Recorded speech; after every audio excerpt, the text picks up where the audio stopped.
Right, good morning everybody. It's 10 o'clock. Welcome to the fourth hearing session of the examination of the Horsham District Planning Framework DPD. As I think many of you know, my name's Jeff Salter. I'm a chartered town planner and I've been appointed by the Secretary of State to hold the examination and to make a binding report to the Council.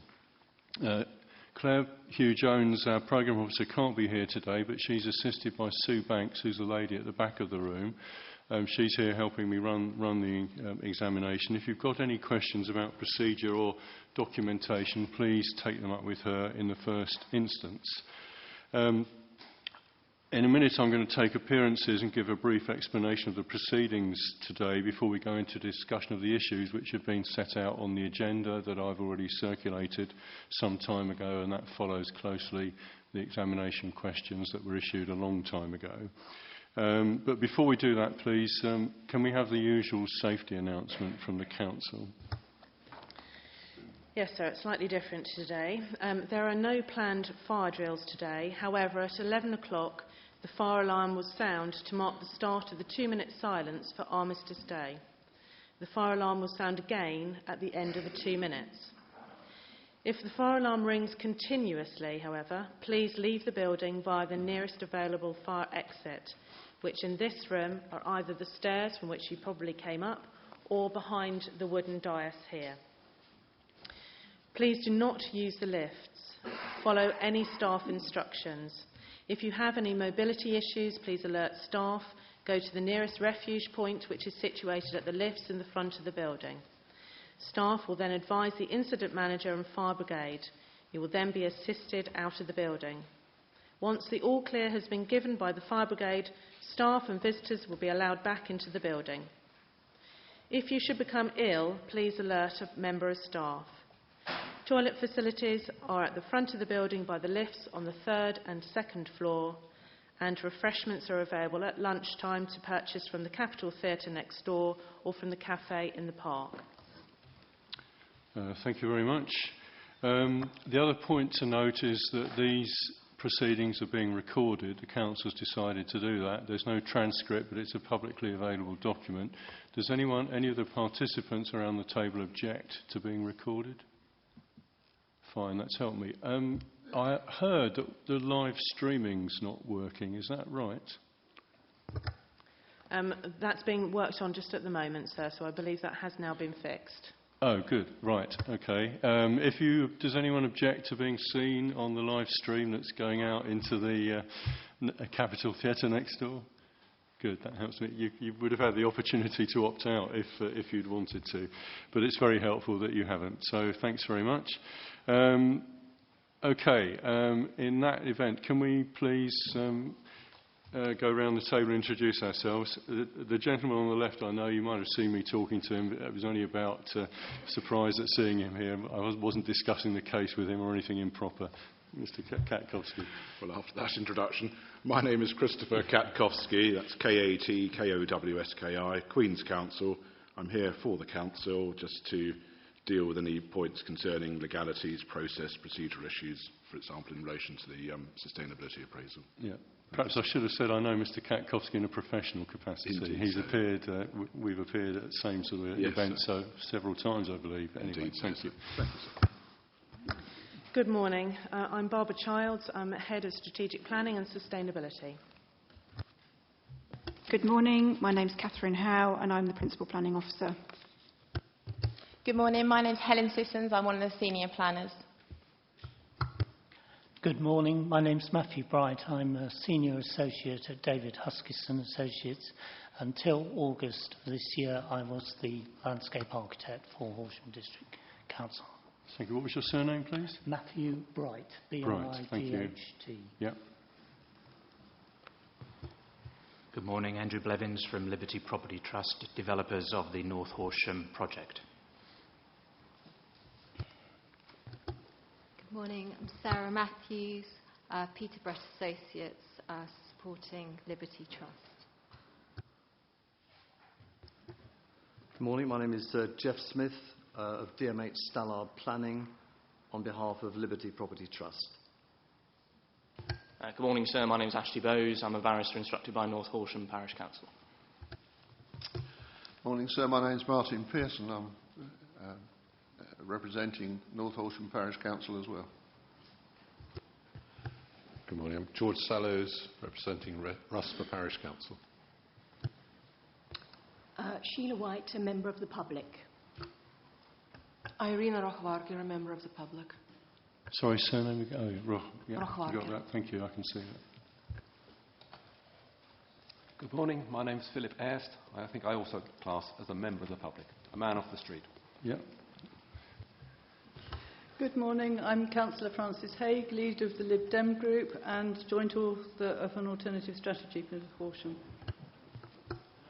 David Moore, the Horsham Society. Harry Shutt, member of the public. Roger Smith, CPRE Sussex. Good morning, Mr Salter. My name's Jane Mitchell. I'm a member of the public. Good morning, sir. I'm Jonathan Dancer. I'm a member of the public, but also a council taxpayer. My name is Gillian Debenham-Taylor. I'm a member of the public. Kevin Kay from WSP on behalf of Crest Strategic Projects. Good morning, sir. Jonathan Steele from Savills, also representing Crest Strategic Projects. Good morning, sir. It's John Longhorn from GK Planning, representing Divine Homes. Sorry, second name, please. Longhorn. Yeah, thank you. Morning, sir. Bob Selwood, Selwood Planning, on behalf of Berkeley Strategic.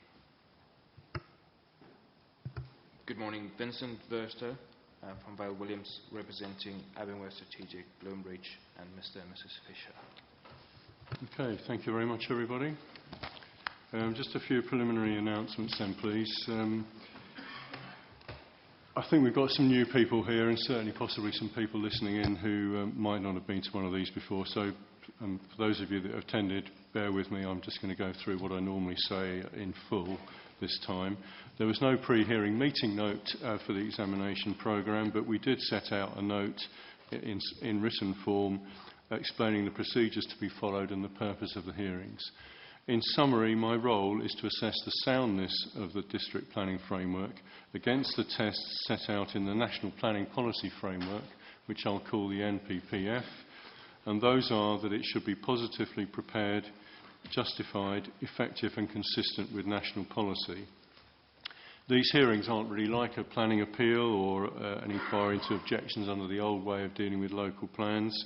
The purpose is to test the soundness of the various parts of the document and not to make minor improvements. So that's why the agenda focuses on matters that I wish to hear more about, having read all the relevant documents and the representations and responses. Where you've clearly stated your respective positions, and I believe I've got sufficient information, there may be no specific item on the agenda. However, those making representations have a right to be heard if they wish, so I've added on the bottom of the agenda and any other points just in case someone feels at the end of the day that they've not had a chance to say something that they think is very important. However, as I said in the pre-hearing meeting note, the aim to eliminate repetition remains important. There's another issue here about supporters. Now, I've been asked by Mr. Moore, I think, to clarify something here. Supporters don't normally have a right to be heard. I mean, there's not much point in some ways. The objective of the process is to test the soundness of the plan. It's the council's plan, and they defend it. However, if in defending that plan they wish to call upon the support of people who are also in favour of it with some technical expertise, then they are perfectly entitled to do so. So that's why I had no objection to Stannard's and Liberty Trust appearing on Wednesday, Mr. Moore. I do think that's quite proper procedure. I mean, in some ways it's better that they do, because then you have a chance to test their comments in support of the council if you don't agree with them. So I gather that they're here today, but I mean it's part of the open and discursive process that we're here to get the best outcome, really, in terms of testing the soundness, taking into account everyone's points of view. So I'm sorry, it's quite proper that they are here, but it's also proper that you will have a chance to test what they're saying as well as you're testing what the council's saying. In line with national policy, my starting point for the examination is the assumption that the council has submitted what they consider to be a sound plan. This is going on to changes, so those seeking changes must demonstrate why it's unsound by reference to the tests of soundness that I've already referred to. I need to know precise wording required or precise statement in what needs to be done to make it sound. Most changes will be limited to clarification or dealing with factual updating or correction. Now, we've already had some of those. I haven't quite finished with those because there are a couple of more significant changes that I think might need to be advertised. The point about this is that I need to ensure that the rights of third parties are not prejudiced by recommendations on matters which might take them by surprise. And if there are to be any more significant changes, which are going to be called main modifications, they may also need to be covered by a revised sustainability assessment to meet the legal procedures and the regulations that apply to the production of documents like this. As I've said, I've read most of the material, or tried to. There's been a lot of it. But you don't need to give me a full case when you're making your statements. We'll follow the item on the agenda. If you want to refer me to a particular part of a document, please just give me the reference and I'll note it down to go back to it later. I welcome comments. I'm going to sort of try and direct the discussion, but I'll welcome comments as the discussion progresses. If you wish to speak, please follow the normal convention by holding your plate up vertically so I can see that you wish to make a contribution. I think I've said no cross-examination, but questions are allowed. And I think that's all I need to say, except thank you for your patience with me last week. I was not very well, actually, on Wednesday and Thursday, but we got through it with some long days. I'm hoping it won't be too long. We'll have a chance for everyone to say normal business hours today. And I do intend, apart from the break at 11, which obviously please everyone observe, respectfully, we'll have a short break in the middle of the morning and a lunch break at about 1 o'clock for an hour, and then a break in the afternoon. I don't think I have anything else other than a couple of points on documentation, housekeeping, before we get into the discussion. There were a couple of new documents. I'm still awaiting the Council's response on, just to sort of make sure I haven't forgotten it, the CPRE proposed amendments to policies 24 and 30. That's still outstanding. I've had a statement of common ground on highways and transport matters from Mayfield Market Towns and West Sussex County Council. I've accepted that. Thought it might be useful, even though it came in late. And that's obviously a public document for discussion and can be raised and tested at the session. I think that's a week's time when we're going back to them, just to let everybody know that that's what I've got. There have been a couple of other things that have come in that I've asked the Council for comments on as to whether they feel that it's legitimate for me to accept those in accordance with the procedures first. I'm just seeking their views first. But I've had something from Berkeley Homes, which is referring to committee agendas that are public documents relating to the response from West Sussex County Council to a planning application submitted by Berkeley. So I think that's just a matter of record keeping. I don't think there's any prejudice in taking those documents, so I've accepted those as well. That's all I've got at the moment. The Council's, the revised housing trajectory, which might come up today, I think was submitted on Thursday, and that's, or the day before even, so I've got that as well. Anything else the Council's got aware of that I haven't dealt with? Just to confirm, sir, that the revised trajectory that you referred to actually was already in your pack. It was attached to the Council's position statement. Yeah, it was. So I just thought I couldn't find it in the time. As you can see, I've got quite a lot of stuff for a little while. And we are in the process of responding to the CPRE issue that you raised a moment ago, and in addition we have submitted to the Programme Officer today our response to the Rusper Parish Council consultation response discussion which we had on day one in terms of the processes that we had been through in relation to Rusper Parish Council. Yes, thanks. I gather there's been some more correspondence to the Programme Officer. I haven't seen it yet because again I've asked you for comments on that. Yeah, this was raised on day one. I mean, maybe it's some people here didn't see or hear that, but I think my position on that I tried to make quite clear, but I'll repeat it to try and avoid some problem here. I also have, as well as the townist, I do have to ensure that the regulatory framework has been complied with. Now that includes some requirements in the duty under the duty to cooperate under the Localism Act, which we've discussed from a legal point of view, and then also from a soundness point of view. That might even come up again today. There are also other regulatory requirements regarding consultation procedures and the stages that one has to go through, and the production of a statement of community involvement, and also sort of an audit trail of, if you like, of process regarding sustainability appraisal of different options. So I've got lots of information about that. It seems to me that some of the things people are concerned with are out with that regulatory framework, but deal with other matters that may be something for the council's own procedures, or even something else. I don't know. But as far as I'm aware, I've not really had any evidence that the statutory regulatory framework for production of a development plan document such as this has not been complied with. So that's where my position is on that at the moment. And I didn't really want, unless someone's going to produce some new evidence this morning, I don't really want to spend much time on that at all, none really. But if anyone got any comments on that now, Mr. Shutt. Yes, thank you, sir. Since you mentioned it, I was going to raise this later, but in last Tuesday's hearing, I raised the issue of the SCI and the statement of community involvement, and the fact that the rules under that had been changed last year, so that the PPAG is now not open anymore to the public.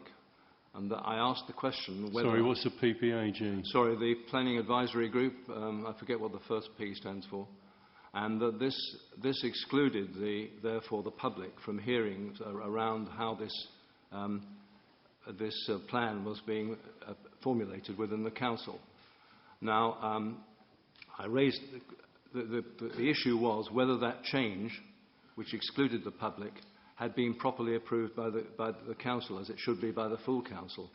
I raised the issue at the time, which you might recall, and I think you put it to the members of the Strategic Planning Department, and the question was left hanging, because obviously that's a change which we regard as militating against transparency.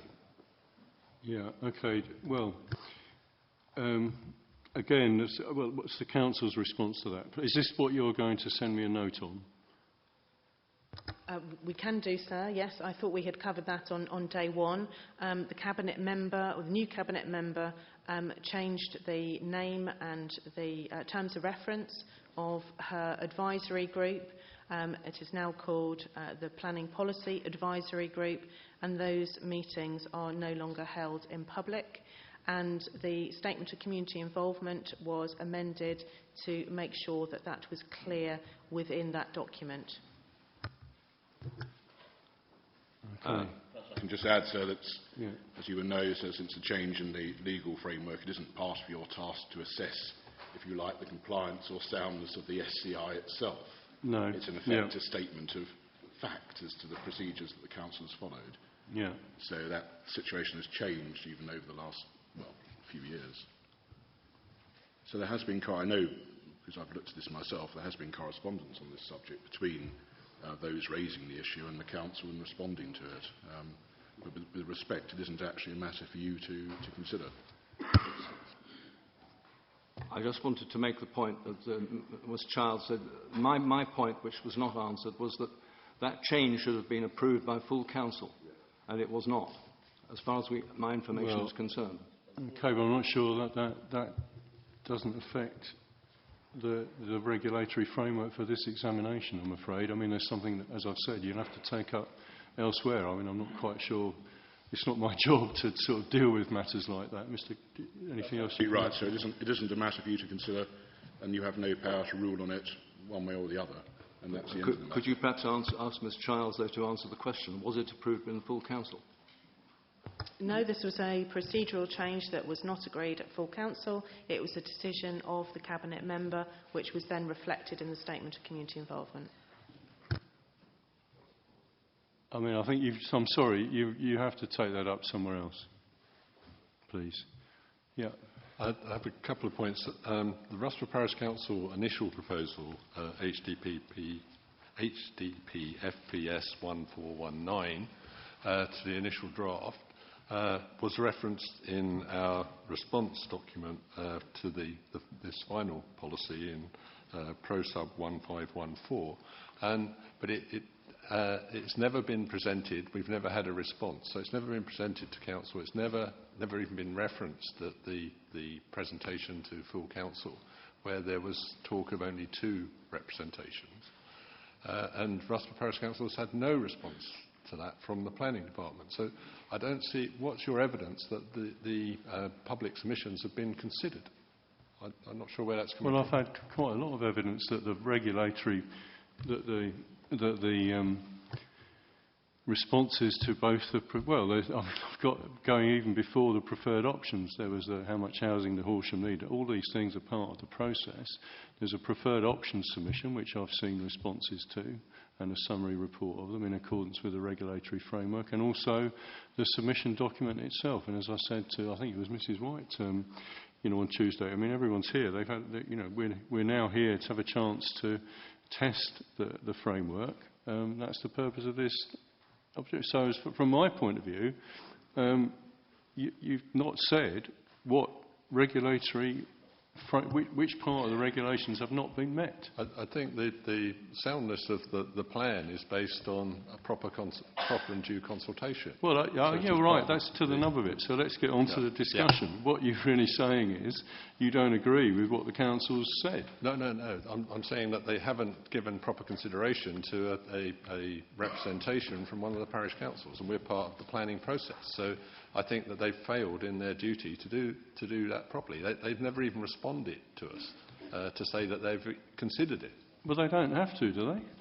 Well, I would have thought if we're having a consultation, then there should be consultation. Well, they might have responded by changing the plan, even if it wasn't the way that you wanted. As our second presentation clearly states, they've made no changes in relation to what we initially submitted, and they haven't answered any of the questions in their initial submission. I still fail to see how that fails a regulatory requirement. There's no evidence that they've listened to what's been said to them. That's the point I'm making. So without that evidence, then they fail to fulfil the requirement to consult properly. Well, but the requirement to consult is to consult. You were consulted. You've admitted you were consulted. No, we weren't consulted. There was a request for submissions, and we made a submission for which we received no acknowledgement whatsoever. So there was no consultation. Well, depends what you define consultation as, I suppose. Yeah, Mr. Charles. Perhaps I could help slightly here. There are specific letters which we send to various groups when we are consulting, and parish councils are one such group. There is a specific letter which is included in the consultation statement which identifies that. We also have the full statement of consultation which sets out who has been consulted and a summary of all of the responses, and that's your core document LPO7. And we further had a specific meeting with Rusper Parish Council on the 8th of October in 2013, so with the Cabinet member and myself, so that we could understand very clearly what their issues and concerns were. But we have prepared a note which, as I say, is with the Programme Officer for clarification. Right. I haven't. When did it get to the programme? That was this morning, sir. That was the note I referred to. That. Oh, right. Okay. That we Well, prepared I haven't seen that yet. Doesn't matter, Sue. Leave it for now. Okay. I'm not going to take any more. Oh, yes. Do excuse me, sir. I understand that you you don't want to perhaps deviate the agenda with these matters, but I do believe they are germane, and I would like to make the point as to why. We have a Freedom of Information request, reference 3120, and an email from Mr. James Williams, I believe, who is part of the council. One of the council officers, I believe, principal planning officer was at the time. He quotes clause 3.8 of the SCI, which states that the role of the group of elected council members is to advise and work with the cabinet member, etc., etc. The membership of the group is cross-party. All members of the council can attend and receive the papers. The group meets on a regular basis and meetings are open to the public. I think the relevance of this is that part-way through the process, and indeed between the Horsham and between the Southwater and Billingshurst strategic options being rejected and the North Horsham option being pushed forward, the SCI was changed. It was torn up. It was rewritten. The meetings were no longer held in public. Other councillors were excluded from decision making. So I, awkward though this elephant in the room is, and many, many other members of the public believe that the process has been undemocratic and therefore, or indeed anti-democratic, and therefore that the plan cannot be sound. Well, that's a totally different point to what we've been discussing. So we're going to come on to that. What you're saying is that the plan can't be sound because of the way that the council made their decisions. So those decisions are here to be discussed and challenged by you. It's a totally different point to a legal point that the statutory framework hasn't been complied with. So let's get on and discuss the soundness. Thank you, sir. Okay? Is that quite clear now to everybody? I'm not in any way trying to deflect discussion of the soundness of the plan. That's what I'm here to do. It's taking up quite a large part of my life at the moment. That's my job, so that's what I want to hear and discuss. The legal framework, I think, is something else. So, and this will probably lead straight into the first item on the agenda, which I've kept the same question numbers. And this is the first sort of places session, if you like, of this, and it obviously relates to other sites as well. Is the allocation justified on sustainability grounds? Now, of course, that the justified word there is a clear lead that we're talking about soundness here with regard to the NPPF, and so therefore the decisions the council took to go with this are questioned, and I've sort of related that point to something that many of you have already made in representations about integration with Horsham and the separation from the main body of the town with the A264, isn't it, the main road. So that's really what that's the first sort of item on sort of core principle of planning, really, is this justified? Now, we've got a lot of evidence about that in the sustainability appraisal and elsewhere, and those, many of you, I'm sure, when expecting to see a few boards going up, would like to lead off on this. Maybe the parish council would like to sort of argue, sort of set out a brief statement in case as to sort of any questions for the council and why you think they've made a mistake here. And that the allocation should be elsewhere. This is on the basis of course, we've had a long discussion, very long discussion, on Thursday about the housing numbers. So the council's decided on a number that's been challenged. That's for me to look at. There might be more, there might be less, but on the basis that of the 650 houses per year that they've got to try and find. And that they're seeking to find. Obviously, they've got to go somewhere. And the council's decided, they think, on sustainability grounds as much as anything else, that this is the best site for that. But I appreciate many of you don't think that. So let's start discussing it. Sorry, Mr. Bowes. Yes, thank you, sir. I'm going to make just 4 brief points in relation to the Council's reply, because I know, of course, you'll have received our hearing statement and our case is set out there. Mr. Pearson, who sits to my left, was the Chief Executive of Horsham District Council at the time the preparation of its core strategy. The current development plan was involved in the evidence leading up to that review, so he will give some evidence to just assist the inquiry, the examination rather, in sustainability in general, specifically dealing, sir, with sewage transport and the A264 as a defining northern boundary for the settlement of Horsham. Okay. But, my 4 brief points are dealing with, first of all, paragraph 26(1) of the Council's response. It sets out a number of places that the site adjoins Horsham, and it goes on to extrapolate from that the site is therefore sustainable on a number of different bases. Well, sir, that just isn't supported by the Council's own evidence. First of all, in its 2009 review, it listed as one of the constraints to developing either the western or eastern area of North Horsham that the A264 physically separates the site from Horsham, making integration difficult. So that's page 34 of the 2009 review consultation document. And so the sustainability appraisal, page 119, for this plan, accepts that the A264 is a significant barrier to cyclists and pedestrians. So the second point to take on paragraph 26(1) is about the business park. It said that the site also has the potential to bring land forward for a business park. And so just to foreshadow where we're going to come and give some evidence on one of your questions later on today about whether that element of the plan is justified, the business park and retail element. So we would simply point out that the evidence base is conflicting. The 2009 GVA Grimley report sets out that there is an oversupply of employment land in Horsham, and sets out one of the reasons for that is the comparative attractiveness of other locations, including Crawley. So that just foreshadows where we stand on that. Yeah, just clarification there. I mean, we did actually discuss this. Something will be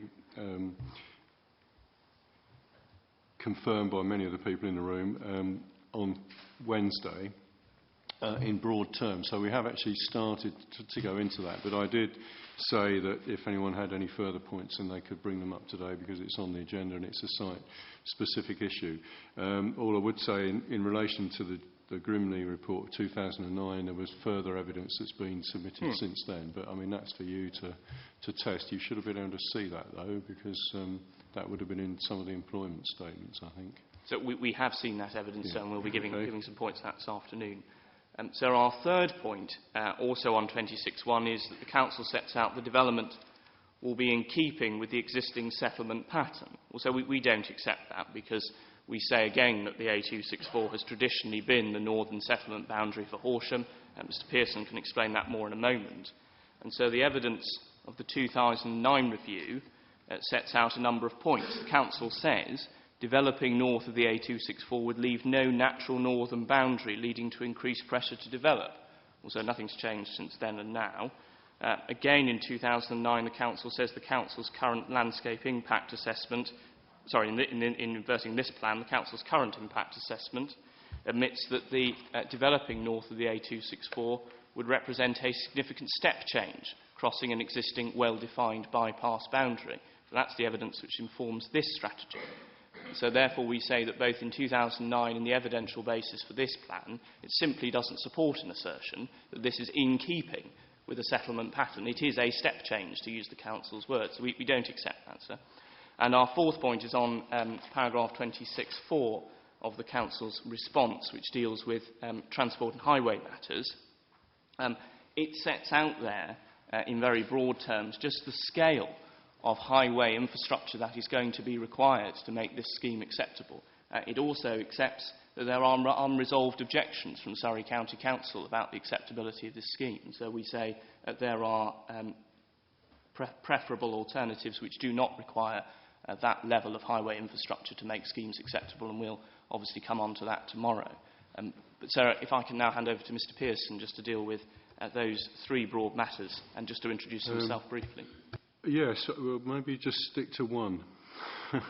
and then we'll ask the council, just to sort of break it down a bit, rather than have a whole, mass of points for the council. Then we get a discussion going. But that's fine, Mr. Pearson.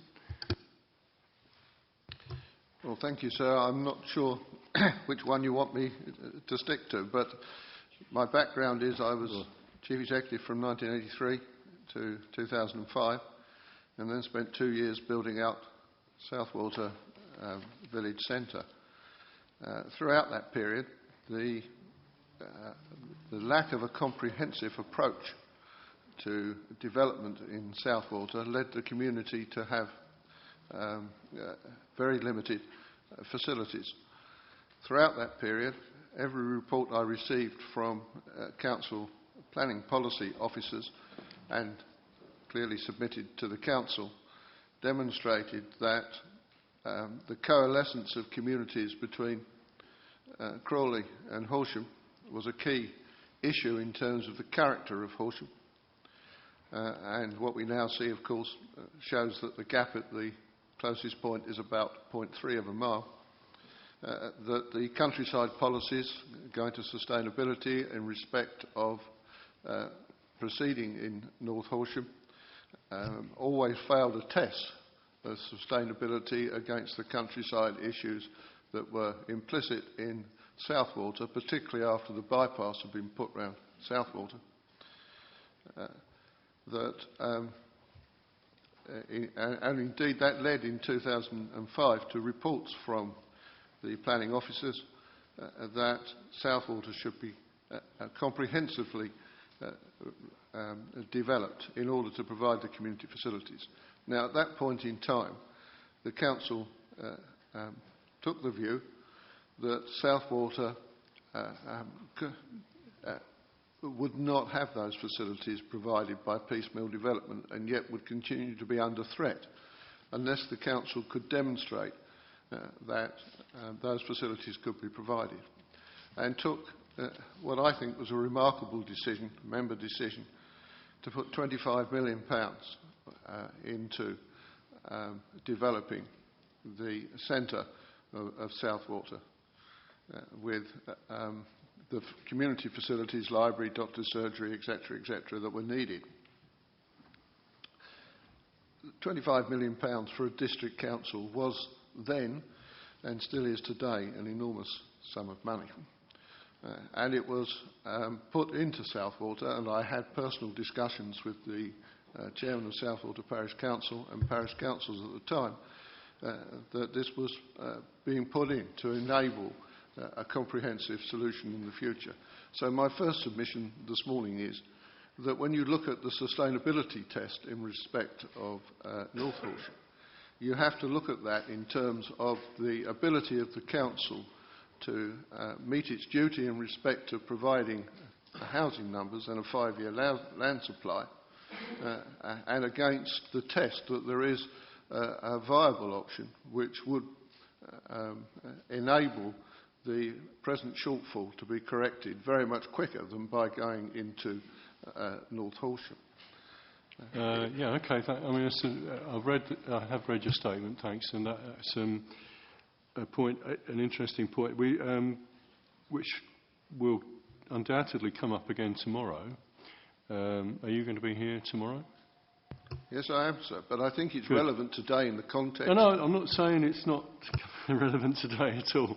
And I'm leading on. That's the lead into a question to you, because I've read other things now. Does that £25 million and the policy decision to develop Southwater include a sort of enough capacity, if you like, to develop Southwater by more than is currently being proposed of 500 dwellings, and to include the land west of Southwater as well, to replace the 2,500 dwellings that are being proposed in North Horsham? That's essentially what you're saying here, is that the council's got it wrong. It shouldn't be in North Horsham, it should be west of Southwater. Right? That's your key point, right? The answer to that specifically is a direct yes.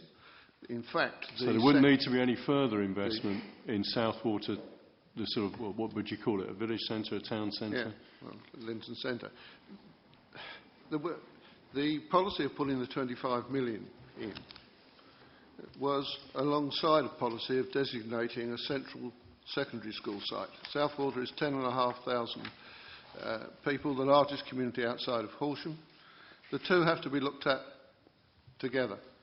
As far as the retail offering, and I spent a long time seeking to get any retail offer into Southwater, and we only managed to put 800, 900 square metres of convenience food shopping in because there wasn't any other demand. As far as the retail side is concerned, Southwater needs the development and would not require another centre to be built, which is contrary to what the planning officers are saying as far as Horsham is concerned. But when it comes to the other facilities, a secondary school would be provided very close to the centre of existing population, and therefore in sustainability grounds would mean that a far higher majority of people as exist today would be able to walk to that school.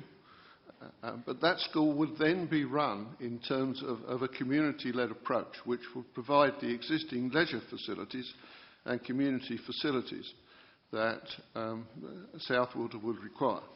The only other facility that would be required would be an extension to the doctor's surgery, the primary care centre, and that could be achieved by a satellite addition as far as health is concerned. The library has already cut down its proposals for use because of insufficient demand, and there are continuing issues about who should run the youth facilities which are required, but certainly you don't need any more. So Southwater is dead ripe for meeting the shortfall in housing numbers. It's deliverable, it's very close to things like the sewerage works, it has no highway issues that can't be resolved, and in my submission, any test on North Horsham on sustainability grounds fails against those issues. Right, okay. One more question for me. Sorry, the retailing position. You're saying that there's enough retail in Southwater at present without the need for another convenience store, is that right? If another 2,500 homes were to be built to the west? Well, what the council have said, sir, to put that in context, was you'd need another centre like the one that has already been provided. I'm saying that clearly is unnecessary. There would be an opportunity to put some small shops in as part of a development of 2,500, 2,700 shops, but that would not create or divert from the existing centre. Every position as far as development to the west of Horsham means that Horsham town centre is on the natural path in terms of people looking for supplementary convenience shopping, and they have to effectively drive or go by bus through Horsham in order to get to Crawley, and therefore the viability of the town centre, and we all know that places like Horsham town centre are very much under threat at the present time in terms of retailing across the country, needs to have every sustainable policy geared to its future viability. And again, it fails on that test. But you have to see the Southwater position, which is linked by a 20-25-minute bus service direct into Horsham town centre, as in conjunction with the offering in Horsham, and that's why you don't need another convenience store. Not only don't you need it in Southwater, you don't actually need it north of Horsham either. Well, we did discuss that on Wednesday afternoon, actually, in the context of Broadbridge Heath, but in retailing in general. But the okay, and we will have to come back to that tomorrow. The council might have some comments on that. I mean, I don't. You're really saying, you seem to be saying that you don't agree with the projected need for the 2,500 metres of retailing at North Horsham on shopping town centre viability, sustainability grounds, and that's why you don't need it at Southwater. I mean, it wouldn't necessarily. Well, maybe Southwater people might say differently. I'll wait to hear what they say tomorrow about the impact of if the allocations were to be switched, for example, hypothetically, whether or not the west of Southwater would need to be supported by another convenience retail facility. You're saying it doesn't. Yes, but I think what I'm saying is backed up by any objective assessment. But look at the question of need, look at what's happening in Southwater at the present stage in terms of the shopping units, the bank possibly moving out, etc. All of it points to the fact that the comprehensive approach that was adopted is one that, if it's delivered, will add to the viability and prosperity of Southwater in its own right, not as a satellite for Horsham. But it is to the west of Horsham, and in that sense, it means that it also attracts viability as far as the town centre is concerned. Well, okay, I think we'll have to look at. I'll make a note to look at that tomorrow. I mean, I think we're talking about convenience expenditure here primarily, rather than comparison. Okay, there's quite a few things for the council to respond to there, but I mean, that's, we'll start off and let's see how we go. Okay, thank you, sir. I mean, much of that was actually about Southwater, and obviously we'll come on to that tomorrow. We will, yes, and that's obviously got to be tested. And obviously my focus for today was to talk to you about north of Horsham, and really what we're looking at there is a comprehensive proposal that includes secondary school provision, primary school provision. It isn't piecemeal, it includes convenience shopping that forms part of a centre of a mixed-use strategic allocation.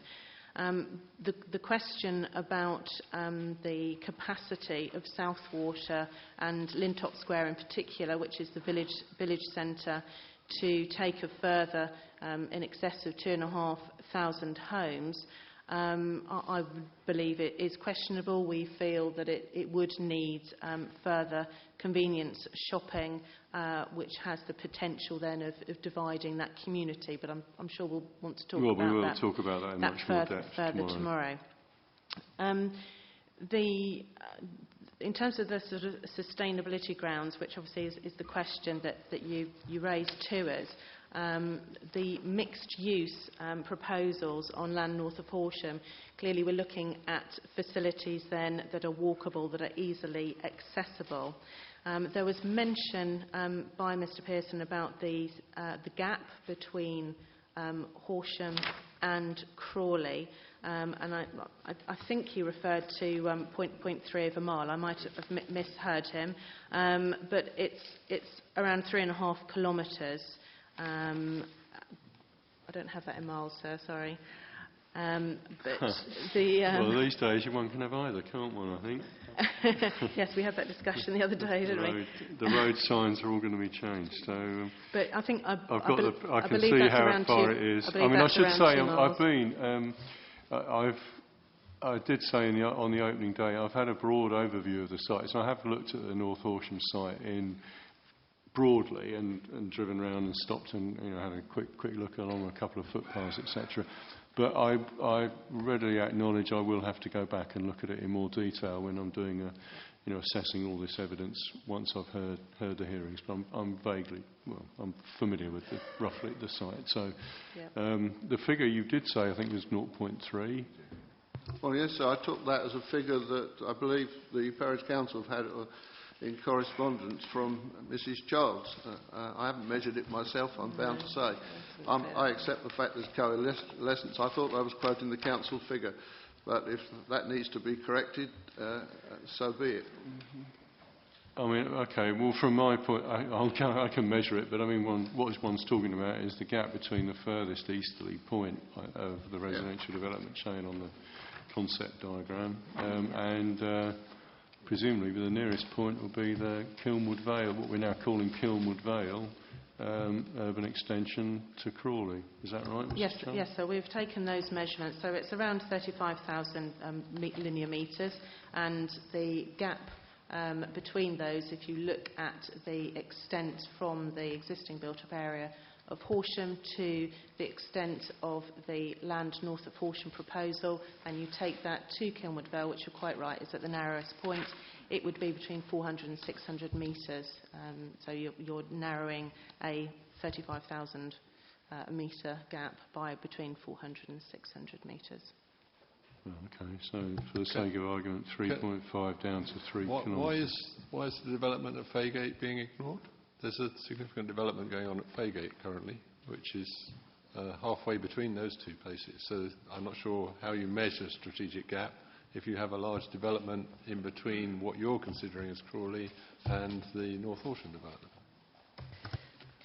Do you want to comment on that? So there is no designated strategic gap in the Horsham District Planning Framework, but the gap which we refer to between Horsham and Crawley, which is strategic in nature, in that there are two significant towns, and it is the feeling of leaving one settlement before arriving another. So clearly it is important. There are a number of urbanising effects actually along that road, not only the village of Faygate, which is accessed just off the A264, but in terms of street lighting, road signage and so on. And we've raised that actually as an issue in our plan, that we'd like to work with our county colleagues and others in order to try to delitter, if you like, the appearance of that important connection between the two towns. Yes, I come another way.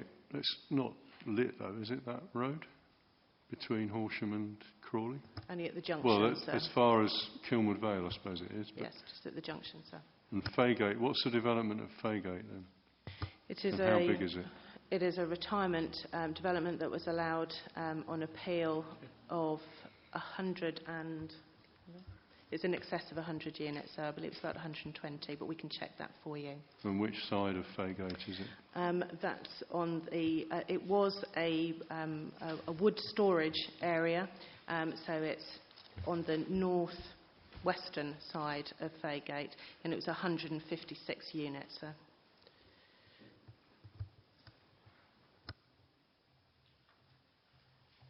Yes, sorry, just for clarity, it doesn't actually adjoin the A264. The actual development site itself is... Was it north of the railway? Yes, it is north of the railway. It's immediately north of the railway, where there is a small business park, and it's just adjacent to that. Oh, I think I drove past it, actually, yes, that's okay. All right. Okay. So back on the sustainability point, Mr. Bowes, do you want to come, or does anyone else want to come back on anything on the sort of broad sustainability of the location? Just one point from me, sir, if I may, and then one from Mr. Pearson, if that's okay, very quickly. Briefly from me, it would be helpful to know from the Council how it justifies losing its defining northern boundary, and how it proposes to maintain a defining northern boundary beyond just landscape, which of course can be overcome in any kind of future development, and how pressures north and to the east towards Crawley are going to be sensibly managed to actively manage patterns of growth in line with the MPPF. So that would be a helpful explanation for them, which I didn't quite hear in their reply just then. And then Mr. Pearson has a quick point as well, so thank you. Well, I wanted to say, sir, that Mrs. Child's belief that she's eloquently said is totally different from the beliefs that she had consistently over the period when she was producing reports for me.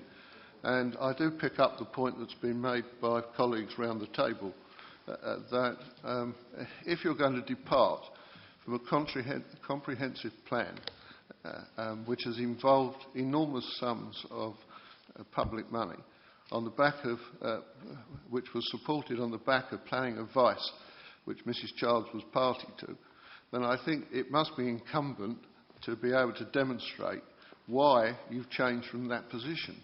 And clearly what the Council haven't done in the late change from 2011 coming forward has justified what that change is. Now, I'm aware of the fact that the Cabinet Member for Policy Planning is a South Walter representative, and her and I have had many discussions over the years about the suitability of South Walter to take further development.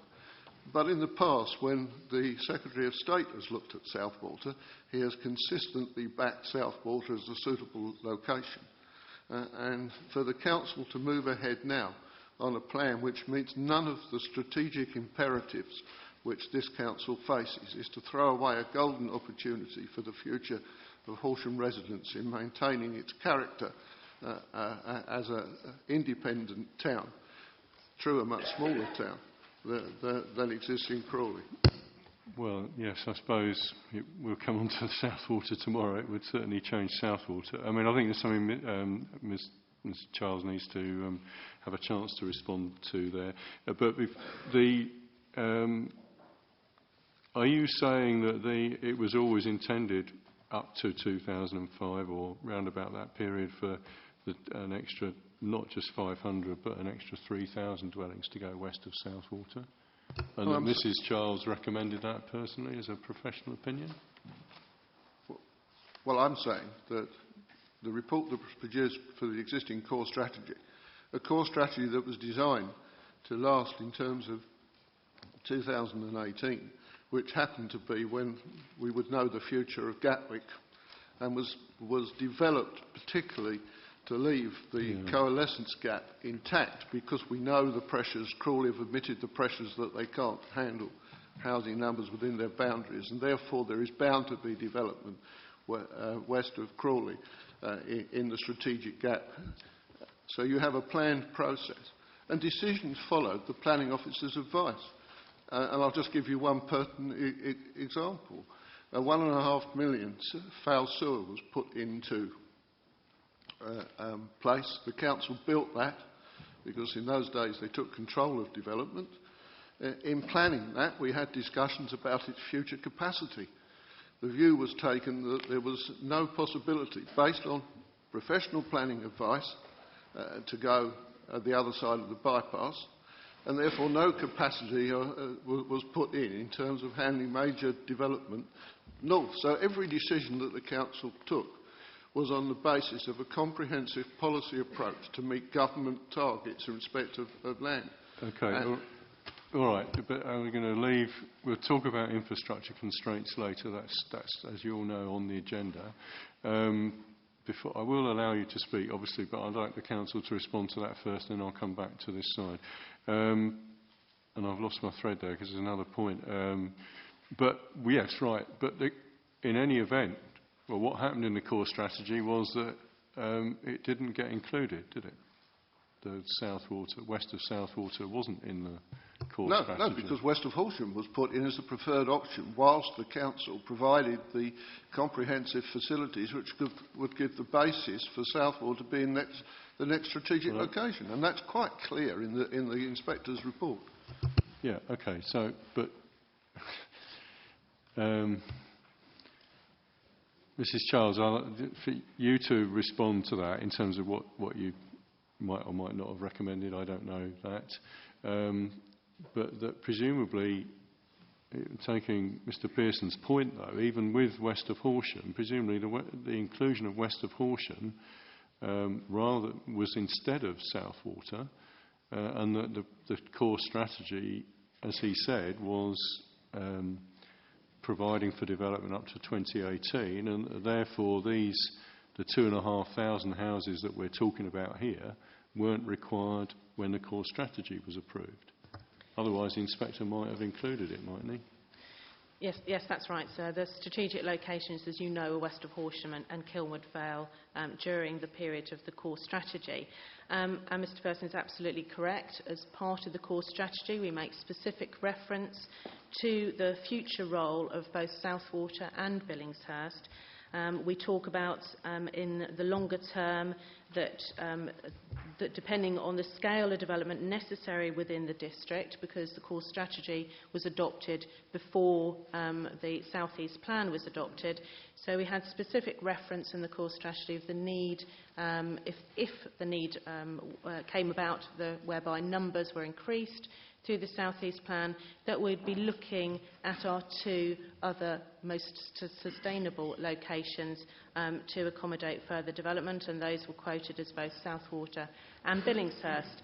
and indeed that is precisely what the Horsham District Planning Framework has done. Significant development has been allowed in Billingshurst, and indeed a strategic site is allocated in Southwater.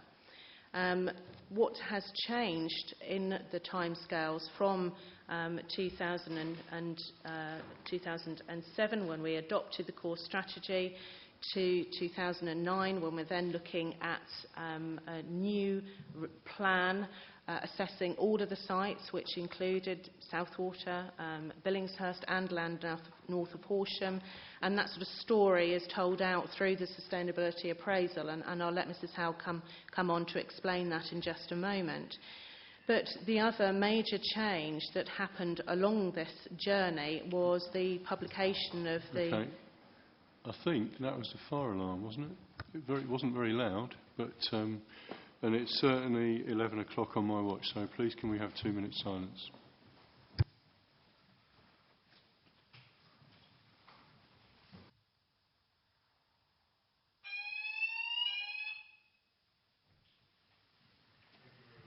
Thank you, everybody.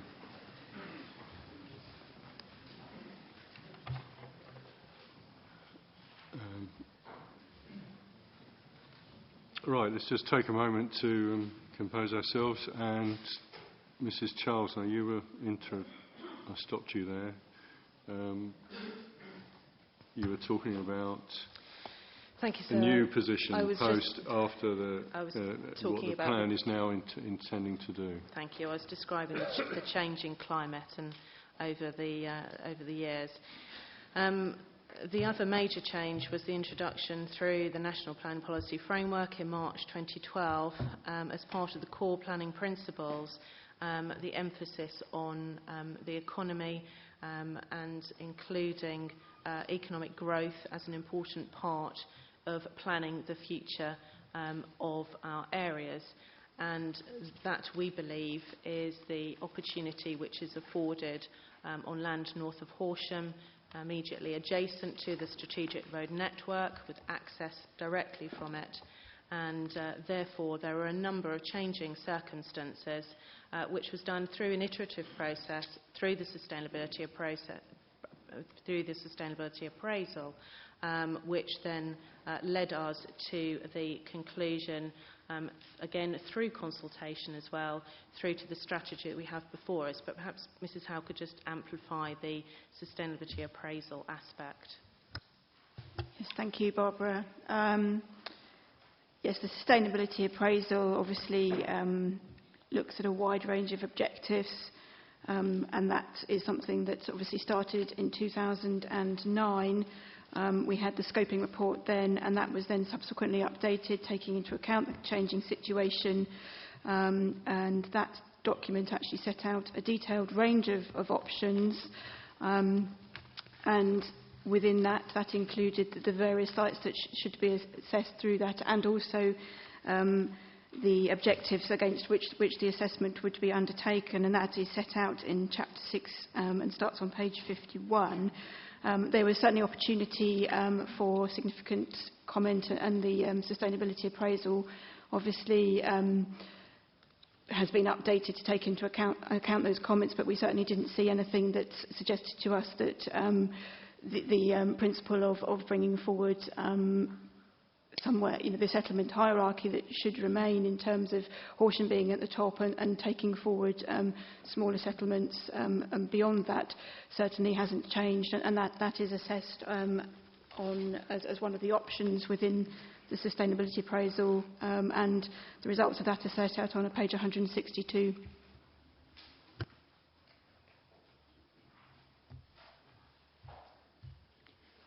Okay. Any other? Yes, because I know Mr. Bowes would tell us off otherwise. There is the point that was made by him as to how Horsham is going to secure its new northern boundary, if you like. He said that this was a question which hadn't been addressed yet, and so perhaps we should just deal with that. It was some time ago now. It was. There's quite a few things actually we haven't quite addressed, but anyway, if you want to deal with that, we might as well just tackle that one as we've been challenged to do so. I mean, I suppose my understanding is that there's a different topography there, but slopes. But actually, I mean, as a factual point, the boundary is irregular. What are your comments on that? Yes, sir. I'll let Matthew Bright, who's the landscape consultant, explain in a bit more detail in terms of the natural topography of the land to the north. But in terms of the historic boundary that has been referred to in the North Horsham Parish Council rep, which refers to the development of the A264 northern bypass around Horsham, and that was built out in the late 1980s, 1989, I believe, was when it was opened, so it was some 25 years ago. And I think there are a number of examples we can look at, both very locally and indeed further afield, where local authorities have, in assessing their needs, had to breach what would otherwise have been considered a boundary, and in this case a man-made boundary.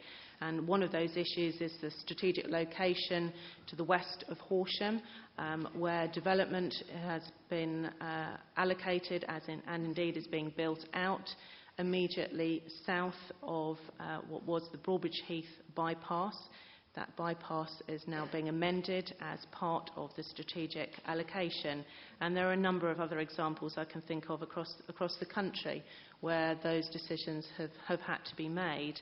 And the important point there is about connectivity, which we will come on to later in the discussion. But we believe, and we have worked extremely hard on looking at achieving a defensible northern boundary to the strategic allocation of land north of Horsham, to ensure that development does not creep to the north and have a particular impact on the ridge. But I'll let Matthew Bright comment further on the landscape issues. Okay. I think it's just important to appreciate that the landscape capacity study, which I undertook, identifies a number of local landscape character areas in the North Horsham area. And a very distinctive one is the local landscape character area 10, which is on zone 1 of the landscape capacity maps. And that is the ridge that runs between the edge of Kilnwood Vale and Greylands in the west.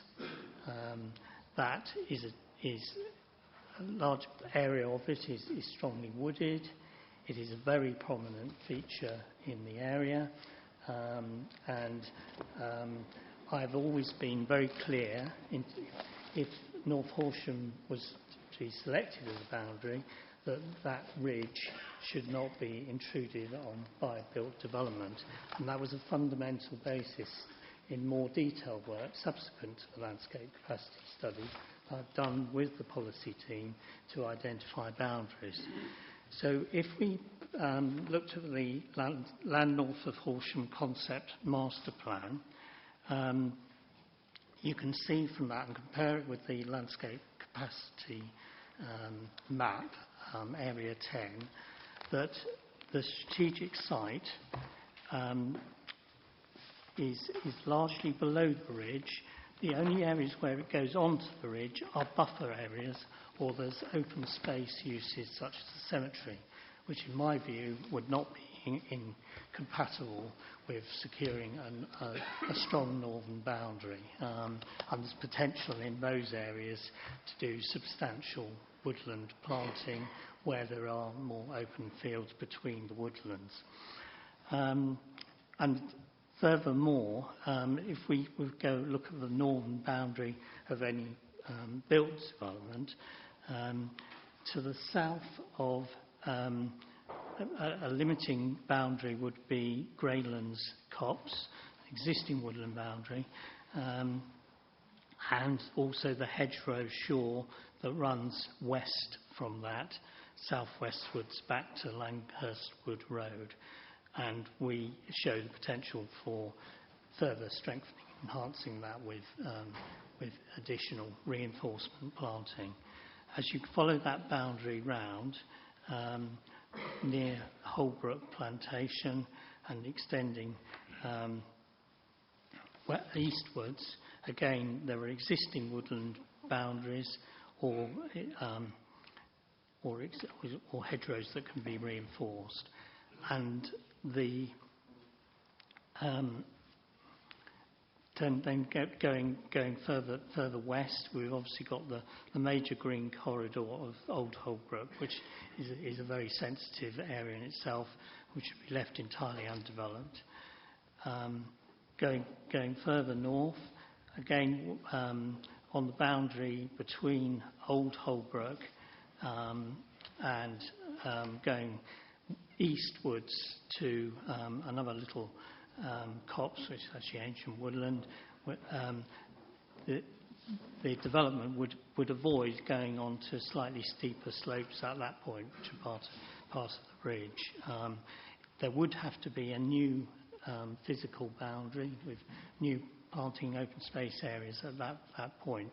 So we're not saying that there are no areas where there's completely already established woodland or hedgerow boundary. There would have to be reinforcement, but we're avoiding going on to more visually prominent areas. And then going further east from that, to the south of Hurstwood, the strategic site does include the open space landscape buffer there, but the actual housing would be limited to the effective bottom of those slopes. And indeed, I've also recommended it's included in the plan that at the boundary there's a transition in the scale and density of the built development is also achieved, so that you don't then affect in character or visual terms the ridge again. Going west, further east from there, near Old Hawksbourne Farm, there's existing hedgerow boundaries between there and there are existing hedgerow boundaries for a short section going further east, and that would again be reinforced. So the principle in general terms that we've adopted on this concept master plan is that there would be, if it's a new boundary, we were talking about at least, on this northern boundary, at least a 30-metre structural planted buffer. If it's an existing hedgerow or short boundary, then we'd reinforce it by 15 metres. But that would be a lot of detail that would be looked at at the stage of pre-application or planning discussions. And sorry, I'm not. Yes, okay. I'm going to come back to. I'm going to come back to that actually. And there might be an issue there about in terms of deliverability and how, for example, some of these woodland areas might be managed, what the ownership patterns would be. But I'm going to come. Okay. I mean, we'll come back. Can we come back to that later? Just to sort of wrap it up. Again, we've got well-defined defensible boundaries adjoining the castle and castle copse, the existing woodlands, and then the northern boundary going further east from there would be, again, utilising the existing hedgerow boundary and strengthening that. I won't talk at the moment about the west, eastern boundary. There's quite a lot of detail there, but we'll come back to it, please. Okay, thanks. Mrs. Rowe, I can't see your name, Mr. Rowe. You don't need to hold them up. I mean, sorry. Those of you that are new, just leave them propped up so that I can see, and usually that works. Okay. Would you like to go first, please? Thank you, sir. Can we stick this? Keep trying. If it's a point about the sustainability, broad sustainability, let's keep on that particular point if we can, please. Thank you, sir. Sustainability is a broad term which should refer to and comply with many criteria. The proposal to make north of Horsham a main strategic site for the largest development in the area has been presented to us as mainly through economic sustainability. This is evident from the original title given to this proposal circa summer 2013. That title was Jobs and Homes Together. The proposal was presented to us initially, therefore, as mainly sustainable on economic grounds, and then it was said that it is also environmentally sustainable because people would work in the business park that is proposed, and therefore they would cut their emissions by not driving so far or by walking to it. In my mind, that the economic sustainability of this proposal has already failed all testing because there's so much empty business space in the district. Recently built, much better located, much better strategically located Manor Oak, or Manor Royal is it in Crawley, is currently converting to residential, has converted some of their empty business premises to a school, and otherwise has a vast fields of empty space. No large employer, no large new employer, no large employer has expressed any interest today in moving to Horsham, and that makes sense because it is not a great location and for travel. It is also, Horsham does not have a specialized product to attract companies in development. Existing companies in Horsham are leaving, that is being Sun Alliance and Novartis. They're not leaving because they did not have purpose-built large headquarters here. They're leaving because of much wider worldwide economic situation. I'll move on from that because I know you're not keen to belabor it. So sustainability hang has on. to be... I mean, I'm moving. I've made a note. We're going to come back to that because it's another. Yeah, it is another question. Although I did hear quite a lot of other evidence to the contrary to what you just said on Wednesday last week about the type of premises. But I think perhaps we'll come back to that under question 29. But I appreciate that the sustainability is a wide-ranging concept, and that the issue of the business park and interconnected living and working is relevant. So thanks for that. I'm not. If I may, that was just my initial lead-up. So nothing much has been said about other. How much have you got? Not that much, but if I may just speak on this occasion. The other sustainability has been, in my view, pretty much left behind. Sir, I do not see this proposal as sustainable in terms of the use of the money, of the use of the public purse, in terms of creating the kind of expense for people as was requested in order to facilitate the people of Southwater and the future housing and future population to use these facilities, to enjoy them in terms of what has been spent on infrastructure to date. I do not believe it is sustainable to choose this isolated site, a site which is isolated by A264, which requires such serious, perhaps even unfeasible modifications to that road and to the infrastructure there, just in order to attempt to integrate it within Horsham, which won't work anyway. We are looking at pedestrian access from that site, from the front edge of that site, to the town of Horsham, which I presume everyone in the room would wish to see as supported, as vital, as vibrant. About 2 hours walk on foot. The back of the site, closer to Rasper, is a completely impossible location to walk from. So that development could only be seen as a standalone, which is reliant only on its own facilities, and rather than being ever properly integrated within Horsham. There has been talk of bridges, of tunnels, of level crossings across the A264 to integrate these matters. These things nobody here wants. Nobody wants level crossings, traffic lights, bridges, or any other structure across the A264 in order to attempt to force this development to be seen as a part of Horsham, which it can never be. Reiterating Mr. Pearson's comments on the A264 and other comments being a very significant boundary, which is a significant barrier to cyclists and pedestrians. In terms of sustainability, by comparison, the site larger development in Southwater was shifted to this site about 1.5 years ago, and it was justified to us by planners and consultants by the need for business and employment space near housing, and also by the need to move development away from a sensitive grade 2 farm in Southwater. It is not sustainable to move town planning due to these kinds of criteria. It is not sustainable to make this kind of a process out of town planning based on these relatively minor criteria. The site also has numerous listed buildings, national heritage sites, ancient woodland, protected species, and many other things. It's not sustainable for our world, for the future, to create developments which are reliant on car travel, which use the public purse in the way that it's being used, and so forth and so forth. And it's not sustainable for us to be settled with the enormous community infrastructure levy costs which relate to a build on this site versus then on another site. It is also not sustainable for taxpayers to be presented another cost, that is the cost of school transport. Southwater will not get the school that they need.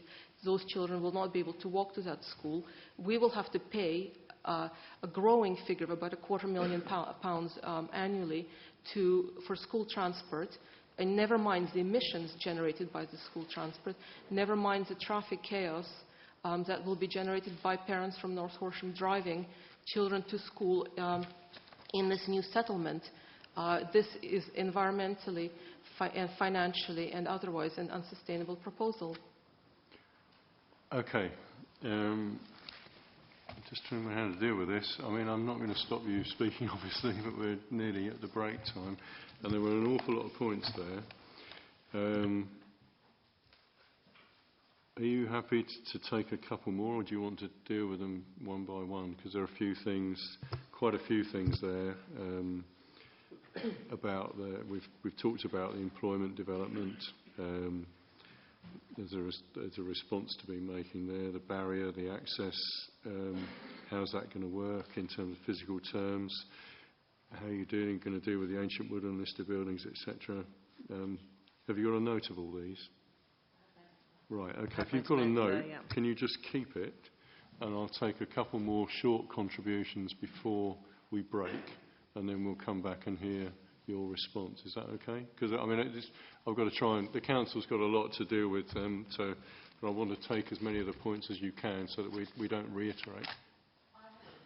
I have just one short comment relating to the landscape capacity study, if I may, sir. No, you've had plenty of chance. You'll have to come back to that later. Okay. So we're going back to Mr. Dancer. You brought up some time ago. Sustainability points. Absolutely. So the point that you've placed on the table is sustainability. And whilst I may not be fully equipped to deal with points on planning law, I do take a professional interest in strategy. So I have taken the time to study the gestation of the current North Horsham component of the strategic plan. And the trail takes me back as far as 2005, where, as Mr. Pearson said, considerable amount of work was done by the council using ratepayers' money, I guess, at that time. 2005, it was codified then into a strategy that was developed in through 2007 into 2009, was then reiterated in 2011, and then I think as we've heard from the council, was taken forward to sustainability.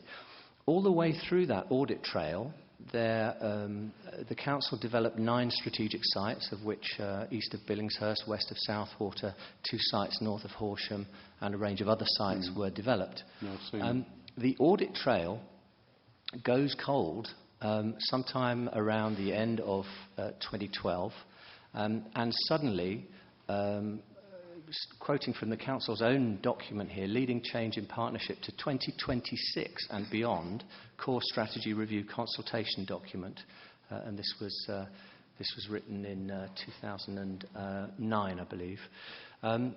Looking at the strategic site appraisal for North Horsham, the Council itself, in its own document, outlines over the course of 3.5 pages, and I'm sure you've seen this document, what the constraints and opportunities are. And quoting these issues, there's been no audit of protected species in this site. The water framework, the Channels Brook is an issue. Issues of flooding, the site falls into Zone 2, and indeed, as we now know from the SFRA parts in Zone 3, water quality and resources, the sewage treatment, physical infrastructure. The sewerage will not be able to be dealt with immediately, so it has to be pumped somewhere else.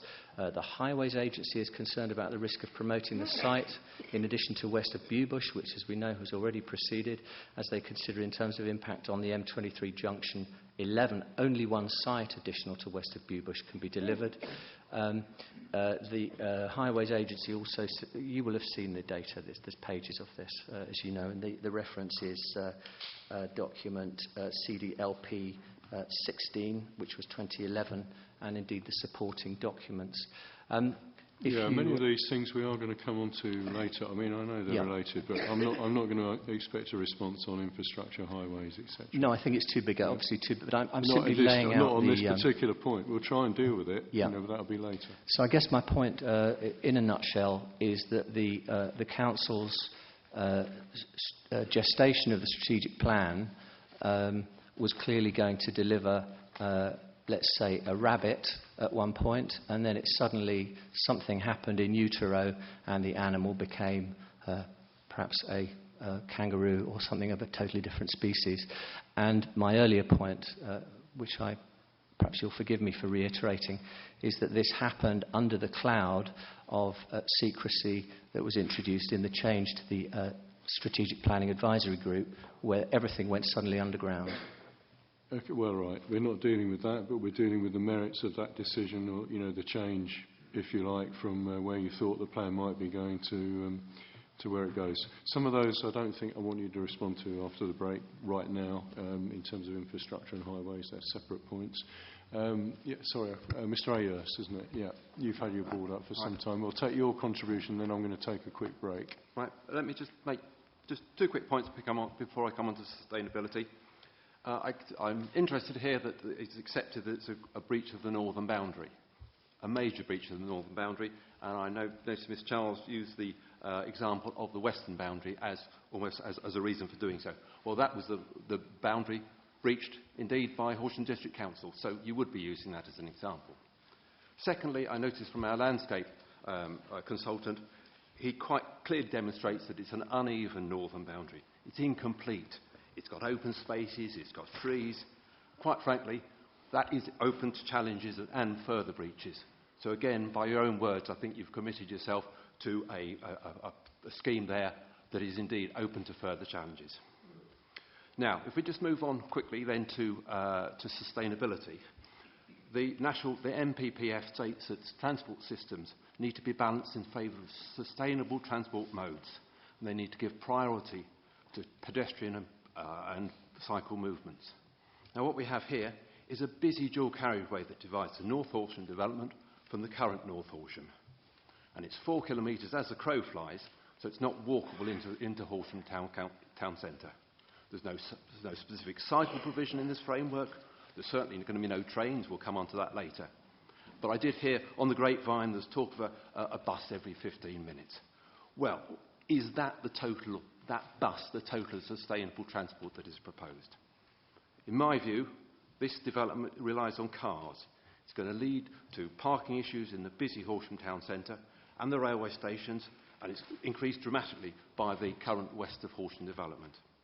It's also unsustainable when read against paragraph 17 of the NPPF, which requires, as a core planning principle, focus significant development in locations which can be made sustainable. But what do we have here? We have a development. It's got housing, it's got schools, it's got probably retail, and it's got a business park. That's a new settlement. That's a new town. And yet we're looking for something which is integrated into Horsham.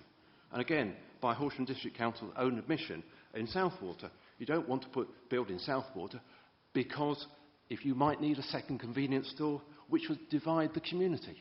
What are we doing in North Horsham? We're building a new settlement and we're dividing the community. So, at minimum, this policy needs a wording change to build a comprehensive cycle network, comprehensive public transport system, and a commitment to build a railway station before any other work can proceed. But in fairness, I struggle to see any changes in the wording that can make this acceptable. It's a significant development, and it's in the wrong, unsustainable place. So, in conclusion, I consider this not justified. It's not most appropriate against reasonable alternatives. Mr Pearson has clearly run through the possibilities in Southwater, and it's certainly not consistent with national policy, which is enabling delivery of sustainable development. These seem to me showstoppers. Right, thanks. Well, yeah, it's very interesting. I know where this phrase showstoppers comes from, actually. And it's a colleague of mine first used it, Mr David Vickery, I think, in the core strategies. Now, you'll be pleased to know it's sort of in the whole lexicon of all examinations now. It's carried forward, and I take the point. Thank you very much, Mr Ahurst. There's quite a few things there. I quite like the council to sort of try so we can... I know all these things are interrelated, and, you know, even all of the questions effectively relate to sustainability. But when we come back after a short break, I'd like the council to deal with the sort of transport sustainability issues that Mr Ahurst has just raised first, just to sort of come back on that point. Okay. I did say I'd take a break because these are quite intensive sessions. So we'll come back with the council. We'll resume at 1:45, please, just before. And the NPPF, and I'd like the council to address those, please. Yes, certainly, sir. I think my general comment is that we can, whatever site that we examine, obviously there are pros and cons to each and every one of those, and it is for the sustainability appraisal to assess each of those pros and cons and then lead us to a conclusion in testing its sustainability. And that's precisely what our sustainability appraisal has done in giving us the strategy that we have before us. And North Horsham is going to be a largely self-contained area. It will have its own character. But the linkages with Horsham Town are clearly very important.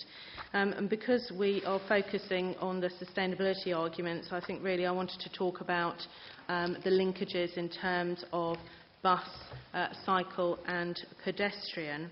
And really just to say that was a key element of the Council's thought process in allocating this site, looking at the opportunities for integration, which will largely be addressed through at-grade crossings at several points across the A264, which can only be achieved with the highway improvements which are necessary in order to access the site in any case. So that will be done through signalised junctions.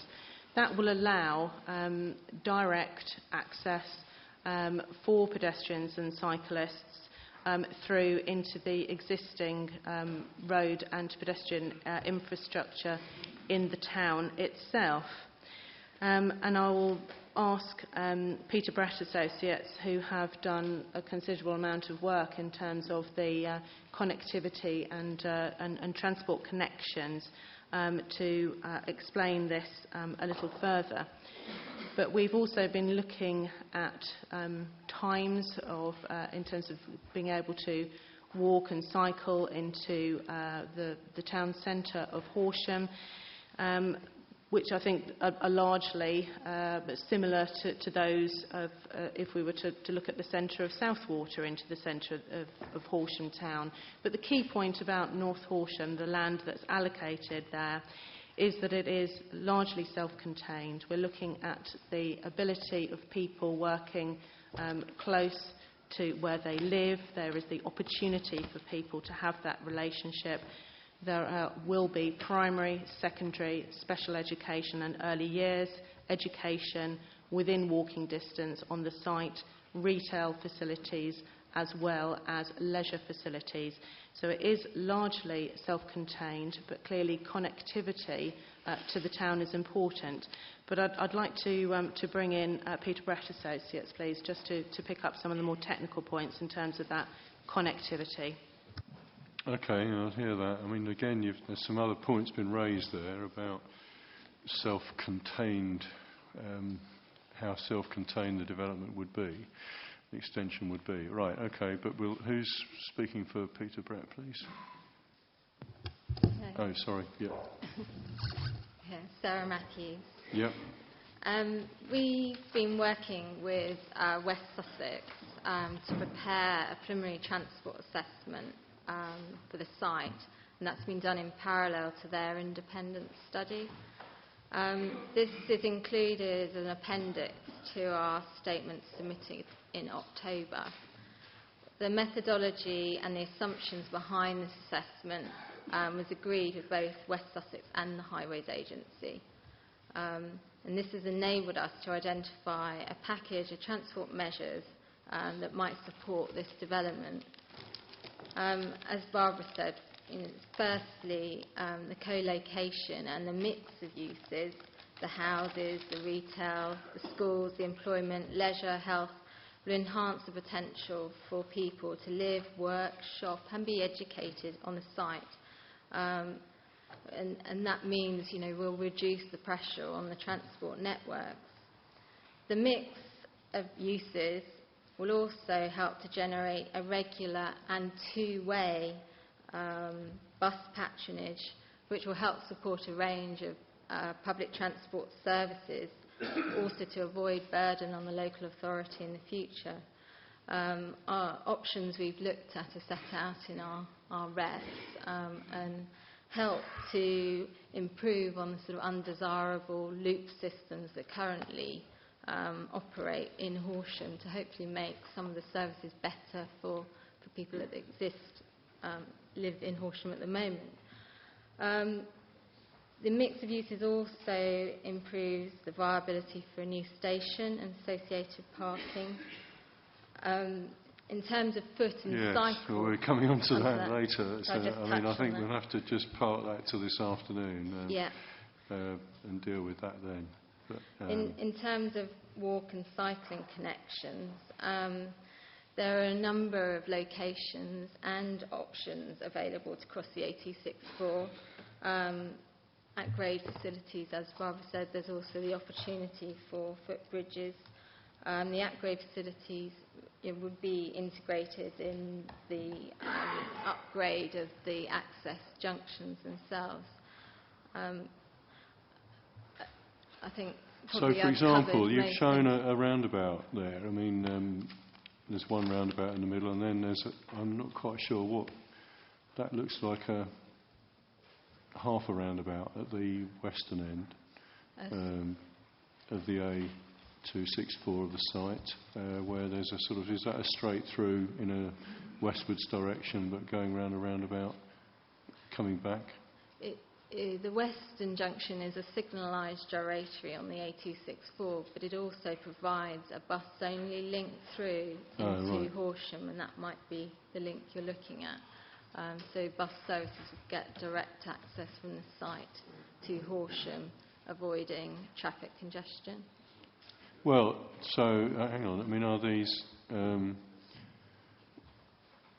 these two roundabouts going to be signalised? That is the proposal. As well? Yes. Right. So you've, and then there's a third. That looks like on the far eastern end, before the eastern roundabout, which is there anyway, isn't it? Is that a left in, left out only? I'm looking at your diagram. Yeah. On page 3 of the appendix that you submitted. The eastern junction could possibly be a left in, left out arrangement, or left in, left out and right out. The details of that are to still be worked up with West Sussex. Right, okay, and then you've got, we're just going so that everyone knows what we're talking about here. I don't know if you've had a chance to see this, any of you around the table. I looked for these documents on the website yesterday and they weren't available. I phoned up Horsham District Council, they couldn't find them either. So I'm not aware of any indication. All right. of Well, I'll go through it with you. I mean, junctions. it's got a representation number. These are supporting documents from the Liberty Property Trust, but Peter Brett's Transport Infrastructure and Flood Risk Summary Report, Appendix A, has got a working westwards from the first roundabout as one approaches from Crawley.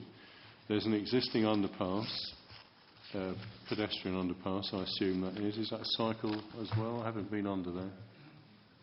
An existing one? Then there's, just a minute, this is to the council, I mean, I'm sorry, I'm not having, and then, is that right? Pedestrian and cycle underpass there at the moment?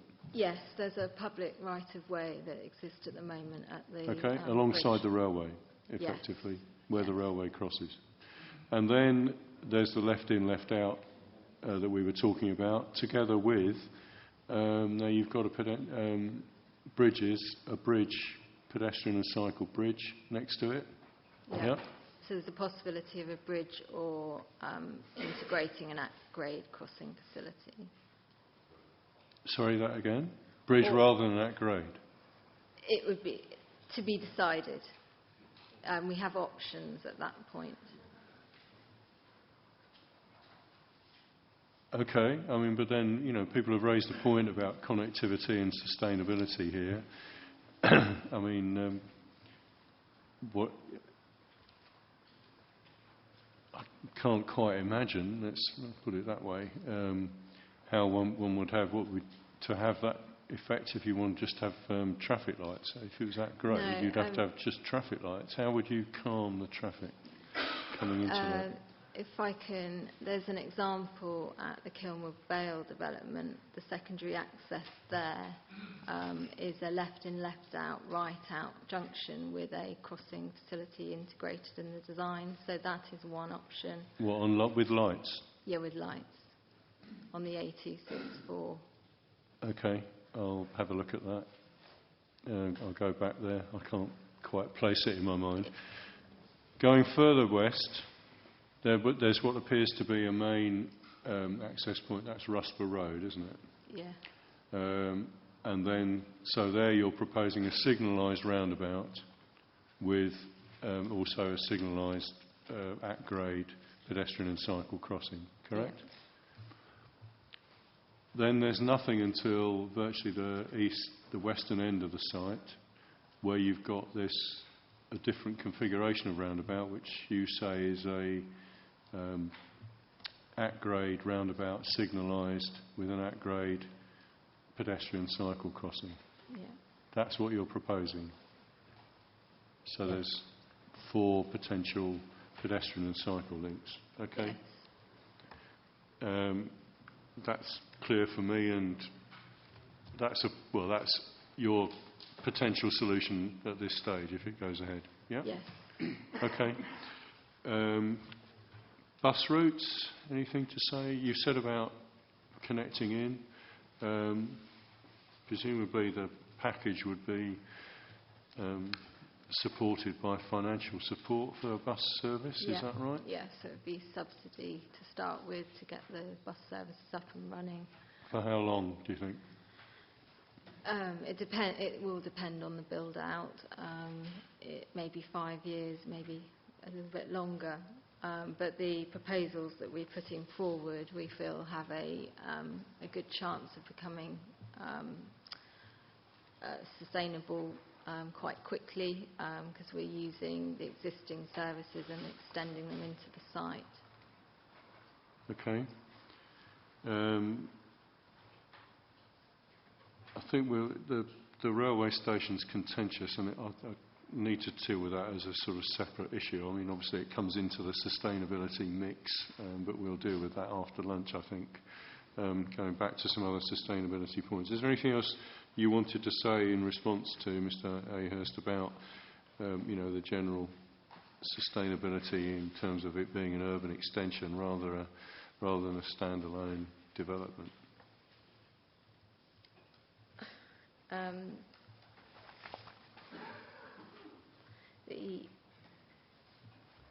I guess the other points of, I suppose I made the point of placing all development in one place helps sustainability, reduces travel. It also creates the greater viability of improved bus services. The walk distance to Horsham town centre is just under that if you compare to Southwater, so there is relatively different. Sorry, I've got, well, it was 4 kilometres, Mr. Ahurst said, is that? Sorry? The walking distance Yeah, to the town centre, I mean, I can measure it, but is you accept it's about 4 kilometres? The walking distance from North Horsham to the town centre is 3.8 kilometres. Southwater is 4.2, so it's very similar in distance. Okay, we can look at that. I mean, there's the issue of how self-containment, I mean, obviously it's a good concept and it would reduce travel patterns. The problem is, in the modern world, obviously not everyone who works on the business park is going to be living. It's providing for a much wider employment market than the urban extension. I recognise that. I take the point's already been made. It's not a lot, unless we're going to go into an awful lot of figures about what percentage of residents might be expected to work there and whatever. The schools, though, might be a bit more of a known quantity. How self-contained is the school? I mean, a secondary school wouldn't necessarily be needed for a development of 2,500 homes, would it? Sir, under question 31, when you were talking about necessary infrastructure, we actually have colleagues from the County Council representing education here who can speak directly to answer that question. Okay, I'll be very interested to know what the school position is likely to be. It's been raised by Mr. Pearson and how that's going to work. But presumably it still leaves the Southwater issue that I've heard about. 650, I think, pupils was the figure I was given. Is that right? Yes, that's right, sir. Being bussed out of Southwater. And Council will be able to clarify that for you. All right, we'll park that one then. Okay. Well, your questions, Mr. I will allow you to come back, and then I'll take a couple more comments before asking the Council to respond again. Could I respond then, just briefly? I think it's from that conversation, it's quite clear that it's accepted that this is a separate settlement. And I think, by your own words, if it's a separate settlement, it fails the test that it can be integrated properly with Horsham itself. Secondly, I have to thank Peter Brett Associates for your input there, because I think it's quite clear that the ifs and the buts and the mights and the possibilities and the short term, it just shows that the transport policies that are being put forward, it's a mess. It's a shambles. It really doesn't work. And I think the fundamental thing is... Well, hang on. I mean, why don't you think it works? I can't allow just sort of pejorative comments like that. You can't just make assertions, Mr. Ahurst. Well, what don't you think, having heard how it's going to work? Right, because it undermines the WSP traffic survey study, which talks... If you look through it, it has no mention of crossings at grade, no further crossings at all. It's just got 2 roundabouts and some signals up at the one at Farthings Hill. It undermines that traffic study, which only just works. We'll come on to talk about that later. Well, okay, it might, but which comes first? I'm not quite sure what your point is. What do you think the status of the other traffic study is? The WSP traffic study clearly gave calculations and traffic flows, and again, we'll talk about this later, but came up with areas where there's likely to be pressure on traffic junctions. But it took no account of any crossings of the A264. Therefore, if the morning peak and the afternoon peak can be under pressure from that, once you've got crossings in, at-grade crossings, traffic lights, then the WSP policy report needs to be reworked to demonstrate that still works. Okay, well, we will come back to that, but I mean, obviously, that was something that was going through my mind, but I left because I know it's another question with regard to traffic capacity and the impact of crossings along the A264 on the highway network. Okay, who's not had a chance to speak yet?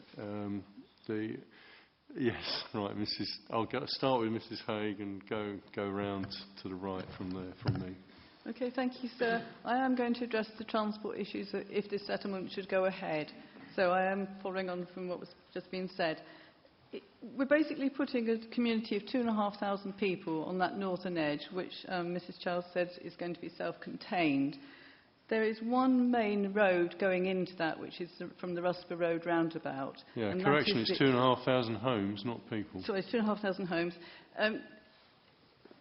The HDPF says in 7.65 that they're going to discourage people using the rural lanes coming out of going up towards Rusper. So the inference from that is that most people will be encouraged to come out through the Rusper Road roundabout, which, given that there would be the secondary school and the business park and the station, means that most people will also be coming into the development via that entrance, although there is the left in, left out further on towards the railway bridge. So that in itself is an issue that basically you've only got one real route into the development.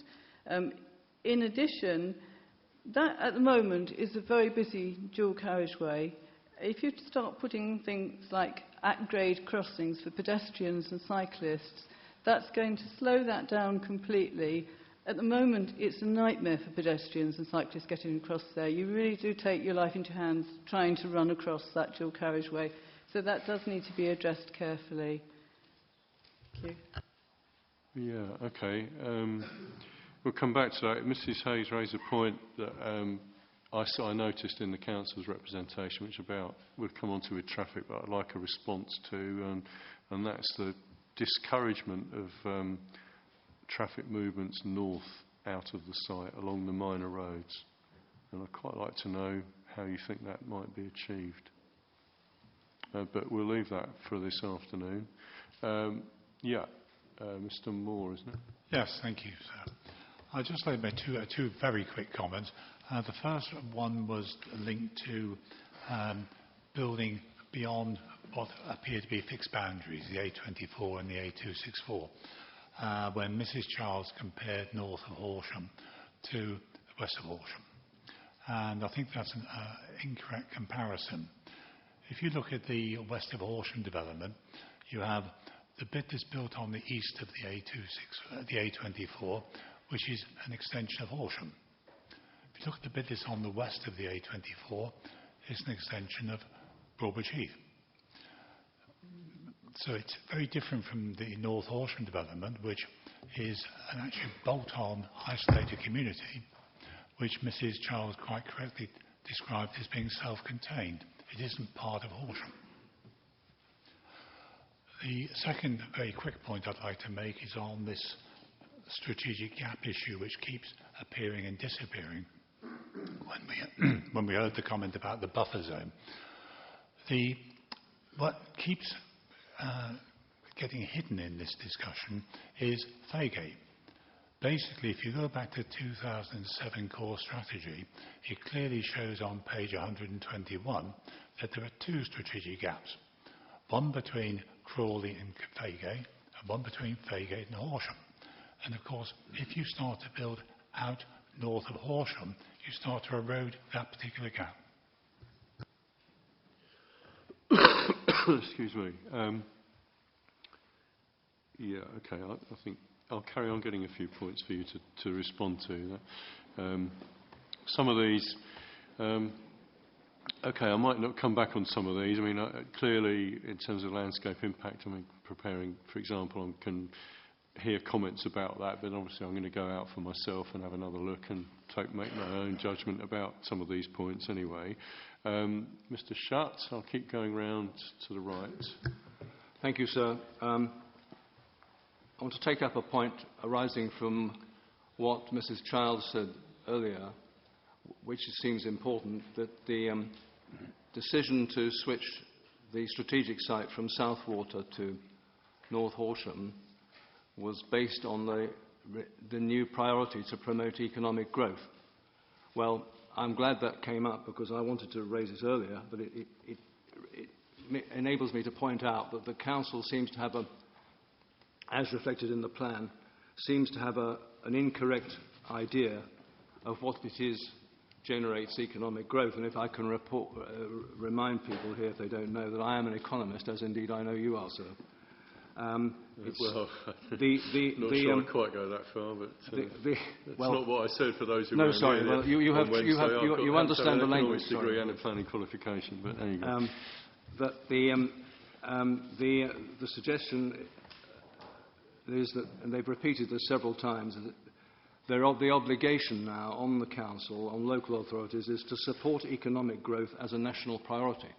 Well, that doesn't actually reflect the wording of the NPPF. What the NPPF says is that Council should ensure that, quote, sufficient land of the right type is available in the right places to support growth. Now, that's a very important distinction, because what needs to be pointed out is that you don't create economic growth. You don't generate economic growth just by building something. If you're building something for which there's no demand, no market, then you're actually impeding economic growth and wasting resources. And if that is the argument, therefore, for building the North Horsham, developing a North Horsham strategic site, where I assume the business park is seen to be the key economic driver, then if there's no demand for that product, as I've said already last week, and will say again this afternoon, there is no demand, then it is clearly a misguided, a misapplied approach of economics to justify the decision to switch from Southwater to North Horsham. Yeah, okay, I've got the point, Mr. Shutt. Yeah, sorry, Mr. Smith, is it? Yes, sir. Just taking up the point that you made just now, that some residents in the proposed development, if it goes ahead, will commute to places of work elsewhere because of the nature of the economy. So no disagreement on that. You might be interested to know that at a Horsham District Council meeting held on the 25th of July 2013, when the concept of north of Horsham was being discussed, some councillors who were advocating the development, the point that they made was that the business park would provide high-quality, well-paid jobs for Horsham's young people on their doorstep, and there was a presumption that the young people would also be able to afford to live in the houses that would be built on the development, and I think that's questionable. And there was also really the implicit in what was said that the housing there would be affordable, and that the jobs would be there for Horsham's young people, and they would be highly paid. I would just like to suggest that concept is perhaps simplistic, to say the least. Thank you, sir. Yeah, okay. I mean, well, I'll just note that point. I'm not sure the council need to come back. With their statement, there are a couple of viability appraisals which go to the viability of both the commercial and the residential development. Just be clear, my understanding is that there will be affordable housing at the expected target rate of 35%. Can the council just confirm that? Is that right? Yes, the viability testing that has been undertaking for our preparation for the SIL demonstrates 35% viability for affordable housing. What's the sort of, do you know the split of that between intermediate and housing and affordable? It's a 70-30 policy compliance split, sir. Right. Okay. Well, I'm not going to go into another argument about affordable rent, but that's government policy that I can't really do much about. But I've made those points. Okay, thank you. Ms. Mitchell. Yeah. I failed to see how... you need to speak quite close to the microphone, okay. Just so that everyone can hear you for the recording. I failed to see how it can be... the North Horsham development can be integrated with Horsham very easily. About the number of cars, the council say they don't want to take anything away from Horsham Town Centre, and the North Horsham development be self-contained. I haven't heard anything about a GP surgery in the North Horsham development, just about a healthcare facility. But NHS England have said there's no new provision for GP services in this area, and 10% of the GPs in Horsham are going to be retiring in the next 5 years. So I don't know where this health centre is going to come from. Obviously, at Southwater there is already a health centre. And what about all the cars going into Horsham town centre at the weekend? Council have said they don't want to take anything away from Horsham town centre, and everybody, will continue to use Horsham. If everybody has 2,500 homes, everybody has even just one car. Where is everybody going to park? Where do the council propose to build all these new car parks in Horsham? Whereas the Southwater side, you've got the park and ride, which is very close, the Hop Host roundabout, which would solve all that problem and solve all the traffic congestion in Horsham town centre and the parking problem associated with it. Okay, thanks. A couple of points for the council there, then I'll carry on round. Excuse me. I beg your pardon. Still remains of last week. Do you want to carry... some of those you might want to park and some of you might want to carry on. I'm quite interested about the GP provision, no park and ride for this. Presumably the hope would be that the bus service would encourage people to go into Horsham. There's a few other points as well about the Mrs. Haig's point about capacity. Maybe could be left, but anything else on the strategic gap and sustainability? I think so, if I may start off with the doctor's surgery and the healthcare provision point. References made to that in the strategic allocation policy, SD1, and then also further references made in policy SD3, which talks about the local centre and the need for health provision. We have been in discussions with the clinical commissioning group about their particular requirements, their needs and their conclusions on the needs of meeting both Horsham district and in this particular area have been evolving, so that is a continuing discussion. We have made sure that there is provision for medical facilities within the policy provisions of the plan, but how those provisions will be precisely manifested has not yet been bottomed out, but that is due to ongoing discussions with the relevant body. So I'm not able to give you any further information at present, other than to ensure that there is, from a land use policy perspective, that those provisions are made within the allocation. The same would apply if it was west of Southwater as well, wouldn't it? Indeed, sir. There is an existing doctor's surgery at Southwater which has some capacity, as Mr Pearson's already identified. Obviously, here would be the provision of a new facility. Yeah, okay. Well, I think... okay. Anything else you want to come back on now, or shall I carry? There were just a couple of matters, if I may, sir. One was the reference to switching. I think the reference was made between a significant development at Southwater and land north of Horsham. The council's position, there was never an adopted position that there would be 2,750 homes at Southwater. It was an option that has been put forward and has been rigorously tested through the sustainability appraisal. However, clearly the council does think that Southwater as a community has a contribution to make to our strategy and has identified a strategic site for around 500 homes. And one other point, I obviously wasn't clear that Mr Moore from the Horsham Society was making reference to my comparison with west of Horsham. The comparison I was making there was actually to do with land on the western side of the A24. So the comparison I was making was that development south of Broadbridge Heath has actually occurred south of the existing bypass. So that was the comparison I was making, rather than development occurring on either side of the A24. So I think that covers the points I particularly wanted to make. Thank you. Yeah, I've got one to follow up on that on behalf of Mr Moore. I mean, there were, excuse me, I mean, presumably it was raised right at the start by Mr Bowes, actually, I think, about the defensibility of the boundary.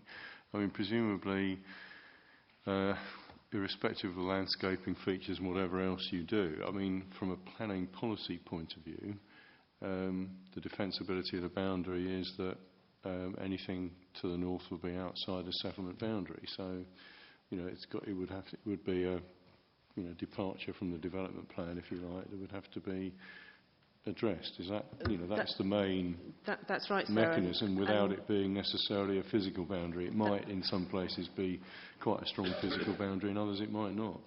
That's absolutely right, and you'll notice that the red line of the allocation actually includes the landscape buffers and the open space, which Mr Bright referred to, and that was a very specific and conscious decision because we wanted to illustrate that we are seeking to provide a defensible boundary to the north.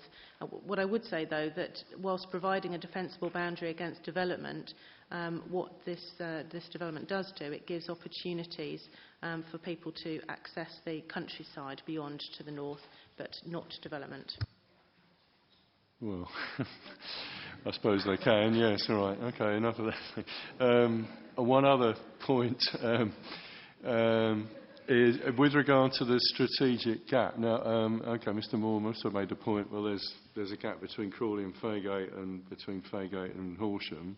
Do you have any comments on that? I mean, I must admit, Mr Moore, I'd always thought that what we were really talking about here was one, there's no policy, although I think that, I don't know, did there used to be a policy about gaps? Because West Sussex did have one, didn't they? But then it was the regional strategy. That's the right. Secretary of State decided he didn't like strategic gaps. That's absolutely right. So the structure plan had a policy for strategic gaps, which were identified by the individual local authorities, and Horsham has an identified strategic gap between Horsham and Crawley.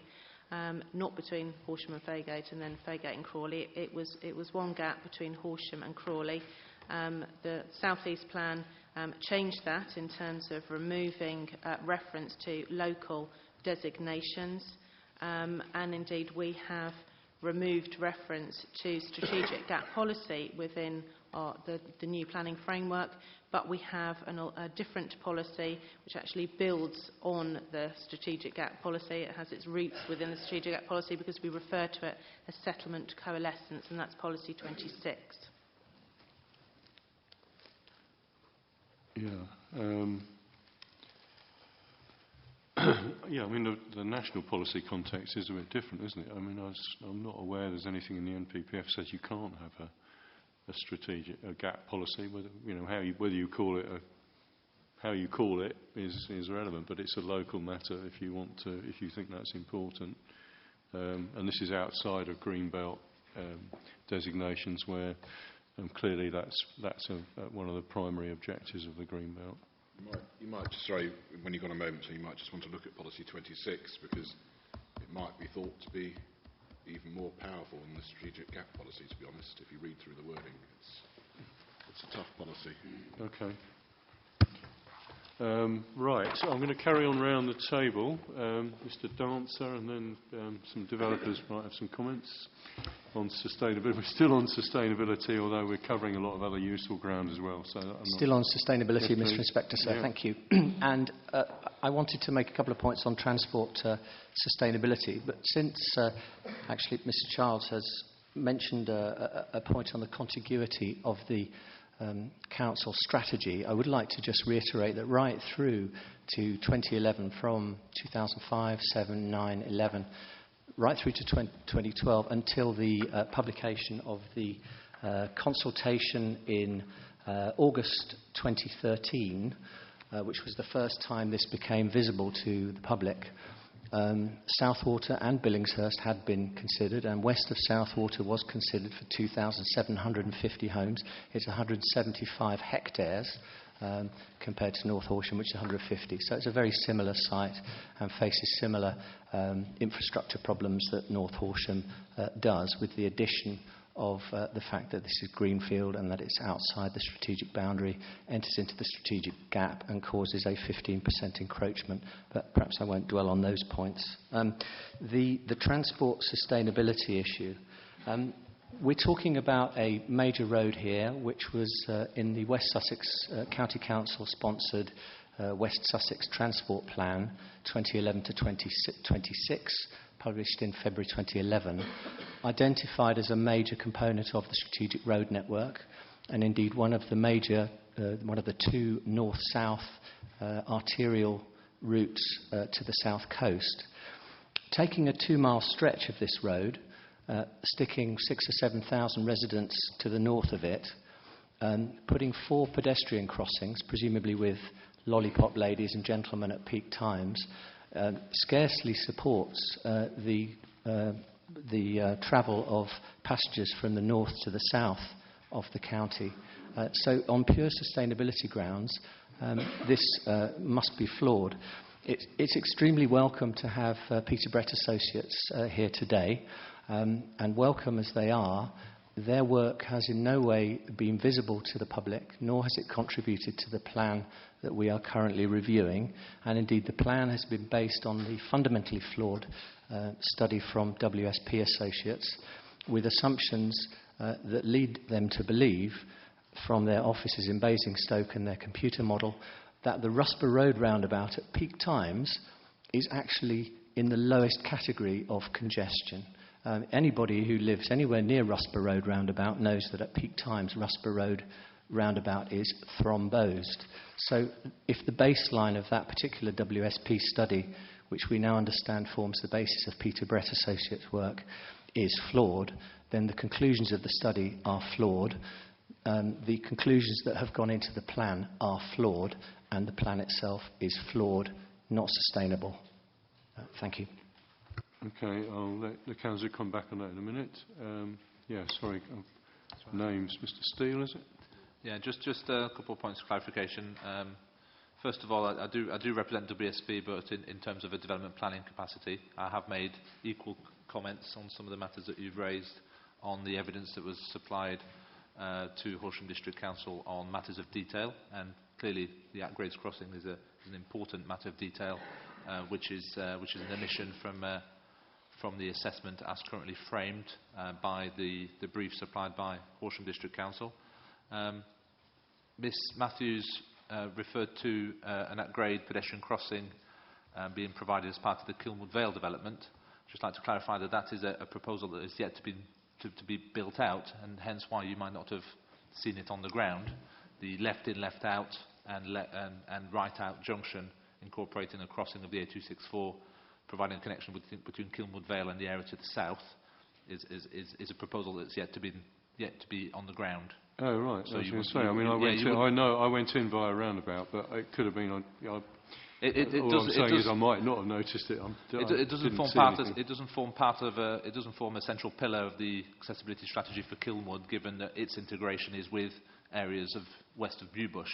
Yeah. And therefore it is provided to Okay. provide connectivity, That's helpful. rather than necessarily being a central pillar to an accessibility strategy, which it is in the case of the North Horsham development. I'd like to pick up on a point as well that was made by Ms Matthews regarding park and ride facility. Let's not forget that the Parkway station that's being promoted by Land North of Horsham or Horsham District Council more generally is due to provide up to 600 parking spaces. Now, there's obviously questions later on this afternoon that we'll explore as to the links that there are between the development land of North Horsham and the Parkway train station, but itself a park and ride facility is being established through the proposal by pure fact that 600 parking spaces will be provided on land north of Horsham. Yeah. Is that just, I mean, are you making any planning policy point about that? What's the problem with that? Well, the points I'm making is that, which I'm happy to explore further this afternoon, is that proposal hasn't been tested in any of the evidence. Well, no. Okay, that's a different... yes, right. Well, we are, and I know that there's some contesting of that particular element of the proposal.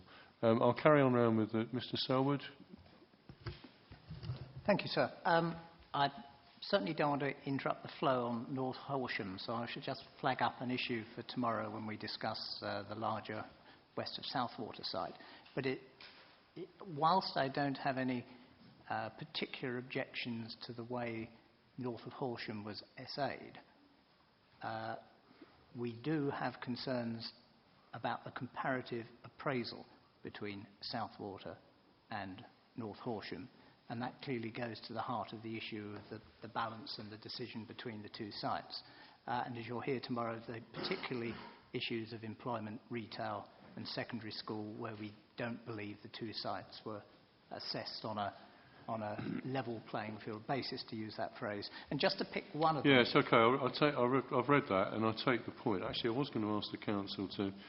I've got a question about SA myself, really, in terms of...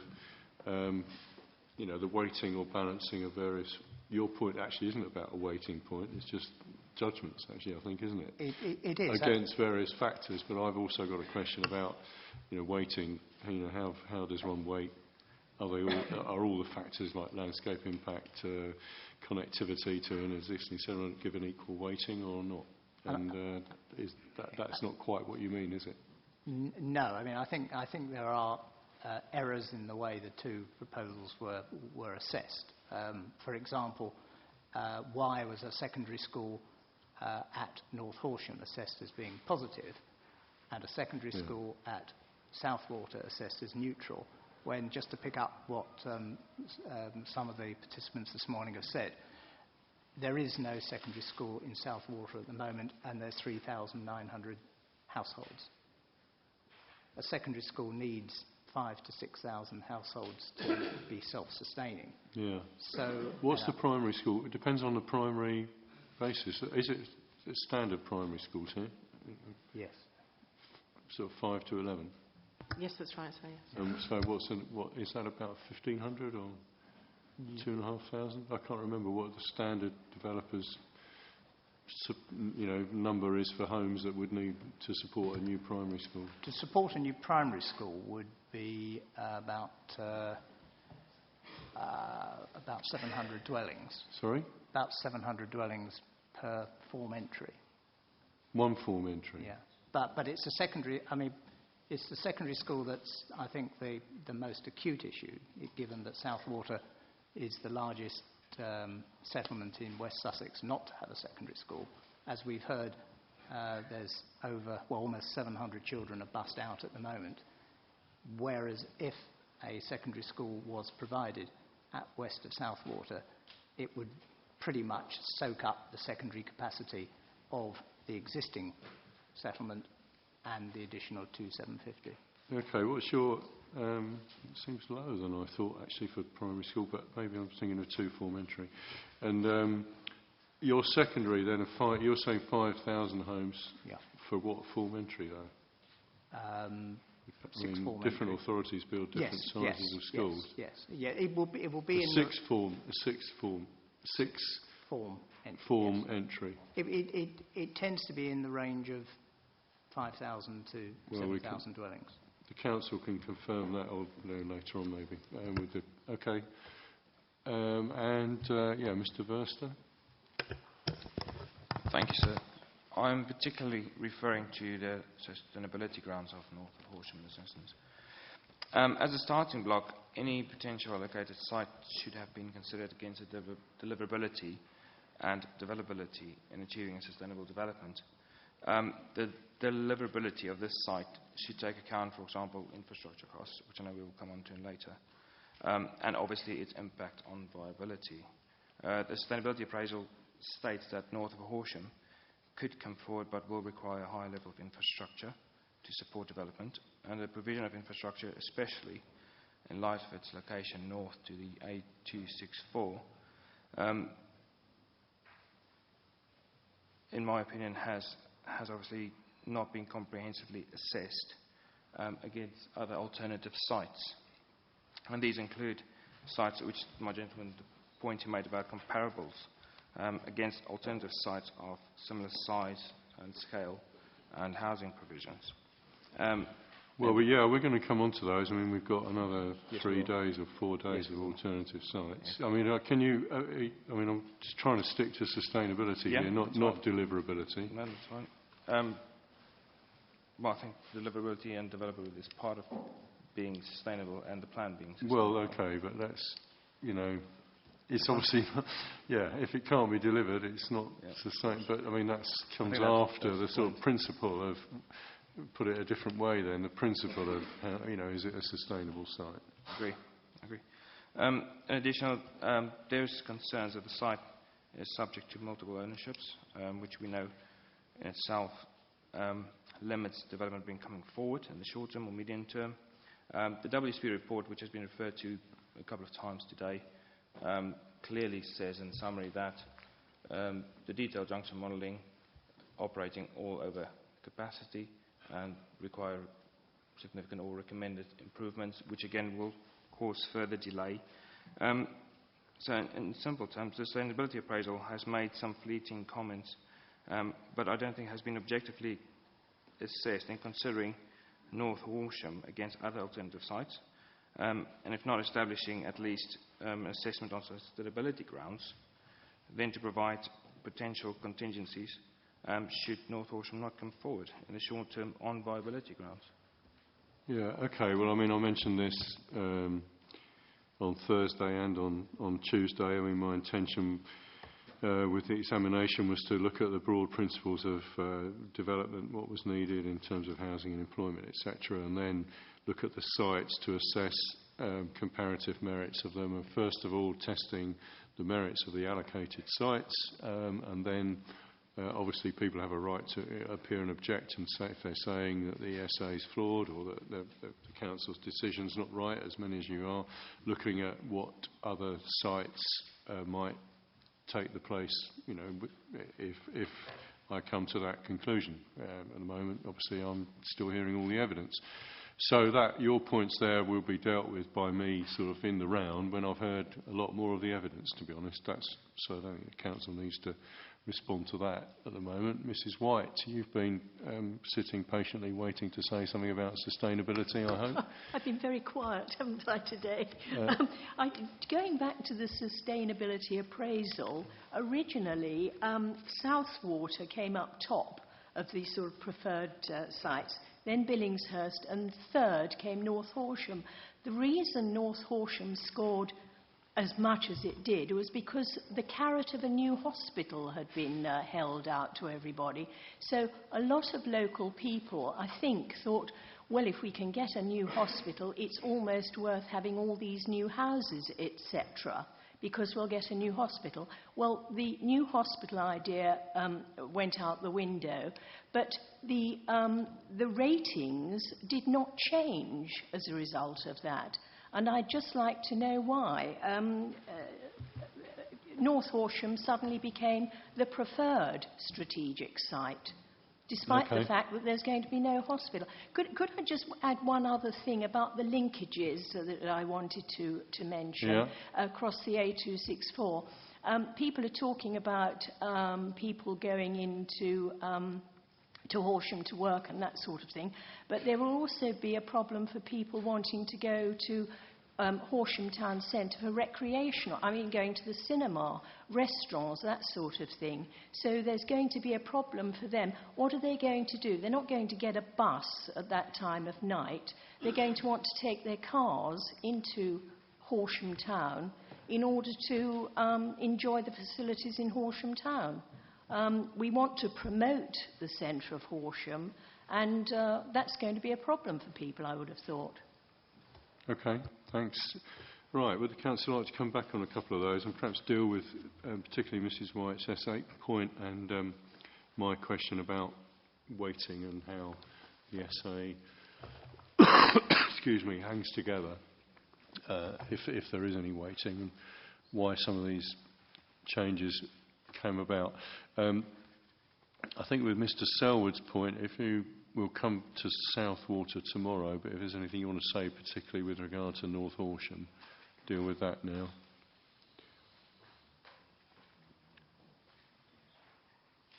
Miss Howe dealing with this? Yes, fine. Yeah.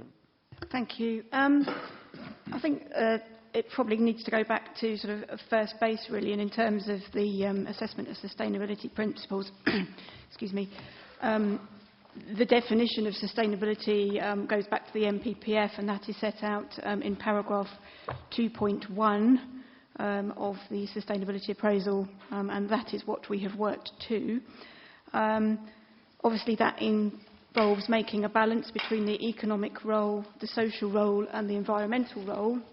And we obviously have set up a framework, which I alluded to earlier, which is set out in Chapter 6, and that starts on page 51. And what that does is to identify a range of the sustainability criteria, which was derived from looking at the baseline evidence, which was set out in Chapter 5, which sets out the background on all those social, environmental criteria, and obviously goes through housing, education, health, economy, biodiversity, transport, etc., and how those would be assessed. Now, we obviously have to take into account comments from statutory consultees in particular on that. We've not had any objections, and certainly we've incorporated the comments that they've had on that. So we would say that it's been done on a consistent basis. In terms of the weighting, then because obviously we have to make that balance, it's obviously on an equal weighting, and indeed this goes back to the sustainability appraisal of the core strategy, where we actually talked about this issue more generally and actually had an objection from, I believe, I think it was the Environment Agency at the time, saying that that was, sustainability was making that balance, and we couldn't really weight one thing more equally than another. So we've continued that process through, and I think had we not, that objection would have carried forward in any event. So I hope that clarifies that. In terms of the sustainability appraisal, obviously it started in 2009. It went through various iterations, and what we've had to do at each stage is to weigh up each site, each option against a range of evidence. The evidence doesn't stay still, it is continually updated, and obviously we have to take that into account when we redo those appraisals. So what may have been more sustainable or less sustainable in 2009, 2012, changes in light of the evidence that we had at the most recent iteration, and that is what's led to our conclusion, which is when we went forward with the proposed submission. Yeah, okay, quite a bit there. Does anyone want to come back on that? Yeah, Mr. Dancer. I accept that evidence does change, and indeed, as Kierkegaard said, life is lived forwards but can only be understood backwards. Only by looking backwards in this process can we see how rapidly the evidence did change, and we haven't yet seen, nor was it discussed in public, nor has anybody, to my knowledge, been given clarification of how. Certainly we know how the 9 strategic sites went down to 2 or 3, or indeed 4, but we do not know really how those last 3 got whittled down to North Horsham, which suddenly appeared in a consultation in 2013 August, to which, in fact, on Policy 14, which was to place a large settlement just north of the 264, only 36 people, 36 individuals were in favour. And actually, if you look at the identity numbers of those particular individuals, there are some very unusual patterns indeed in terms of whether they were related to each other, whether they had sequential numbers, and so on. So I question even whether it was 36 people that were in favour at that time. Even so, the document then reappeared, enlarged and enriched, for the last consultation, which is the one that we're now looking at, 5 months later. This, looking back with Kierkegaard's hindsight, would be humorous, actually, if it weren't such a serious matter. Yeah, okay. Would the council like to comment on that in terms of... I mean, I think clearly there has to be an audit trail of SA, otherwise it's not legally compliant, the plan, and the options have to be assessed at the right stages. But I mean, I'm presuming your answer is going to be, to Mr. Dancer and others, that the decision to change was based on the SA, and if it wasn't this document, the one before it, and then this document then also justifies the decisions. Have I got that wrong? What other evidence have you got? I mean, you know, the policies have to be backed up by the sustainability appraisal. There might be differences of opinion about the weightings or the importance of various factors, or even, as Mr. Selwood said, what is said, you know, the actual appraisal itself about various things. Well, yes, that you know, the sustainability appraisal and the results in that is what has informed the decision-making process going forward, and that has been put forward throughout the stages. And we have each stage of the preferred strategy, for example, going back to CDLP 14, CDLP 15, which is the interim sustainability appraisal. Comments could be made on both of those, and they had to be looked at in the round when taking it forward. So that audit trail is set out, and I mean, going back to... Yeah, so for example, we've got, I'm trying to find the right page actually, which is, I think it's round about sort of 180 onwards, but round about page 175, 6, we've got comparative essays of different levels of housing. We discussed this on Thursday about against various factors and what was good about, you know, obviously providing 730 homes a year presumably scores highly about a positive impact for providing lots of people with more chance to have a home, whereas it might have a more, you know, higher negative impact on landscape, for example. So that's all there. And then there's the comparative sites assessment. Starts on page 180 something, 182. Yeah. Sorry, 184. Is that right? Yes. And that's where Mr. Dancer and others can see why you've scored various matters in which way.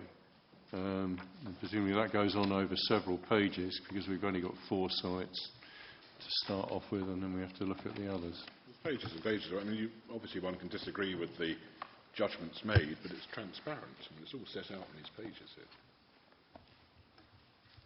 I would motion actually that it's neither transparent nor clear. The audit trail from 2005 is entirely clear to me. There clearly are some retrofitted documents which seek to kind of smooth over that transition, but there is a major discontinuity. Presumably sustainability has been considered since 2005, it being a major strategic issue, and in a plan that runs forward to 2026 would of course be part of it. The issue, I think... Okay, let's stop there for a minute, because I'm not sure that that's correct with regard to this document. Do you have a comment on that? The current core strategy and general development control policies document was adopted in 2007. The review of those two documents began in 2009. Right, so presumably one would then, you started looking at sites, or you started looking at housing numbers, and did you come up with, when there was a preferred options strategy after that though, wasn't there? 2011. That was 2011. Yeah, so that but was, there must was have been an essay for that, correct? 2013, and there was a sustainability appraisal, the draft or the interim statement for the preferred strategy, which was published in 2013. Prior to that, we had the scoping stages, which is mandatory, and they were published in 2009, which is when we published the issues and options. And in 2012, it was the sustainability appraisal scoping report update, which set out the options which we considered should be considered through the sustainability appraisal and published them for comment. I think perhaps what most right-thinking individuals would want to see would be that not only sustainability but other matters would be considered against 2 options, 3 options, 4 options, but perhaps at least 2. That's traditional. I think the interesting feature is that all the other options disappeared off the table, and only North Horsham was considered in the consultation. So the consultation goes something like, when was the last time or when did you give up beating your wife? I think that's the quote, isn't it? So it was just one. There was only one option. It was. Do you like this or don't you like it? But actually, that's it. There was no choice. There was no consideration of sustainability by the public. There was no transparency. None of the work during that period, that discontinuity, nothing was visible to anybody. I really genuinely don't understand this, because the essay has got a whole chapter 7, which does exactly what the gentleman's referring to, which goes through all the various options and sets out the pros and cons and summarises the outcomes. You might disagree, the gentleman obviously does disagree with the judgment calls made, but it's all set out. Sir, I don't understand this at all. It's all in the essay. There's pages and pages of it. Mr. Pearson, do you want to put your board I just up wonder if you whether want it to might speak? be helpful. I mean, I think we're straining in terms of a couple of issues. This was clearly a political decision to switch to North Horsham. There was well, that's what planning is. There was, and I think planning is highly political. Yeah, but I think an assessment it has to be based on, but it's based on, there's quite a lot of politics in planning. But, well, absolutely, and I think but the options have to be appraised, and one would hope that the political decisions based on. There is a process, that's what the regulations provide for, that other options have to be appraised. But I think in this case you can see that by analysis that the facts were adjusted to support the decision. I have no problem with that, because I agree with you about local community planning, and I would just like to say that I support the principles that we're discussing today. I'm not saying that development north of a bypass should never happen, although I think proper land use planning would see it discussed in the context of the creeping of the urban boundary from Crawley. But what I would say is that I think Mrs. Child's comments were particularly helpful in saying that there can be circumstances where you have to go across established firm boundaries. We've spent a long time this morning looking at the consequences of breaching the A264. The fact here is that as at today, there is absolutely no need to breach that, because you have an opportunity in Southwater to meet the housing figures without breaching any bypass, and therefore all this becomes axiomatic. Well, OK, but that you might not need to, but the council's decided to on the basis of pros and cons with regard to a whole range of factors that are set out in the essay with regard to both the land north of Horsham and some of the other sites, including west of Southwater, which comes on to one of my other... I think I'm going to move on, actually, to sort of start talking about question 27. And I put that in as a... Because this is what we're... all of this, all the rest of the questions which we've already touched on feeds back into this final assessment, if you like, as to whether or not this is a reasonable option to pursue compared to some other options. Now, and one of the factors with that, in Mr. Vickery's words, there might well be a showstopper here. Now, in terms of this, I mean, I referred to this on the first day. There's almost a sieve process in looking at some of these sites.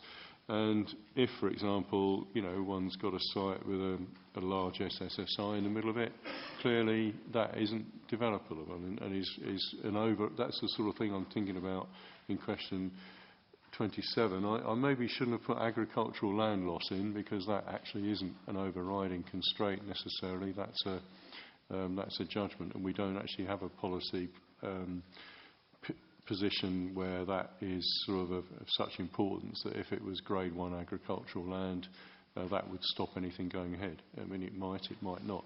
Mr. Katkowski's nodding, but there are certain things like biodiversity impacts on, there might be some protected species that just can't be moved, or there's no potential mitigation. There might be large areas of flood zone 3 or whatever that would stop a site going forward. So that's what that question is. Now, I'm not aware, to be honest, that anyone said that any of those are effectively showstoppers with this site. But does anyone want to say that there is one? Well, so what we would say, if now is a convenient point, is that there might not be showstoppers to prevent any development on this site, but there are clearly factors which are, we would go so far as to say, significant constraints on delivering what is proposed to be delivered on that site. And those constraints, we say, are indeed the constraints identified by the Council itself in 2009, being the setting of the high-wheeled ANOB, matter of which national policy attaches significant weight, the views from the A264 and Horsham, the coalescence between Horsham and Crawley, and so on a different point is the impact on traffic generation, which, just to give you the reference, page 191 of the essay identifies as being negative. And so we say that whilst those won't prevent development of any scale on the site, what they will prevent, we say, is the bringing forward of development in the quantum that's proposed for this allocation. And we say that is a significant matter to be taken into account. So whilst the Council's answered your question, sir, in its response, in a sense the way you've posed it, which is there anything to stop anything on this site? Well, no. The question is there something to stop what's proposed on this site? And we say yes, there is. Yeah, right, okay, I take the point. That's a fair point for the Council to have to answer. I mean, actually, that's more... question 28 particularly, actually, you've just addressed there, with regard to landscape impacts and the strategic gap which we've already talked about. Well, yes, Bennett, that's the sort of rounding up at the end. I think Mr. Katkowski's referred me to 34. Mr. Kernock for Rusper, do you want to make any comments about constraints? Yeah, I think the discussion about the coalescence impacts of this seemed to imply that the landscaping of the area would provide an alternative natural boundary. The suggestion that the natural boundary at the moment is just the A264 is sort of contrary to everything that Horsham has said in the past, where the A264, with the floodplain green fields beyond it, the natural ridge and the ancient woodlands at the top of that ridge, all formed part of the natural boundary itself. So it wasn't just the road that was the natural boundary, it was the combination of the landscape in that area with the floodplain area, the rise to the ridge and the ancient woodland. And on submission SA296, where they're showing the potential for developable land in this area, despite what was said earlier about landscaping constraints, avoiding going up onto the top of the ridge, the yellow area marked on that map clearly shows land going well beyond Hawksbourne development up along the ridge into the ancient woodland. So I think that the concept that the road was the natural boundary was a misconcept, because it was the road and the landscape around it that formed that natural boundary. And to suggest that there could be an alternative boundary provided if this development goes ahead as just a range of hedgerows is a sort of misconception of what will stop coalescence of the settlements. Okay. Right. I'll take a couple more and then I'll ask the council to respond and then we'll break for lunch. Mr. Ahast? Thank you. I'll just look quickly at the Horsham Framework Strategic Policy, and it says there that it will take a sequential approach across the site to ensure the most vulnerable uses are placed in the lowest flood risk zone. I'm glad to see that they accept that there is a flood risk there, and there are indeed areas marked on the plans showing where they are. You put on top of that the loss of countryside and biodiversity. There's a damage to the ancient woodlands at Bush Copse and I believe 4 other sites. There's historic sites, and there's impact on protected species. Great crested newts, there's 10 species of bats, reptiles, 46 species of birds, badgers, butterflies, stag beetles, even something called a hazel dormice. All the sorts of things that you want to have in your garden, and here they are on your doorstep. Top of that, we have comments from the Warnham Local Nature Reserve. They're worried that runoffs from the proposed development will lead straight into Channels Brook, Baldings Brook, and then increasing levels of pollution at Warnham Local Nature Reserve, and a higher risk of flooding at the reserve and further south, something which has happened in the past couple of months. Now, from a resident's point of view, this is a major loss for walking, for cycling, and for surrounding environment. And already it's happening in West Horsham, but this North Horsham is a highly visible and it's site, and it's biodiverse. And I am upset with the council's cavalier attitude to this. And I'll refer back to a government policy document, the Natural Environment White Paper, where in the introduction, Caroline Spellman notes that too often we take for granted the value that nature freely provides us. They risk being lost as a consequence. And she specifically wants that this government wants to be the first generation to leave the natural environment of England in a better state than it inherited it. The document itself covers all sorts of different things, but specifically references ecologically coherent planning, which I think is a very useful phrase because it means retaining and protecting the natural environment as core objectives of the planning system. Well, yeah, but that's... Okay, sorry, that is... I'm not sure about that document. I mean, I'm assuming...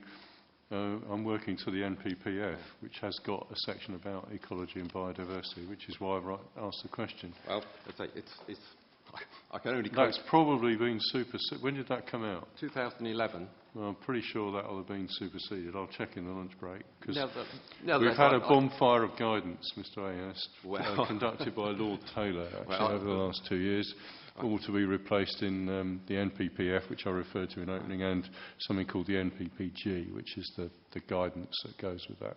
But I take the point, and I'd like the Council's comments about biodiversity before we break. Was there anything else on overriding constraints or other constraints? The National Planning Framework, where planning policies should plan for biodiversity across local authority boundaries. And local planning authorities should aim to conserve and enhance biodiversity. That's in the NPPF. Now, if we come back to the government's statement, it does want to improve and be the generation that leaves the natural environment in a better state. And it's beyond me that the Council can offer to agree with that on one hand and then do the other. And there's nothing in this planning framework that gives me any confidence that the planning requirements have been read or taken on board. In my humble opinion, it's not justified and it's not consistent with national policy. Okay, there's a couple of points I'd like the Council to deal with there before we break, please. Landscape setting's been raised, so we can, maybe deal with that again. Obviously, as I said, I'll go out and have a look. Setting of the high wheeled AONB, affecting the amount of development, which I suspect you would also deal with regard to Mr.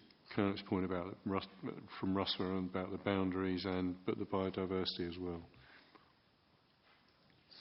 2 or 3 things, 2 really, landscape and biodiversity. An initial response, then we'll break. I'll pass over to Matthew for the high wheeled AMB and then come back and pick up the biodiversity points. I appreciate the concern about the setting of the high wheeled AMB, This is something that's been considered. I didn't actually hear any evidence that explained how the development will adversely affect the setting of the AMB. I think when you're within the high-wheeled AMB immediately to the east of Horsham, what you appreciate as the overriding feature in views looking back towards the development area is actually the wooded ridge. That is the strongest feature, and that is what we're protecting. In terms of development areas on the lower land, you actually, in general overall terms, have a strong framework of existing woodlands and shores, which will be protected by these proposals. There will be inevitably areas, because of establishing a highway access network, where some of those hedgerows have to be breached, but there are ways of dealing with that. In terms of looking back to the AONB from the site, if you took, for instance, the land just to the south of Hurst Wood, although it's not publicly accessed at the moment, you have panoramic views over the site that look back towards the high-wheeled AONB. You will be seeing an impact of development changing the character of the lower land, but it will not impinge, and this is in my photographic evidence, it will not impinge on the AONB. The other thing is obviously the use of the buffers at the eastern end will assist to some extent. And I should also mention that the land, just an example to the north of Castle Copse, which actually isn't on the ridge, but is relatively visually prominent open land as seen from the AONB, that has been excluded from development. And I was very clear again that wasn't an area that should be developed, and fell within the area of low to moderate capacity. Yeah, okay.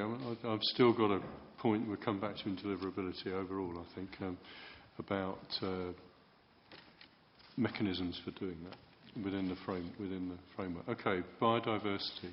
Yes, and flooding. I mean, presumably there's quite a bit of floodplain here, sort of going to the east from the middle of the site, from the Rusper Road roundabout. That's not developable, presumably.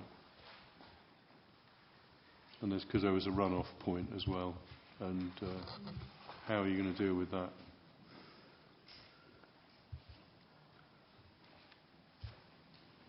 Yeah, thank you. Well, in terms of flood risk, yes, we clearly acknowledge that parts of the site are within flood zones 2 and 3.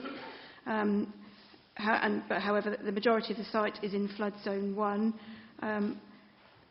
There is no sort of built development within that within the flood zone areas, and the sequential test document, which is CDEN01, outlines how this sequential approach has been undertaken on site to avoid development in those high-risk areas, and the Environment Agency in particular are supportive of this approach.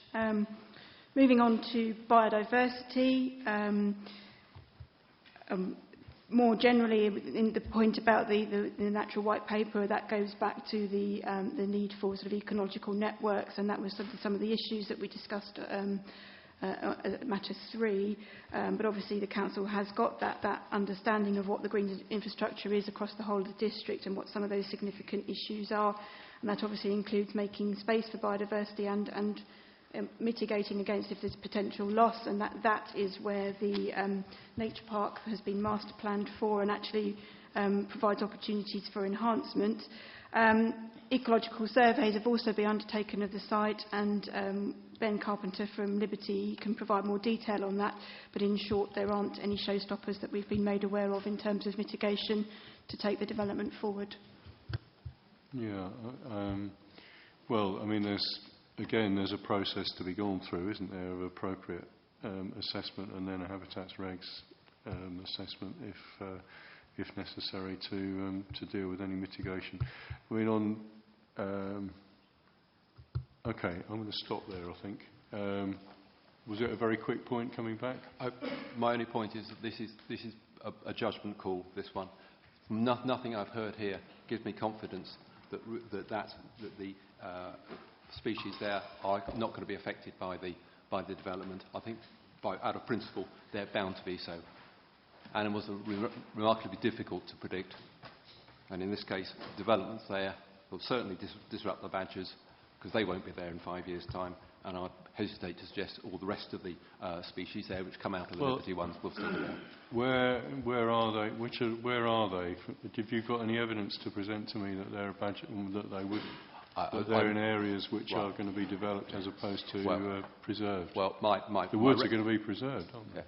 My recollection is that there were 3 sets identified in the Liberty proposals. I'll have to reread that document to get the details. And there were 10 species of bats. So there are bat routes, foraging routes, which will be disturbed by lights and such like. But perhaps I could, if anyone else has got. Well, so I'll check that over lunch, I think, and we'll, if necessary, come back to that. I'm going to break for lunch now for 50 minutes until 2 o'clock, and if there's anything else on. I think, as ever, it seems slow, but I think we're getting there. You're having a chance to raise some of these things, and we've already covered some of the other questions in part. So we'll come back at 2 o'clock. Thanks very much.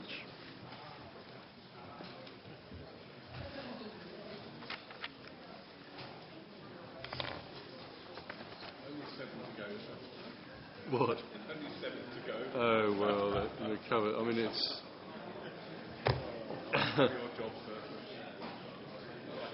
Well, I was talking to one of my colleagues, Mr. Emerson. Yeah, as you're the CPRE. Yep.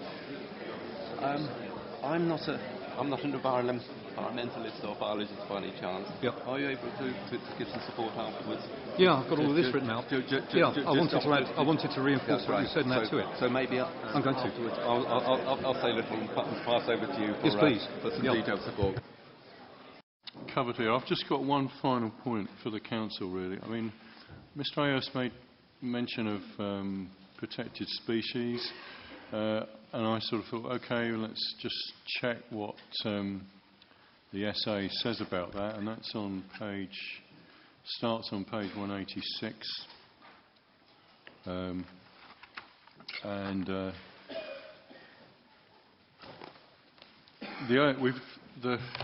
In terms of European designations and the habitats regs assessment, there's just some areas to further south in the district. You know, the Arran SPA and the Ramsar. There's a Ramsar there as well. Mr. O'Hare said we've got nothing of significance has been found, although he referred to north of the proposed development is designated as an ancient woodland. So this may be potentially damaged through increased recreation pressure. Well, you've got some negative impact there on the. Sort of going back to the point about consistency on the west of Southwater, we've got a very negative impact, I think, as a result of an ancient woodland. Because there's 5 areas of ancient woodland in North Horsham. Pardon? There's 5 areas of ancient woodland in North Horsham. OK, so I'd just like the council's comments on that, please, in terms of the scoring and what the likely mitigations going to be. We'll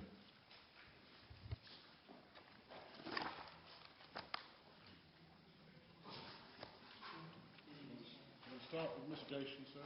Yeah, well, we'll ask Mr. actually, west of Southwood is the same, lower negative impact, rather than some negative impact.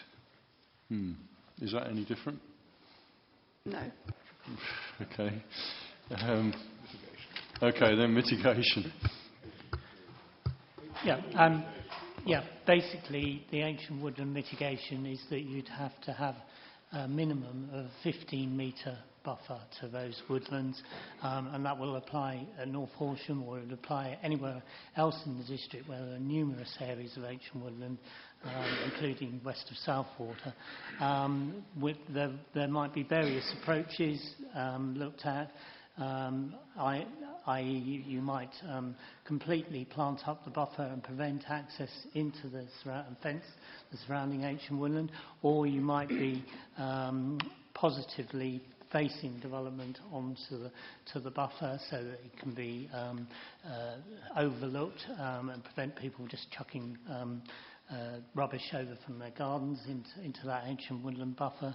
And so it would probably be a mixture of approaches. If you've just got a very small area of ancient woodland surrounded by development, it may be better to actually fence it off, but still under a management regime. Other bigger areas, then there may be scope for allowing controlled access through it, but it's easily dealt with, so it's not insurmountable. And that problem will occur any other strategic site that we look at in Horsham. So it's not, you can't say it's going to be better anywhere else, in my view. No, okay, all right. No, but it's an incremental thing. And yeah, when you take that into account with the bat routes as well, which are obviously going to be disrupted by the flight paths from all the housing and all the lights, as you well know, and the effect on the protected species such as the great crested newts, then clearly all those add together. And suddenly, from what sounds if you do a mitigation for an ancient woodland, you can't do mitigate for everything else. You can't mitigate if there's...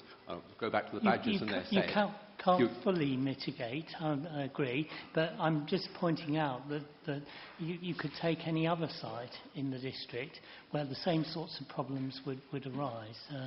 But they won't be with ancient woodland, they'll be with...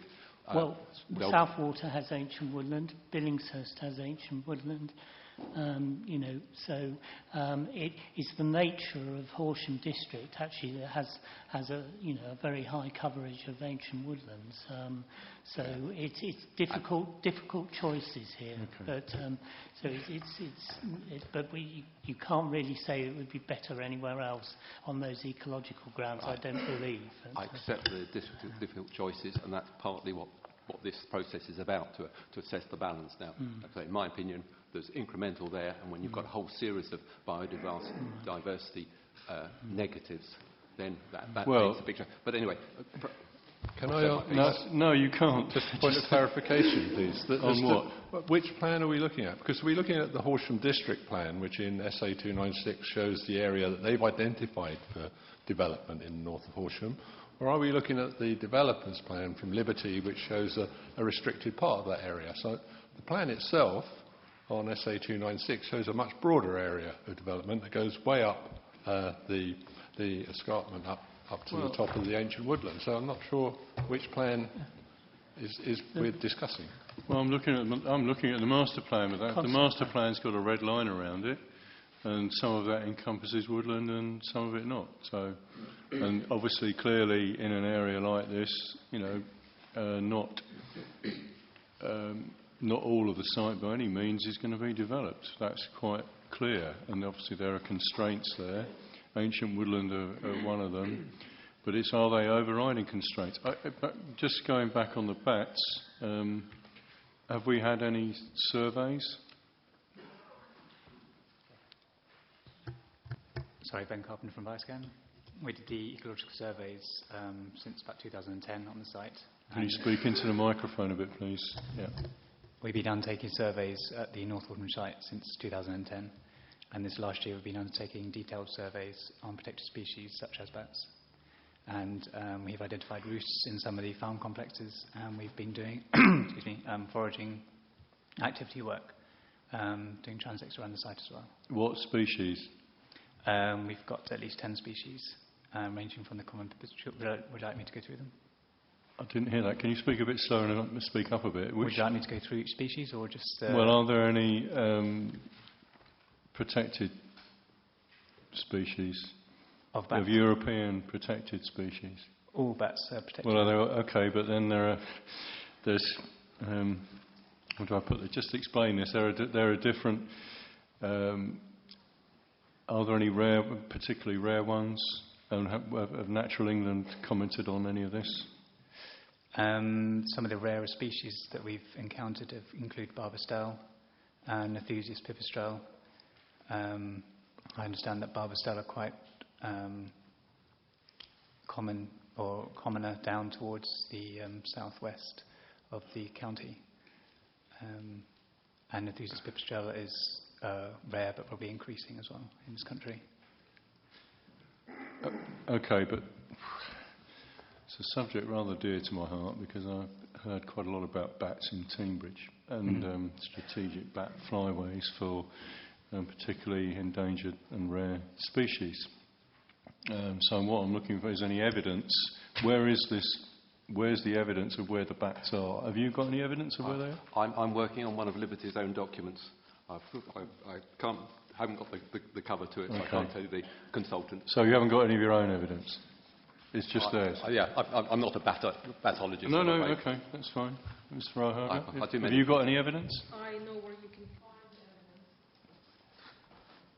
evidence. I'm aware that the evidence has been collected by local volunteers who went out and recorded bats throughout the site at the right time of year, I believe in early May, which is apparently the time of year to do this kind of work. That evidence has been passed on to an expert to identify the sounds. One of the bats, last I heard, that was identified is pipistrelle, is being correctly commented. All of those findings have been passed on to the Wildlife Trust, and I can put you in touch with a man who knows more. But I do not have the evidence here with me today. If you haven't got it, I certainly haven't, have I? So I can only go I can on provide it. I can put the you evidence I've got. Can you come back on that first and refer to your surveys? And have I got those? I don't. You've got a summary of the species that we found on site. In which document? Your statements for this? There should be a document related to the ecological surveys that have been undertaken. I'm afraid I don't know the reference number. So all of the work is included as an appendix to the Liberty representation.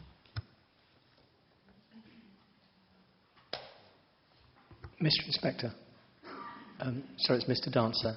May I make a point of process or order? Yes. Well, is it related to biodiversity?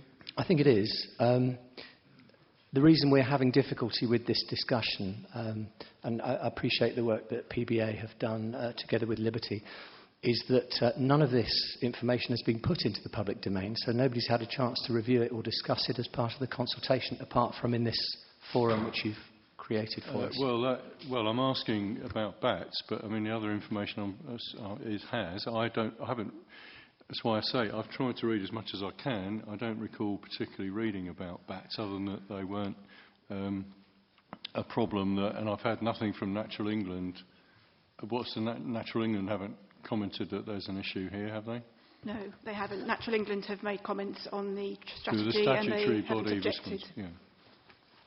So this is all in Appendix B to the DMH Stannard representations, or statement rather, for this hearing. Appendix B is the... I think, sir, the point I was trying to make is that with the large resources that Liberty and PBA and others have, or PBA funded by Liberty, all of these studies, it would have been very helpful if these studies funded by public money had been put into the open by the Council for everybody to consider leading up to the consultation and indeed as part of the consultation process, rather than at the last minute in the last gasp during these hearings. Well, they're not, I think. I mean, sorry, I think you're just under a misapprehension there. They have been, just because I couldn't remember it doesn't mean it wasn't in the public domain. It's been in the public domain. And it's not been paid for by the council, as I assume. But anyway, that's not my concern. I'm just looking at the evidence and the question about the statutory undertakers. So I'm just checking on behalf of a point raised by an objector for my benefit as to what the issues with bats might or might not be. You know, I've got a note that there's been no objection from Natural England.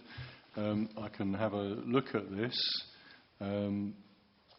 in more detail if it's been raised. Where are you pointing me to?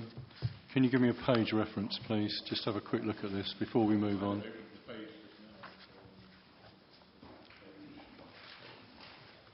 I think at risk of over-labouring the point, sir, what I'm saying is that these documents... I understand I'm taking a risk. It's whether you tell me to actually withdraw.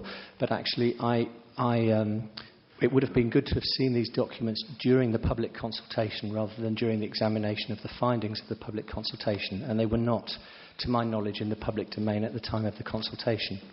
Well, they might not have been, but there was an essay about biodiversity, and if anyone wanted to challenge it, they could have done. So, I mean, it's not... These things are an evolving process. So, OK, I've taken the point, but there's information here. I'm just checking whether it's enough. There's a section on bats on page 8 of Appendix B. Page 8 of Appendix B is where it starts.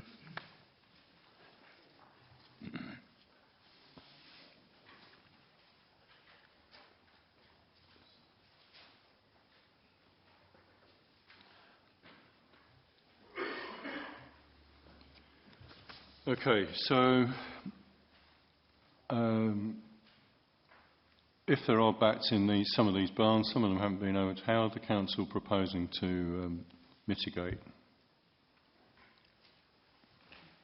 or ensure that there isn't any adverse effect on the bats?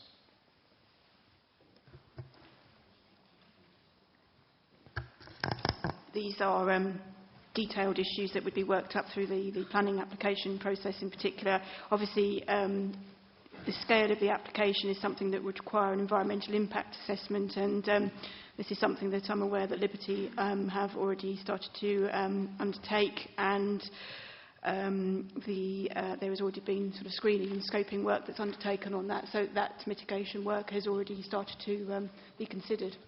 I'd also ask that covers the foraging routes as well as their roosts, because those are equal, if not more important.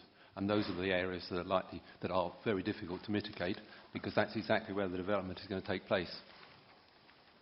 Okay, any comments on that?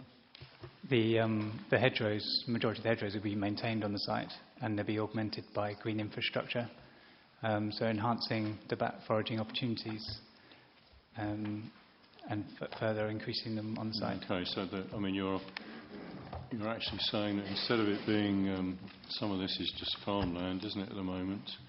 But during construction work, they're going to be disturbed. Sorry, can I just have one at a time, please?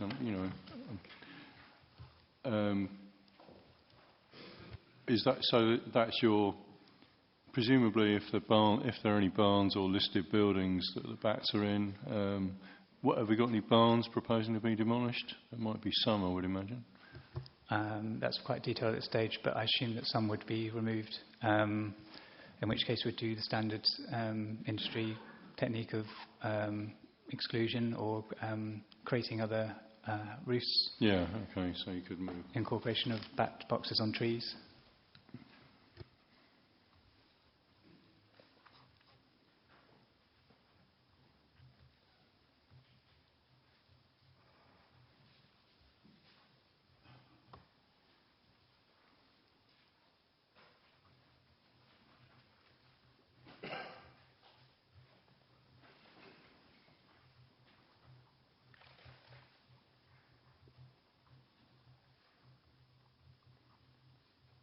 Okay. I'll consider all that, thanks. Can we go back on to other points? You wanted to make some points about education, other constraints. Did you want, presumably the area subject to flooding, if it is it zone 3? Is any of it zone 3? Some of it is. There was an issue raised by Mr. Ayerst about impact on a wildlife habitat through runoff.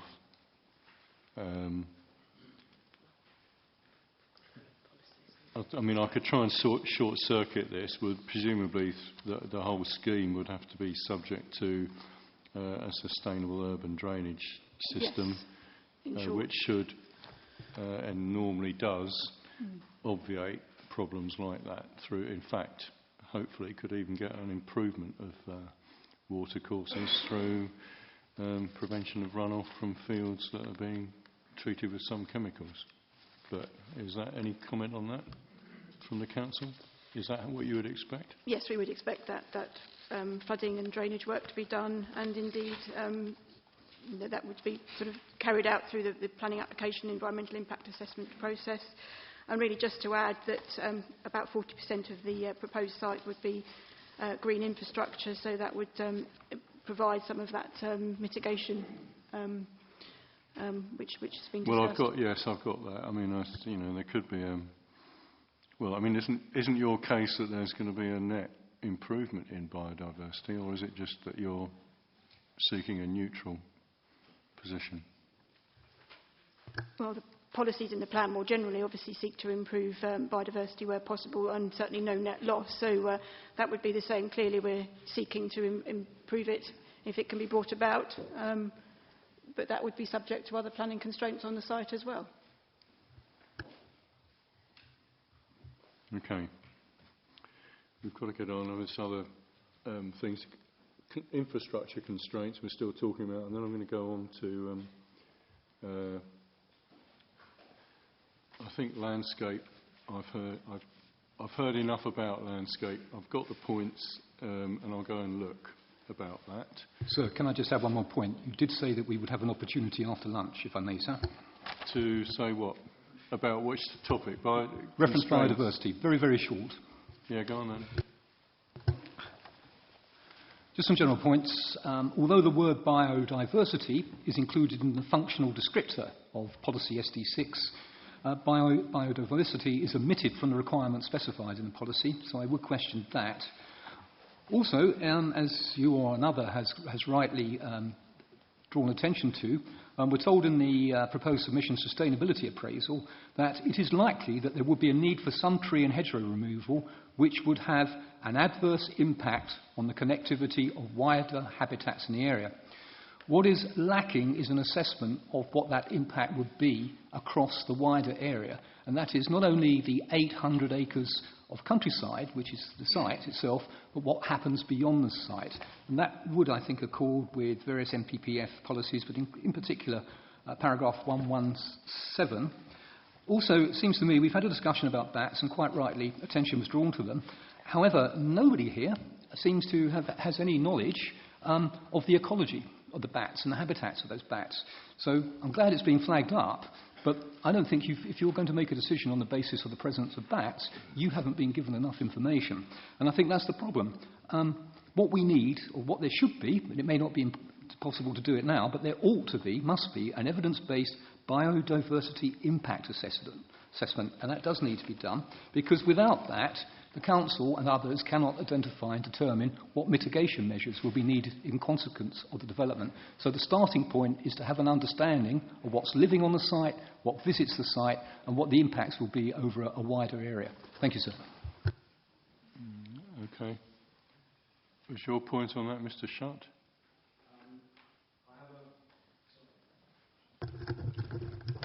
Thank you, sir. Before you pass on from the question of landscape, which I understood you're about to do, sir. I was. I want to mention the question of tourism, which is relevant here, especially as it's the only sector of the local economy identified in the economic development strategy as having potential for development. And here I want to quote and commend a particular passage of the HDPF, which is almost the only thing I identify which I unreservedly support. And it says that emphasis, this is paragraph 5.23, emphasis should be put on maintaining and enhancing the role of Horsham Town as the focal point for tourism and cultural facilities in the district, supported by appropriate facilities in the settlements and villages in the rest of the district, and facilities that are in keeping with and complement the rural hinterland that surround Horsham Town and the other settlements. Now that seems to me in a nutshell a very logical basis for a tourism development strategy, but it seems absolute, and this I made a written comment on this, which I submitted during the consultation period. It should be obvious that maintaining facilities that are in keeping with and complement the rural hinterlands that surround Horsham town must preclude a large-scale development of this kind with a business park slap bang in the middle of the green area surrounding the town, which will simply end up transforming this area into a slice of suburbia, which is surely not what tourists come here to see. Okay, so there's a point for the council there, that you're really saying to me that this development's going to have an adverse effect on tourism in Horsham? Well, if the strategy for the tourist sector is as is set out in the plan, clearly so, yes, with Horsham town as the centre of the tourist industry. Okay, Mrs. Haig, anything on other constraints other than education and other infrastructure constraints? Yes. Could I comment about the flooding, please? We had issues with flooding in the west of Horsham sites last winter. The SUDs were barely adequate, and those sites are downstream from North Horsham. So the whole of that North Horsham area basically acts as a holding ground, if you like, for some of the water that it stops it coming into the town. If it's built over, there will be more water coming through into the town and then onto the west of Horsham sites, putting those at risk. And I want to know that that's been taken into account. Okay. Mr. Curran? Yeah, a couple of points on the sustainability issues in relation to the wildlife aspects. And in our submissions, we called into question, first of all, the diversity of flora and fauna in the area as a question really against the sustainability appraisals and the lack of any information we had to the contrary. So there was no information provided to us to substantiate anything at that stage, which is when we made our objection. And equally, in relation to other points that have been made, that just considering the wildlife aspects of this area is not sufficient, and the remarks made about identifying and isolating areas of ancient woodland doesn't answer anything on our objection to SD6, which talks about wildlife corridors and the need to have identified corridors linking areas of SSI and ancient woodland. And that's what will preserve a wildlife habitat and the diversity that exists in the area. And no answer has been given to those. And the information that is now being put forward wasn't available at the time of the consultation for us to make any informed decision or challenge correctly. Okay. Well, let's deal with the substantive points.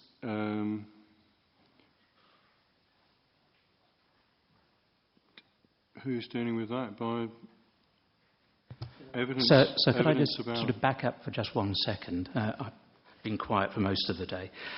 Just to give the audience some wider comfort, because I don't think we quite got the airtime that perhaps the team deserved, just to run through the surveys that you would have rightly expected us to have done at this stage, and that the surveys that will continue to be done as we go forward through, hopefully, the planning process. So perhaps if Bioscan can just recap to give the audience that comfort that we're not just skating over a very important subject here, I think that might be useful. Well, okay, but I've already made a note. You started in 2010, I think you said. I think it would just be useful if you could just give some of the audience some wider comfort that these have been taken into account. Okay, 2 or 3 sentences. We found hazel dormice, which we can mitigate for, and it's been retained in the nature park. We've got grey-faced newts, which all the ponds are being retained, and we're creating the green infrastructure and ecological networks through the site, which can ensure that they are moving through the site and are not cut off. We've mentioned the bats. We're providing the green infrastructure, which provides foraging areas for them. We've also got badgers, as we mentioned, but these are all within the woodland, and some of these are just outside the site, so these can all be retained. The birds, the majority of them are within the woodland. There's very few within the farmland, and also we're providing the nature park, which is providing some extra foraging and nesting habitat for birds. And on the invertebrates, we've got butterflies again. We've got in the green infrastructure provision, we're providing feeding and areas for these, as well as the retention of the woodland, where we've got some interesting species. What about this point about linking the wildlife corridors through the GI? Yes, well, we've got 40% of the allocation site is... there was a linkage point, though, wasn't there? Well, the corridors pass through the site, so going north and south, as well as east and west. Again, providing... Well, where's your main east-west corridor? Along the A264? There's that, as well as the area, the next boundary up on level with Moat House Farm, along to Warnham. Right, so that's not shown in... what is that, the green arrows? There's the green arrows, and also you've got the footpaths. So within the residential areas, you would have breaks that would still be wildlife corridors? Yes, stepping stones. Okay. Can I just respond on one or 2 points? Yeah. Just to reinforce that, it's actually written into policy that there will be those north-south and east-west, those major corridors. And also, I think it's just worth mentioning in terms of the SUDs, again, I think my opinion is that there is scope within the overall land allocation to provide substantial SUDS measures so that any effect downstream can be mitigated. And we'd be looking at not only just in terms of balancing ponds, which may have biodiversity benefits, but also integrating SUDS into the development. The only other point I just wanted to respond... are you saying that would... I mean, presumably there would have to be no net addition and runoff from the site. Yeah. And that would be a requirement of the scheme, basically. Yeah, I'm not claiming to be a drainage expert. I'm just saying that there is, I believe, scope within that overall area of the master plan to achieve very strong SUDS measures. The other point, I'm just responding on the tourism aspect, which understandably is being drawn out as important. Again, I think there probably will be opportunities on this site with the nature park providing those northern links to the countryside, and the fact that you will be having pedestrian links across the A264 to allow links into the wider countryside, which may have benefits for tourism, bearing in mind at the moment, in my view, the number of people using those footpaths within the area are perhaps comparatively less than other areas around Horsham at the moment. So there are enhancement opportunities. I mean, if you can say compared to the south, there's a whole strong network of footpaths at the moment which are easily accessed by local people, whereas the A264 without the crossings is a physical barrier. Okay, thank you. Just to add just some further comfort there, that policy 37 in the HDPF specifically addresses the issue of flooding and the need to ensure that there be no net increase elsewhere. And just to go back on the point on biodiversity, we've actually set out a proposed modification, which is Mod A16, which adds the word biodiversity into the second paragraph of policy SD6, which gives that further certainty that these issues will be addressed through the delivery of the plan. And further to that, we know what protected species are on the site. We know we can mitigate, or we can avoid, mitigate, or compensate. So there's no overarching issues in regards to protected species on the site.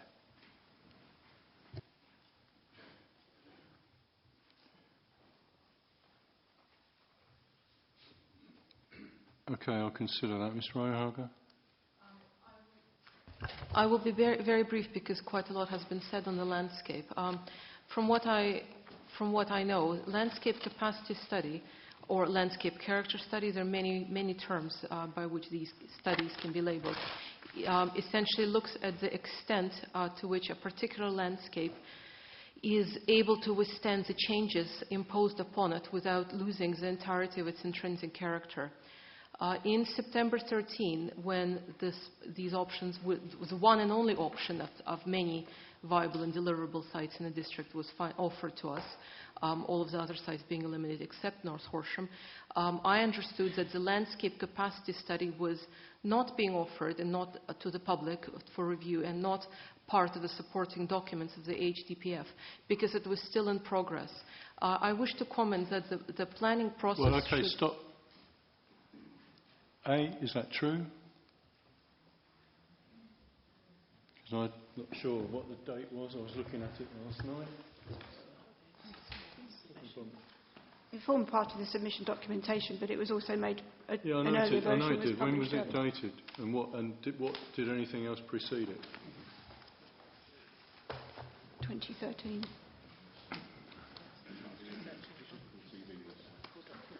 It's ENV 10. I can tell you the number myself. And I can't remember what I've done with it.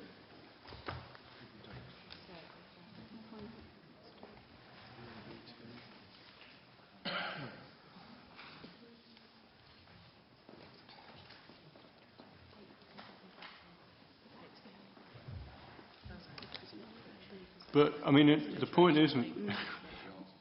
Yeah. There was an first iteration which went on the Council's website more generally, which was published in 2013, and then the final version, or an updated version, was published in April 2014, and that's the one which is submitted as evidence as part of this plan. Right, so you did that before you made the decision about which one to do? Correct. Yeah. Okay? But in any event... We would expect the landscape character studies to consider all of the available sites to at least some extent and present the options to the public along not only the options of the community benefits associated with each site and each proposal, but landscape character studies which comparatively list the difficulties and assets that can be incorporated into a plan on each site. This has not been done. I fail to see how this particularly hilly rising site is less likely to withstand irrevocable and recognizable change than any other. And I would question how a thin countryside buffer and hedging along the A264 can possibly mitigate or mediate this. That's my last point on the conclusion of the landscape section. Okay, well, I'll take that into account. I've already made a note to do that, actually. And, I mean, I just want to stress that, no, it's all right, I'm going to move on. I'm going to stress, I'm dealing with the information we've got and the justification of it. So, okay, the last point you made, you don't think from the evidence that this is any better or worse in landscape impact terms than other sites. Fine, I've made a note of it and I'll assess it in terms of the landscape impact. Just please stop going back over how we got here. I've dealt with that. I'm dealing with the merits of it. And if we don't move on, we won't have enough time to do that. And you won't, we'll be here very late. So I want to please sort of consider the merits of the site and take your points why you think it's not right. Education has been raised. Can we have a quick chair switch, please? And I'd like the Council to deal with a point that's already been made about the education the secondary school would be much better off provided in Southwater for economic and sustainability and a variety of other reasons. And please introduce yourself, say who you are, and you must have heard the points raised earlier on, please. Yes, Caroline West for the County Council. The County Council has responded at each stage of the consultation and have worked closely with the District Council. We've considered the proposals at each stage and made comments to the District Council which have been taken into account. Our comments are reflected in the Statement of Common Ground which has been put forward to you and with the requirements for a site north of Horsham and what would be required in education terms on that site. We have identified as a county that a secondary school as well as primary and early education needs, would be needed in the district, and we have identified that a secondary school should be placed where strategic development is placed. We have therefore made our comments on the plan that was before us at each stage of consultation, and those are the responses that we've given. So our response has said that North Horsham, as the main strategic site with the 2,500 homes, that the secondary school and other services should be provided there for education.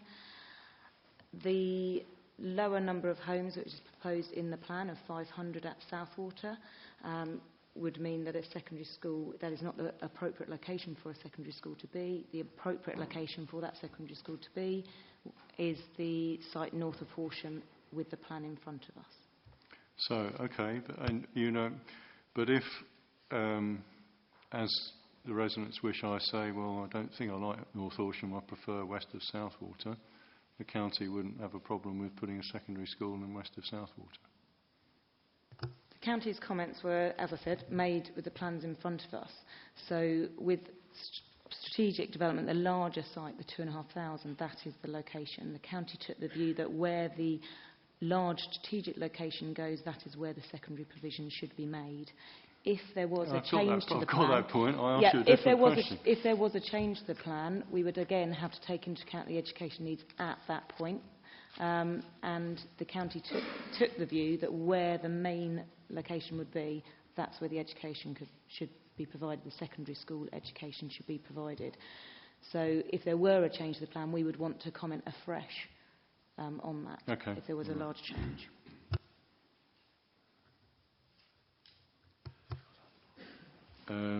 Are there any issues about primary education? I mean, presume that just also goes with the numbers, does it? Yeah, again, we've commented on that. The infrastructure plan that the county have put forward to you within their response to the Matter 7, as well as other documents you've received, sets out the requirements for the Southwater area for the plan that's proposed, so the 500, circa 500 at Southwater. It also sets out the requirements for the land north of Horsham. The statement of common ground, which I referred to, that has come in as part of the Liberty's representation, which has been made between ourselves and Liberty regarding education, sets out what would be required, which is in accordance with the policy in the plan. Okay, thank you. Anything else on Mrs. White? Just on primary education, if I may. I have a concern, perhaps you could answer it. If there's supposed to be 2 primary schools on North Horsham site, if so, what would happen to the small village schools in the locality, for example, Warnham, Colgate? Would they end up being closed down and young pupils being bused by their parents to the North Horsham site? I don't know if you would like to comment on that. Oh, well, I'll allow a comment, yes. Yeah, the education provision, the requirements we're asking from the developer takes into account what new development. So as a requirement for a planning obligation, what would the new development require? So the obligations for the developer would be to provide the education facilities for that development. We've obviously taken into account what the existing capacities are, where there might be shortfalls coming, and how we could work with developers to bring that forward, as well as other funding. So at this time, that is what is required from that new development, and it's set out in the Statement of Common Ground. So there would be no threat to other primary schools in the locality? All I can say is there's no current plans for foreclosures that I am aware of. The comments given on this plan and the agreements in the Statement of Common Ground are looking at what this development should bring forward, taking into account the development and what the needs of that, and if there are any issues regarding capacity at the moment that would also need to come forward, and we'd need to agree how that additional funding came forward to meet that. Okay, yeah, Mr. Bowe. Oh, right. So can I just comment on the secondary school provision? I have no comment on other education. I think it's well established that 2,500 houses in its own right will not justify a new secondary school. There's both a question of who pays for it and indeed whether it's needed. The County Council, from the officer responsible for dealing with this said in an email in 2013 that the demand for housing growth in Crawley, however, could be beyond the physical capacity of the existing schools, and another secondary school option would be very helpful. So we start off with a situation where there's a 5-form entry being bussed into Horsham from Southwater, existing people with existing demands, at a cost of 200,000 or so a year.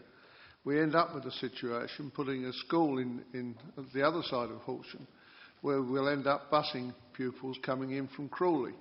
I mean, this seems to me to be a 1984 type scenario rather than the sensible approach to planning. And I do know from personal discussions with the former Cabinet Member for Education at the County Council that the support, in answer to your question, the support for a central location in Southwater where the majority of existing people could actually walk to it was one that's been heavily supported by the County Council. And if the strategic development goes ahead, then the further 600 houses or 500 houses that's been mentioned that would go into Southwater will clearly exacerbate that situation even more. So we have arrived at a potential solution. I assume that's without question. Sorry? I assume that's without question. Yeah, and those people will have to be bussed in. So that's a factor for me to consider, to take into account, which I have done. Mr. Kerner, was it about schooling? Sally's. My point was, much as you'd said, about the sustainability aspect of the schooling, where the county has identified an absence of provision in the southwest of Horsham, and certainly at the current level, more than adequate provision to the north of Horsham. So in sustainable terms, it would make far more sense to put the extra development nearer where the current need is to provide the secondary school there. Yeah, OK. I don't think, well, unless you want to come back, I don't think you need to. I mean, this goes to my point. That's one of the factors, that's to be weighed in the balance, which we're going to hopefully get to by the end of the afternoon at number 34. The infrastructure. Sir, could I just, on education, see I raised that particular hair. I didn't see your board up. Yeah. Sorry, sir.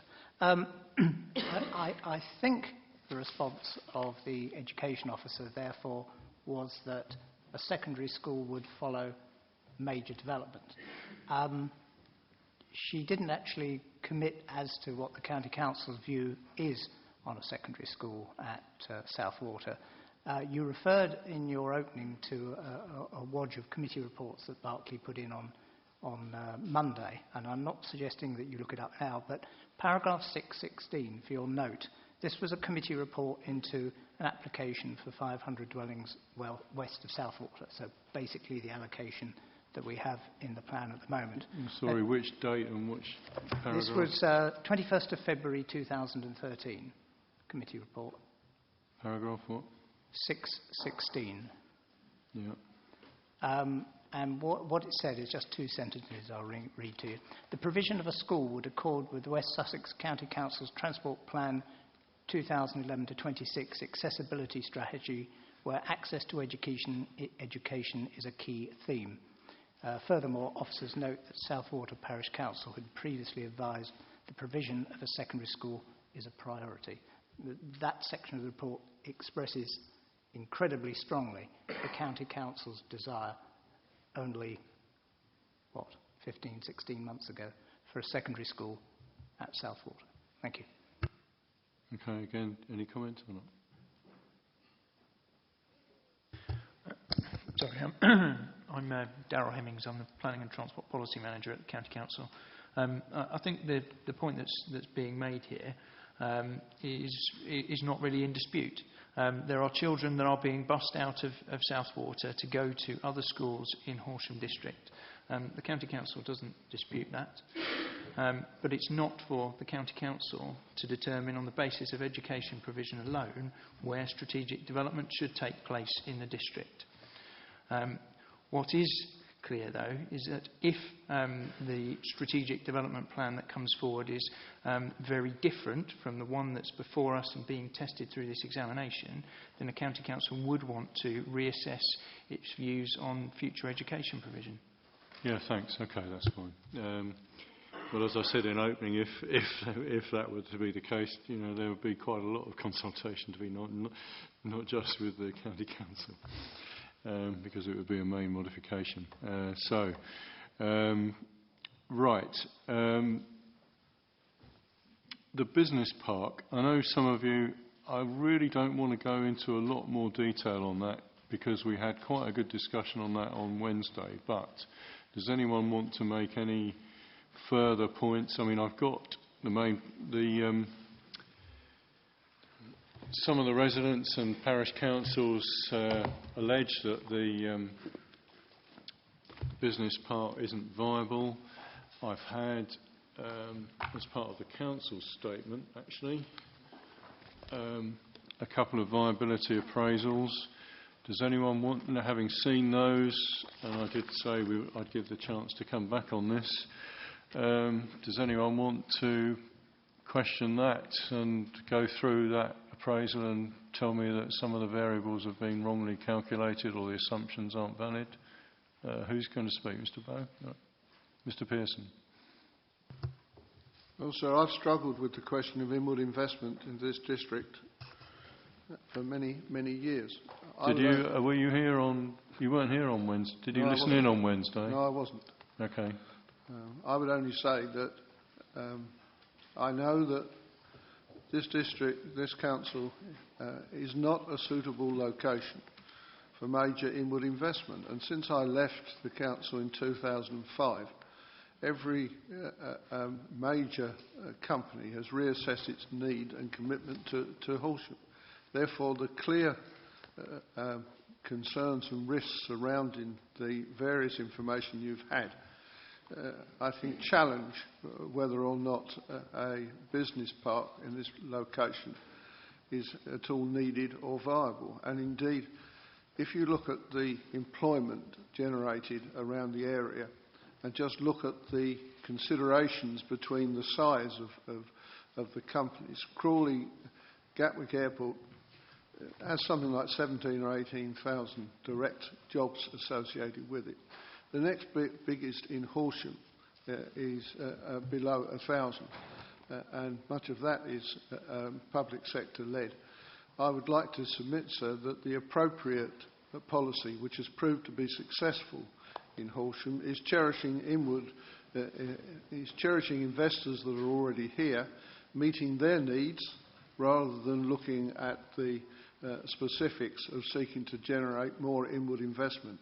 And I'm quite happy to answer particular questions about particular companies which I have direct knowledge of, but you may not want to go down that road. Well, no, we had some...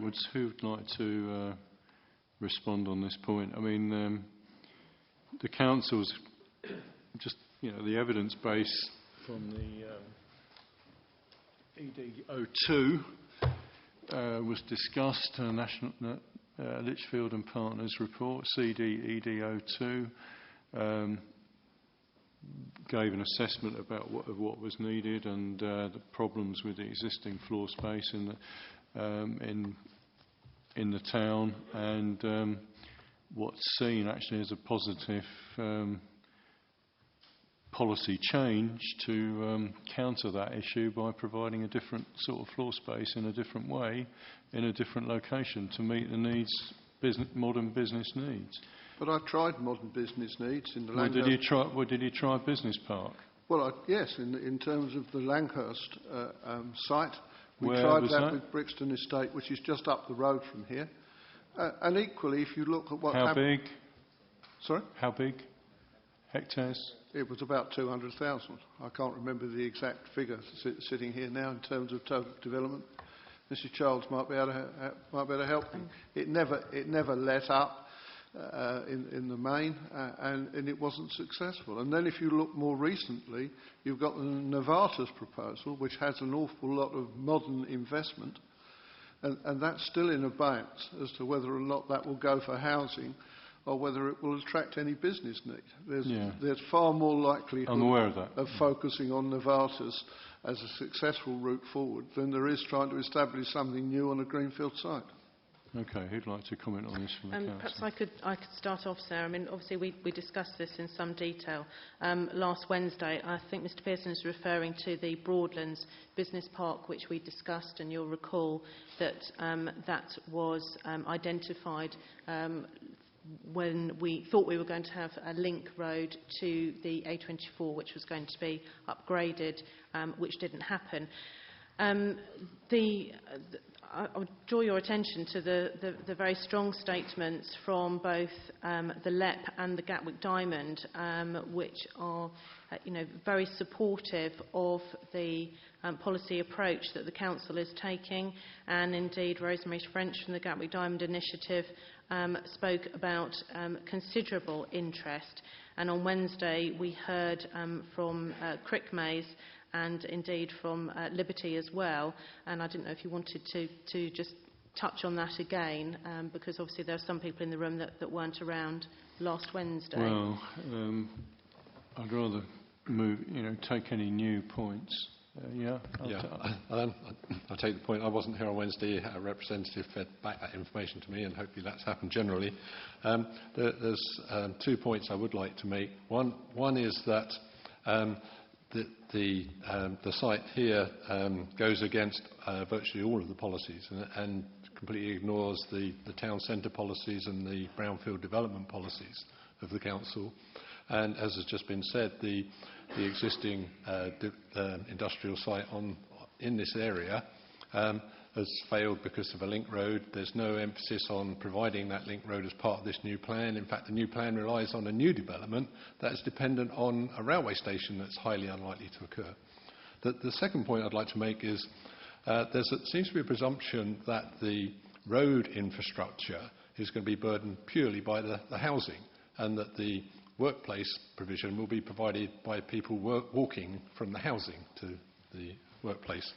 I think that the combined effect of this industrial complex in the same area as a large housing development puts a double burden on the road infrastructure. And where are you getting that from? From these viability appraisals? Are you getting that from the viability appraisals? No, from the previous studies that have been made about the inward and outward migration of people, workforce from within and without of Horsham.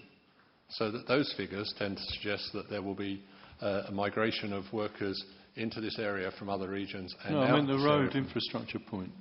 The infrastructure point relates to Russell Parish itself, that because of the capacity restrictions of the A264, that the existing rat runs through the village of Rusper and of Lambs Green will be further exacerbated by both the housing and the industrial development on this site. But that's a totally different point. I mean, you were talking about viability. I thought you were going to say that the viability appraisals were not right because they've been... I don't know what you were going to say, but there was some issue about the way that costs have been proportioned for doing the development between the residential and the commercial in terms of viability. But in terms of the way that the road assessment has been carried out... Which road assessment? The assessment of the A264 and the changes to the... traffic assessment? Yeah, traffic assessment. Well, I'm not interested in that at the moment. But that's in relation to the expanded industrial development and the impact that will have on the parish of Rusper. But that isn't a viability issue, that's a highways issue. Can we stick to deliverability and on this? I mean, I've got your point about the Broadland and that, and the town centre policies, but that is again not a deliverability issue. I can take that as a policy point, and perhaps Ms. Childs could respond to that. Anything else on viability? Sir? Well, I'll go around then and take all three of you. So are you including retail in this now, or just limiting it to employment? So I'd like to comment on the retail point, which is in the same sentence. Let's do the business first, and then we'll come back to the retail. Thank you. All I'd like to say very quickly on viability is that, of course, the draft Horsham District Infrastructure Levy preliminary draft charging document tells us that the North Horsham site is not viable based on the site infrastructure costs.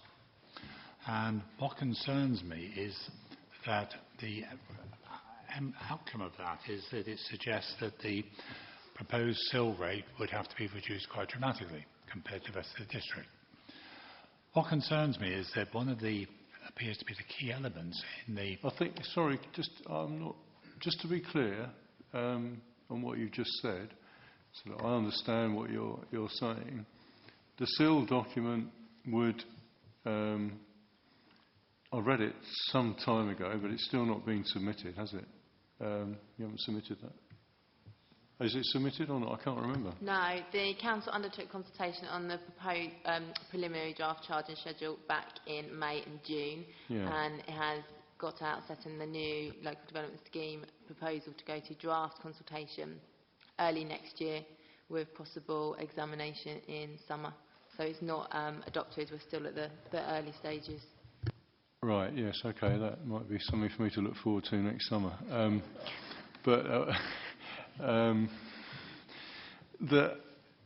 I don't think you said it shows that North Horsham Business Park's not viable.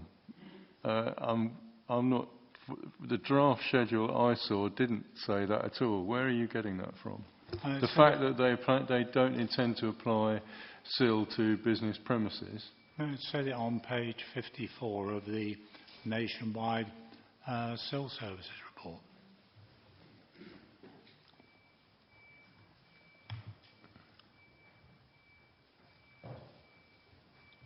And what, I haven't got that with me at all. No. What? Well, the point does that refer specifically to the North Horsham business? Correct. The point I was going to make was that part of the North Horsham business development includes a dedicated railway station. And the dedicated railway station is a significant part of the site infrastructure costs of the North Horsham development. So it seems to me totally illogical where you have a situation where the current proposed HDPF talks about a railway station may not be built, and yet there's no alternative in the SIL calculation. It's illogical. It means that all the numbers are jumbled up. Okay. Yeah. Shall we come back to that? Let's deal with that point now. And then I'll carry on around. Thank you, sir. I think what Mr Moore is referring to is the viability appraisal that supported the preliminary draft charging schedule. Okay. Yeah, that is the core document number. We can go back to that off the top of my head. The appraisals that he refers to have been retested in terms of the strategic site for land north of Horsham, and you'll see that they have been appended to both our matter statements and DMH Stallard matter statements. They have been retested based on an updated section. That's it, exactly, yes. Being retested based on an updated Section 106 contributions. The reason for that is as the plan progressed, more detailed work was undertaken, specifically in terms of transport, so therefore the total Section 106 figure identified was updated. You'll see that the appraisal shows that in terms of employment, so the proposed business park and retail, it shows that there is a slight negative viability for that site. However, when we look at it as an entire mixed-use scheme, when we look at the retail element as well, you'll see that the site is viable as one mixed-use scheme for that allocation. Well, yes. What it shows is that on a total costs of 110 million for the commercial viability, near enough, 165,000. That's that's 0.1%, isn't it? I think. That's after the developer's taken his profit, though. Yeah. Hang on, I haven't finished, Mr. Katkowski. So there is. It's basically breaking even, is what I'm trying to say. It's a very minor loss, which shows a contingency figure of 5% of construction cost of 3 million, and also a 17.5% gross development value profit margin. So, which I have to say is industry standard on on costs,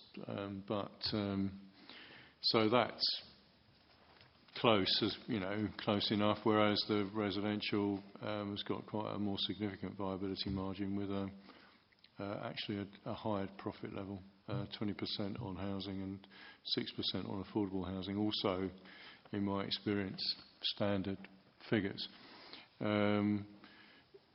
But what about the railway station point? Do these appraisals, and that works both ways, doesn't it? It would affect possibly both the costs and also possibly the value of the development, with or without a railway station. Yes, sir. The railway station has been, an amount of 10 million has been factored into the overall 52 million you'll see there for the Section 106 costs. That is the entire cost of the railway station, based on the fact that that railway station will be predominantly used by the new residents of the development and the employment area as well. So that shows that in terms of if a train station was provided on that site, that site would be viable. If alternatively that a railway station wasn't provided on that site, then that cost would be factored into other improvements to potentially existing train stations as well, which would be appropriate mitigation for that site. So those costs for the train station have been included in those viability appraisals. I must have missed that somewhere. Where is that? The breakdown. Is it in the you'll residential see one? The breakdown of the Section 106 isn't actually in that. We have done that separately, but you'll see at the bottom of the residential viability appraisal, you'll have there that there is a planning obligations, and that is the Section 106 cost for all infrastructure associated with that site, and that is right, at the bottom of the residential. Yeah, and that's costed, and that's Section 106 for the whole site, so that also includes the employment and retail, and that's at a cost of 52,517,436. So that includes the train station as well. So, okay, so theoretically, if the business part had to pay its share of the train station, if it improves its marketability, then there's been some shading there. You've put it all on the residential side, so the residential viability looks worse. But what were you saying if it wasn't built? If the train station wasn't built, then that 10 million effectively would be redistributed into elsewhere. other measures. Into other measures? Yes, and potentially improvements to existing stations. What might would those other measures be? Further bus subsidies to existing stations, or? It could be a variety of mitigation measures, though that detail hasn't been assessed as of yet. But that would be all right, ladies and gentlemen. We'll come on to, I think okay.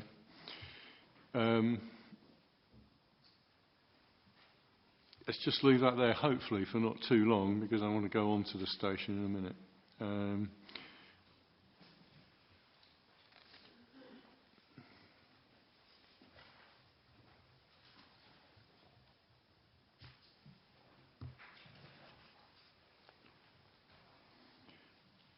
Anything else on Mr. Shutt?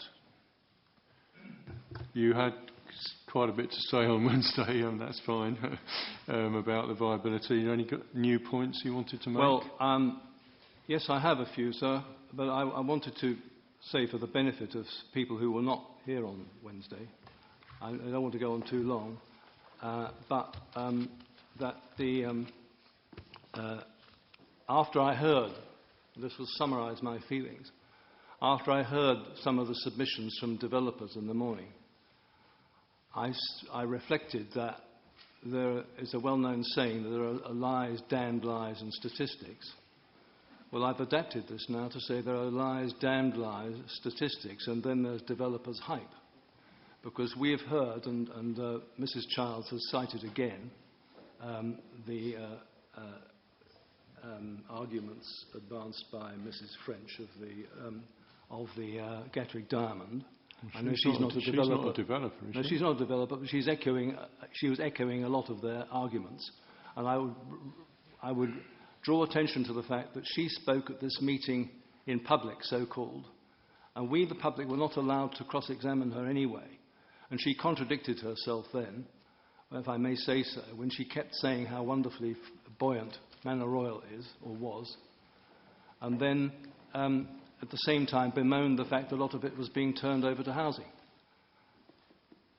And this, I also quoted I referred to the Styles Harold Williams report, which states that this has no chance of attracting adequate rents. Rental levels are insufficiently high to attract investment. I will quote the precise piece. I wish to draw attention to the fact also, and I'm sorry if I know you don't want to go over procedural matters again, but this information, I couldn't lay my hands on the quote at the time, as I've submitted it to you since. And I put it to Mr. Blevins and I think Mrs. Childs that this statement is in there, and they knew perfectly well, but they wouldn't help me out by telling me, and I had to go and look it out. But here it is. It says... Well, is this the document that's already in? I thought it was the same document, but yours just didn't... What I was worried about, yours didn't have a date on.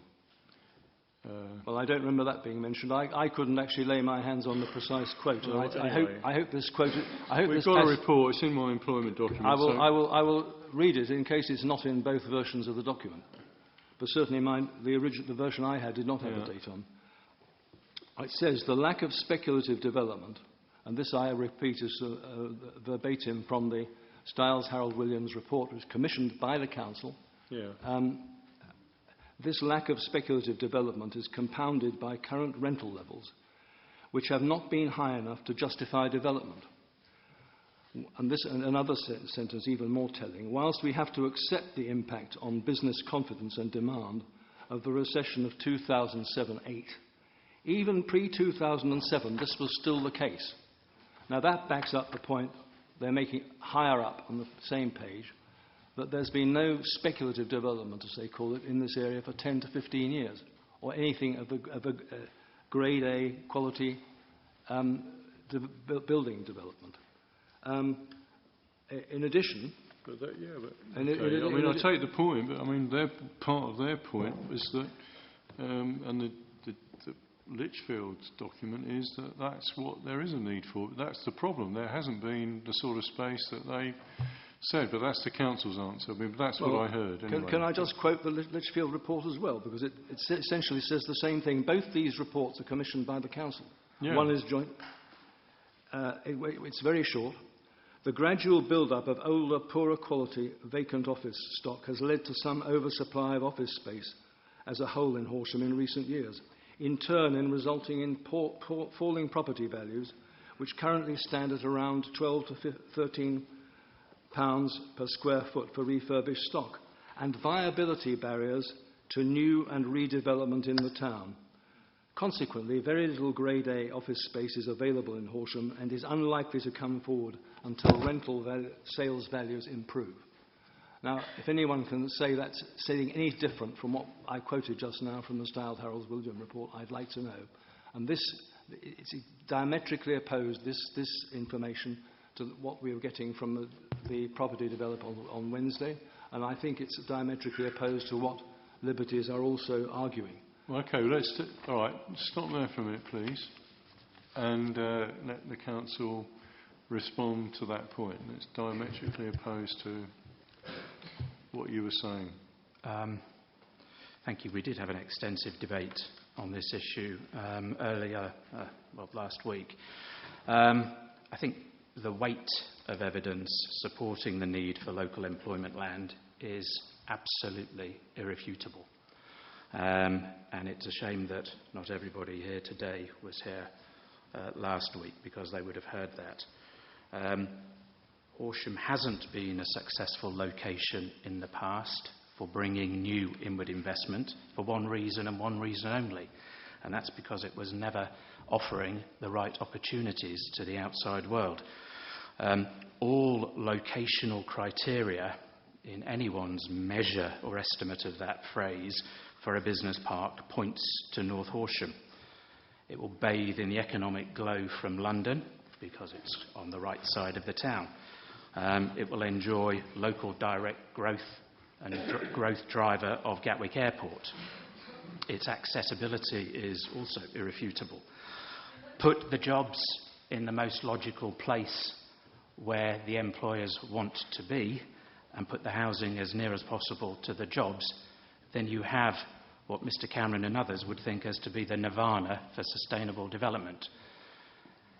Happenstance would have it that we're blessed with the fact that that co-location of offices and residential is going to be right next to Horsham Town Centre, and I think you have a slam dunk of what we were debating earlier on today as the definition of sustainable development. I think Mr. Shutt, moving to specifically his point, is confusing or missing out one important defining point as to how the industry works, and that is obsolescence. So much of what has been holding back this local economy in creating new jobs, right jobs, modern jobs, is that it unfortunately has a surfeit of obsolete office accommodation, not just physically obsolete, but locationally obsolete.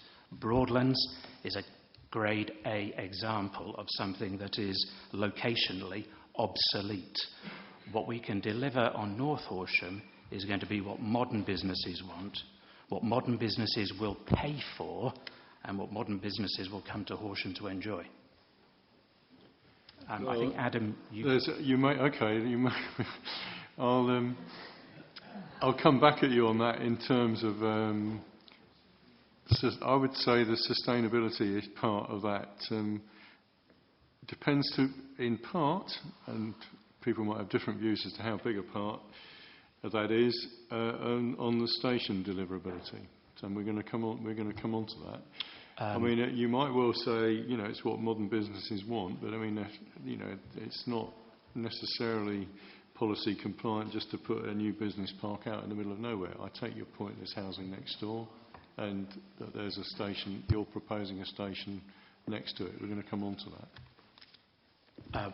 Would you like me to make a comment on that now? Or? What, the station? Yes. No, because I think there's a couple more on the whole viability. I mean, just to summarise for people who weren't here on Wednesday, because we've still got more to do, and I've heard quite a lot about this. Mr.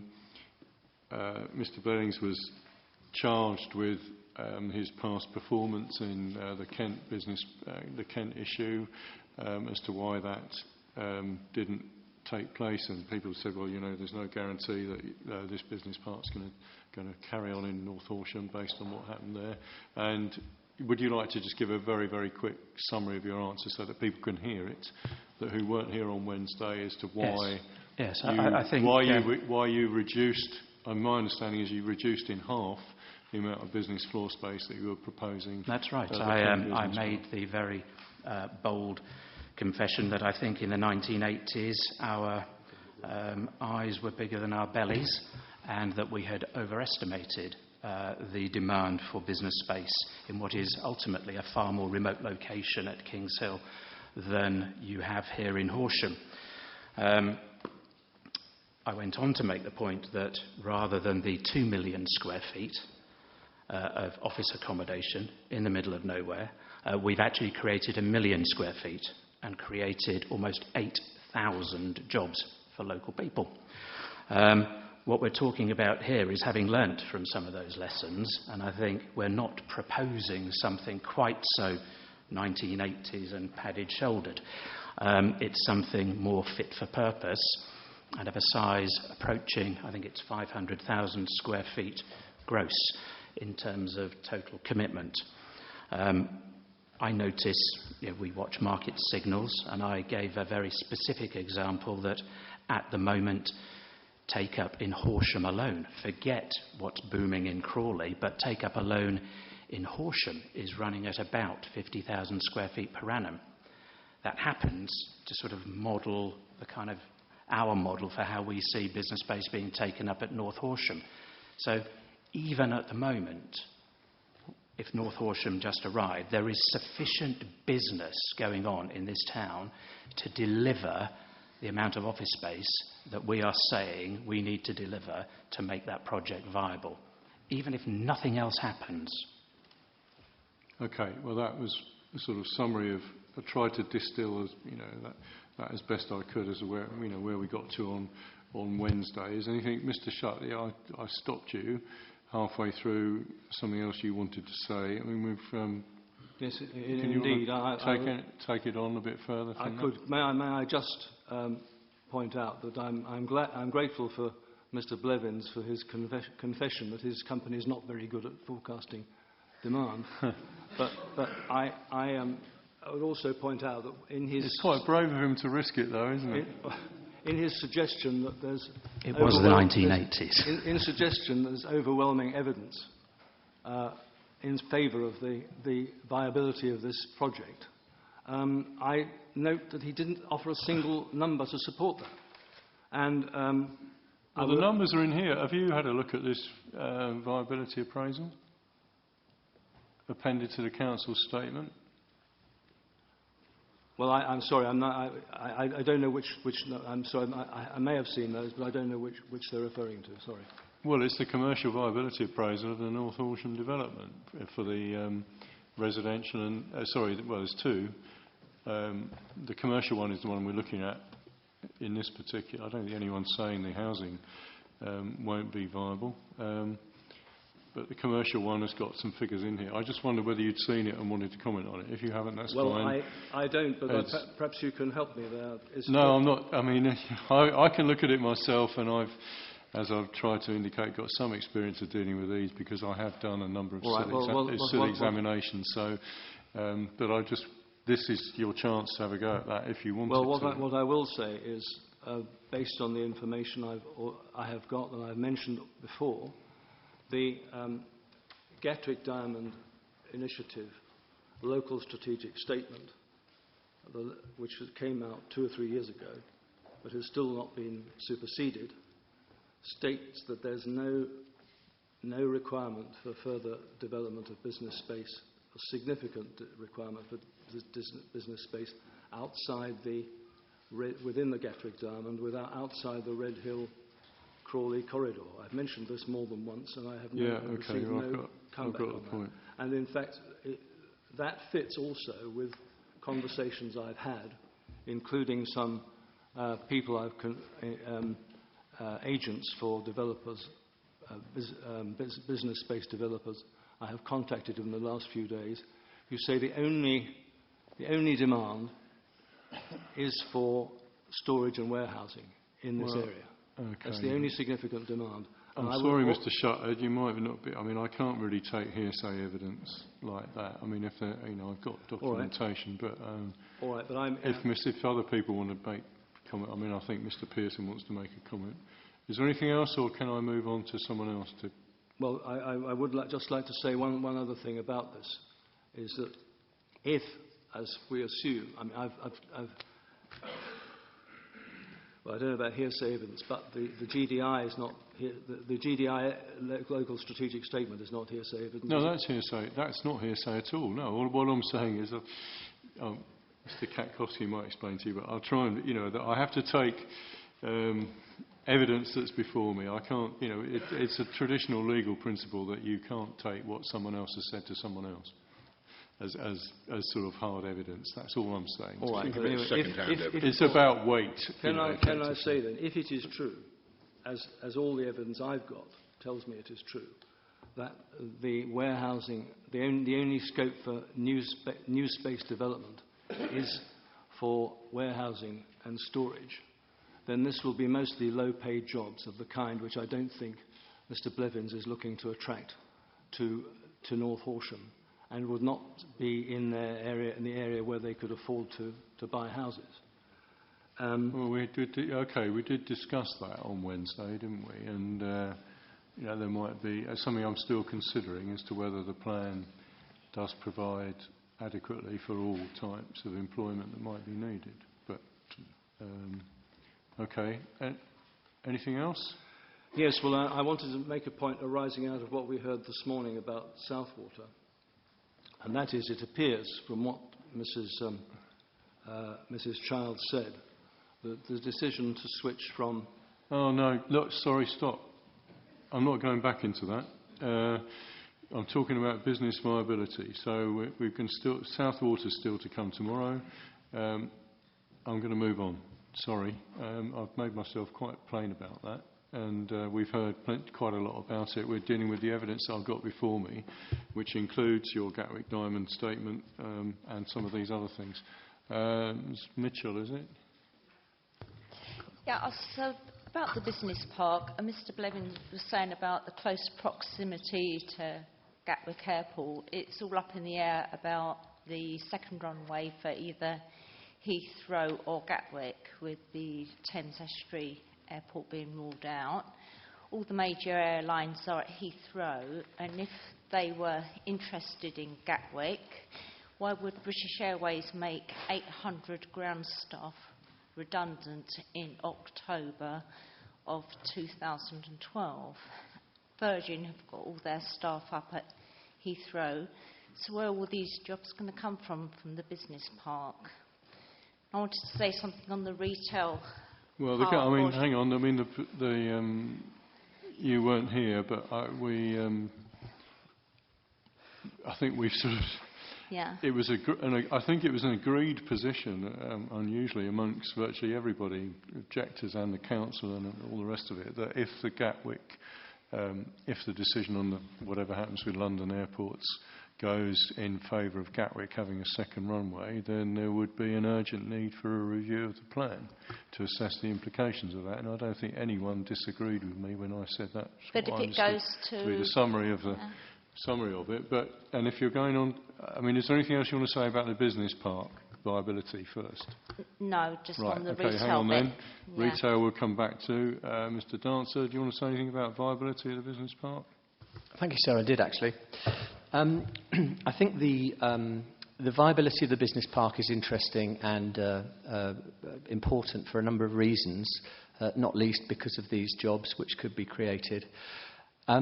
What I would say to Mr. Blevin's point is that there are areas far closer to the warm glow of London, for example Manor Royal, which are currently being converted into flats. And yes, some of the building may be obsolete, but that would be a good place to put this high-tech stuff and bathe in the warm glow and get the slam dunk, as we've said, of whatever it was, development. I can actually say that I run a modern business, and when in fact this is my second business, I sold the other one, and when I founded that business and it grew, there was no way I was going to place it in Horsham because the communication links are not really good enough. And in fact, as we ossify the 264 with these pedestrian crossings and lollipop ladies and all the rest of it, traffic lights at all the roundabouts, it's simply not an attractive place for businesses to be because people need to get in and get out quickly. But I think the main reason that this is relevant is, and I'm quoting here from the Council's own document, the 2014 preliminary draft community infrastructure levy draft charging schedule. And this tells us that the site-specific infrastructure costs and quoting are substantially higher than other sites, which we know, and we've already had mentioned, not only due to the larger number of residential units, but also because of the inclusion of the business park and retail area. Therefore, more infrastructure is required to support future growth. So my question is this. If we've reduced the community infrastructure levy from £125 to £50, and it is due in large part to this substantial part of the park being business units or high-tech units bathing in the warm glow, then the numbers must be wrong. And of course, when we set this against the second paragraph, this is the final paragraph on page 5, the report tested both strategic sites, land west of Southwater and land north of Horsham, which included site-specific infrastructure costs, and proposed district-wide SIL of £125 per square metre. This concluded that the strategic site at land west of Southwater was economically viable to pay both the specific on-site infrastructure costs and £125 per square metre of SIL. But the land north of Horsham was not economically viable when both on-site infrastructure costs and £125 per square metre of SIL contributions were tested. At this point, the SIL was reduced to £50. And what this constitutes in terms of the decision to move the strategic site, the primary strategic site, from Southwater to North Horsham is a gift to the misleadingly named Liberty Property Trust of £7.3 to £9.5 million of council taxpayers' money. Well, we've sort of partly gone back. That was raised before. There's a new appraisal now, but do the council want to respond to that? There's a manner, well, you know, Manor Royal, okay, I'll take the point, but the last point. And then I've got one more on... And so in terms of the preliminary draft charging schedule, yes, North Horsham had a lower SIL rate, but I think we have to go back to what the regulations say in the PPG and the fact that strategic sites should be looked at individually, and more fine-grained approach should be undertaken for testing the viability of those sites. In terms of SIL and Section 106, it's important to recognise that both SIL and Section 106 contributions to deliver infrastructure have the same purpose. It's to ensure delivery of infrastructure on that site. In terms of the difference between Southwater and land north of Horsham, Southwater is proposed for around 500 dwellings. The infrastructure associated to that strategic site is... Oh, right, hang on. So I might have misunderstood you there. So we're not talking about like for like here.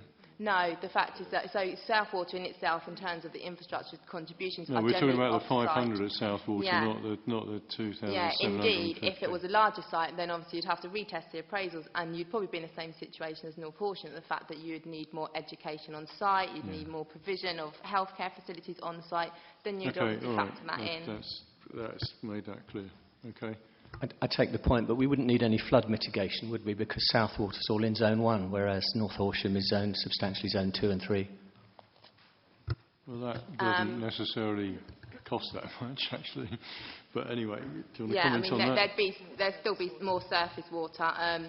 In terms of if we were looking at a bigger area, then I'm not sure what the constraints are on that site. But obviously that would be tested as part of any viability appraisal if a larger site was well, we maybe come on to that tomorrow. West of Southwater would still have to do a sustainable urban drainage scheme.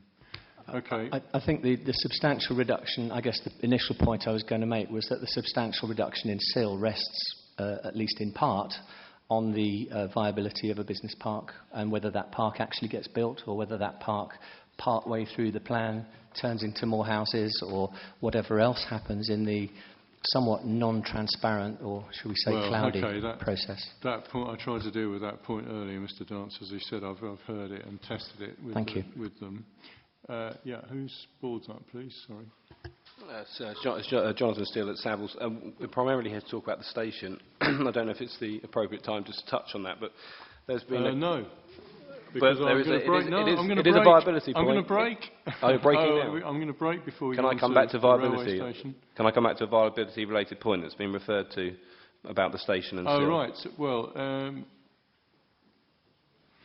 is it best raised in relation to question 31 or not? Well, no. I mean, the point is quite simple. There's been references made by the officer about that the station would come forward through obligation, through 106. Section 106 relates to necessary infrastructure. It's a legal point. It's quite clear in the council's evidence that the station isn't actually necessary to make the development acceptable.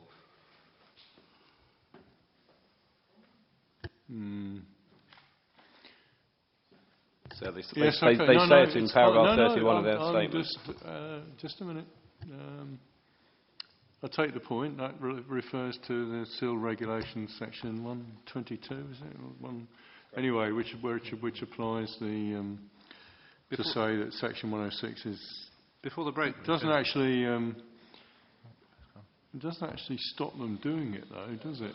All it means, you know, if they just say, well, we want to do this, and therefore we'll include it and we'll provide it, that doesn't. Well, it stops them seeking it through Section 106. No, it doesn't. No, it doesn't. The regulation simply tells you that you can't rely on it as a reason for granting consent unless it meets the three tests. It's not material. If you have a mixed-use policy like the one that's proposed here, and someone puts forward an element of that mixed use to be secured by Section 106, that will undoubtedly meet the tests and the regulation, because you're just carrying the policy through. But if you're seeking an obligation for necessary related mitigation, the test is that is required to make the development acceptable in planning terms. And the station, from the evidence, well, the lack of testing of the station, isn't required to make this development acceptable in planning terms. That is the necessary test. In 126. We'll have to debate this after the break, I think. I think we might, but I think it's the mixed-use policy point, which is the point. Well, I think there's a judgment to be made there. Right. Yes. Viability of the business park. This is directly relating to the viability of the business park, and 2 points made by Liberty. The first one was about the fact that this site was a viable site because of its location. Yet he's outlined that Broadlands isn't viable. That's less than 1 kilometre away in the same location as is being provided here. It's not in the same location. It's 1 kilometre away. It's one, in the same area. The same area. It's the North Horsham area. Yeah, but so it has the same. That's a different. Okay, it's a point, but I'm just saying that in business terms that might be. But in terms, a long I'm not way sure. away. In terms of its North Horsham area, it is less than 1 kilometre from where they're proposing it, and he's saying that one isn't viable, but the new one will be. And the okay, so the question to that is why? Yes. Yeah. And it's probably a short answer. An inch is as good as a mile in real estate. I mean, that's quite simply the wrong side of the tracks. It has been... There's even a TV programme called Location. I wasn't going to be that cheeky, but... I actually live just up the road from here, so I know the area very well. I do know the area very, very well. I do want to try and finish this off before, and then have a quick break before we come back on the station, because I know that's going to take some time. The second point was about his point about obsolescence, and the fact that there's a built-in obsolescence for all new developments for business was the implication. And the further implication was that if we continue to allow ever-expanding greenfield development for this development, then we're going to have an ever-growing stock of brownfield development that is now obsolete. So isn't this crying out for a review of the brownfield sites that exist already and the proper redevelopment of those, as is outlined in the NPPF? Well, it's one of the questions, because it was raised by residents. I think that might be dealt. But, I mean, inevitably, in planning there's always, an element of recycling. It just depends how quickly it happens and, the sort of procedures for that. I don't think I need an answer on that particular point. Mrs Haig, and then Mr Pearson, and then we're going to break. Okay, thank you, sir. After the session on Wednesday, I had another look at the Nathaniel Litchfield Economic Growth Assessment, and they identified that there was a far greater shortage of industrial space than there is of office space. EDO2 you're talking about, CD EDO2, the April 2014. Yes. Yeah. They recommended the provision of a choice of sites of high quality, small to medium scale space for the SME business sector. And that's important because at the moment all we seem to have is this one allocation of high-grade office space, which most of us are unconvinced that we need. NLP looked at other sites, and they suggested within North Horsham area there's Faygate, Newhouse Farm and Hophost, which could meet the needs of those businesses, and it's unclear why they've been dismissed and neglected. So I don't have the reference for that, but that is significant. And for those people who weren't here last week, one of the local businesses was saying that was the need that they had. They did not need a Grade A business park. Yeah, there was one. Yeah, he was here. Okay, do you want to deal with that? Anyone from the council or Mr. Blennings want to deal with that? Yes, sir, thank you. I can't find... Quick introduction, please. You haven't Sorry, spoken yes, before. Philip James on behalf of the council. The last speaker mentioned some references to the NLP report, but I'm having difficulty finding exactly where that might be. So perhaps over the break I can have a word. Okay, that's fine. We'll come back but to that. specifically on the point about, firstly, the Stiles Harold Williams report, I draw attention to page 5.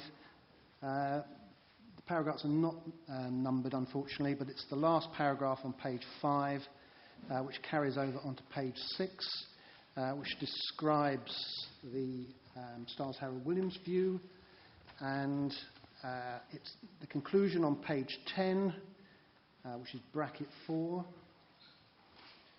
which explains how the North Horsham Business Park proposals will fit into the movement of the market. And what I would do as well is draw attention to para 832 of the NLP study, which describes in general terms the role that a new business park in North Horsham could contribute to expanding the offer of available business premises for this area. Okay, thanks. Mr. Pearson? Can I deal with... You want us to talk about retail? I'm going to take your one point about retail. Can I just make the observation, because it's come up in the last couple of minutes, I clearly must be a fool in some respects, because I don't see it as slam dunk in relation to need. There's land at west of Horsham available for commerce. Every time you look at investment in this district, you fail the test from London agents who say there's no exit route. And that's why Crawley has an exit route, London has an exit route, South London has an exit route, and for that reason you will never attract major investment in terms of Horsham, and that's why existing sites like the land west of Horsham, zoned for industry and commerce, have not been taken up. But my main comments clearly relate to retail. I am extremely concerned about the potential impact on the town centre. We know nationally the government have picked up as a national theme the issue relating to the viability of town centres, and this development with regards to a 7,000 square metre convenience store will, in my view, detract from the offering in the town centre. Further, what's happened in the town centre over the last 2 or 3 years, last 2 years particularly, and in fact the last 12 months, has been Waitrose investing further in the town in terms of maintaining a convenience offering. The Co-op in Guildford Road has done that. Tesco's have picked up a offering up Brighton Road. All the council's policies for years have been to stop out-of-town development with one exception, and to make sure that investment adds to the viability of the town centre. You're talking about Broadbridge Heath? I'm talking about Broadbridge Heath. Broadbridge Heath was an exception. Which we discussed in depth on Well, Broadbridge Heath was built in terms of, it was part of the built-up area, zone for the built-up area at the time.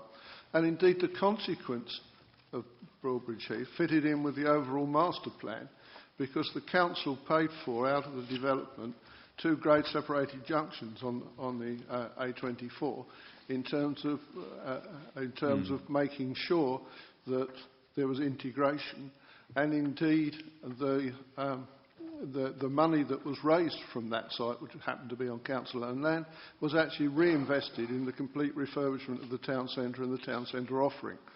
Now, what we see here is a situation where on any reasonable impact study, and I spent 10 years as a director of the British Council of Shopping Centres, so I understand something of the retail offering. On any regional assessment, you will see more diversion from North Horsham into Crawley than you will from somewhere like to the west, like Southwater. And it's that diversion factor, the loss, which will, in my view, seriously impact on the future viability of the town centre. Town centres will struggle with internet shopping, they will struggle with changes in shopping centres. The government have appointed task forces to look at it. Everything we should be doing at the present stage ought to be focused upon giving Horsham Town Centre the maximum chance of success. And this proposal simply will not do that. And further, if you get an Asda or somebody else coming in, then it will mitigate against, there will actually be a loss. And therefore I would certainly call for the fact that before this development were to proceed, you need a further impact study carried out in terms of the retail offering in the town, because when Waitrose move from their existing site in Pyrrhus Place in the town centre, you'll have another 20,000 square feet, 28,000 square feet, I think it is, in relation to a food offering. And so, therefore, there is both a capacity and an opportunity, existing opportunity to deal with any such investment. And if that investment goes away, and we know that there are issues on out-of-town shopping, like ground-level car parking, which don't apply in town centres, etc. But if we move away sorry, from what are you saying about central... Waitrose? Are they going away? Sorry? Were you saying something about Waitrose moving? Well, Waitrose at the moment are located in Pyrrhus Place in the centre of Horsham. Yeah, I've been They're there. moving inside Horsham to a different location. So clearly there's an so what was your point? That their space will be vacated? Well, there's an additional floor space. There's an empty building in Pyrrhus Place when Waitrose move out, which is a food store at the moment. Okay, I'm asking. I just didn't know that. I'm sorry, I wasn't aware No. of that. Well, I hadn't picked it up. I'm making the So point. you're really saying that there needs to be an impact assessment, basically. An up-to-date impact assessment to take into account the availability and what's happened recently, like a new Waitrose, a Co-op, a new Tesco's Express store, etc., all of which are in the town centre. Okay, fine. So a fair point to get a question or response on, please. Who's going to deal with that? Where's your impact assessment, and how old is it? So there have been previous studies carried out in the Horsham area, which I believe you're aware of. Yeah, because you've seen them. Yeah. There's nothing more recent that's been offered by the council on this. Isn't it 2010, your retail study? I can't remember. Yes. And clearly, since 2010, there's been significant movements in the retail sector, both on the supply and the demand side. Retailing. I think that's a bit of an understatement, Mr. James, to be honest. You've caught me out understating again, yes. What I'm trying to convey is that were matters as dire as perhaps has been painted to you in the local retail scene, then Waitrose, for example, would not be expanding as has been explained to you. You have visited the town centre, I believe, and seen Pyrrhus Place, where there's a outperforming Waitrose, and the intention is to retain Waitrose within or adjacent to the town centre, provide them with a larger site. Okay, yeah, fine. Thanks for explaining that. With respect, sir, I didn't say that circumstances were dire. I do not want to go on record indicating I think that circumstances are dire. What I've said is that forward planning policies should work to enhance viability in a changing situation. Yeah, fine, thank you. Well, I've not finished with this yet, actually, Mr. James. Well, you're being everything you say is being recorded, Mr. Pearson, as everything we say is. So you'll have a chance to go back to the record even. I mean, just try and move this forward. How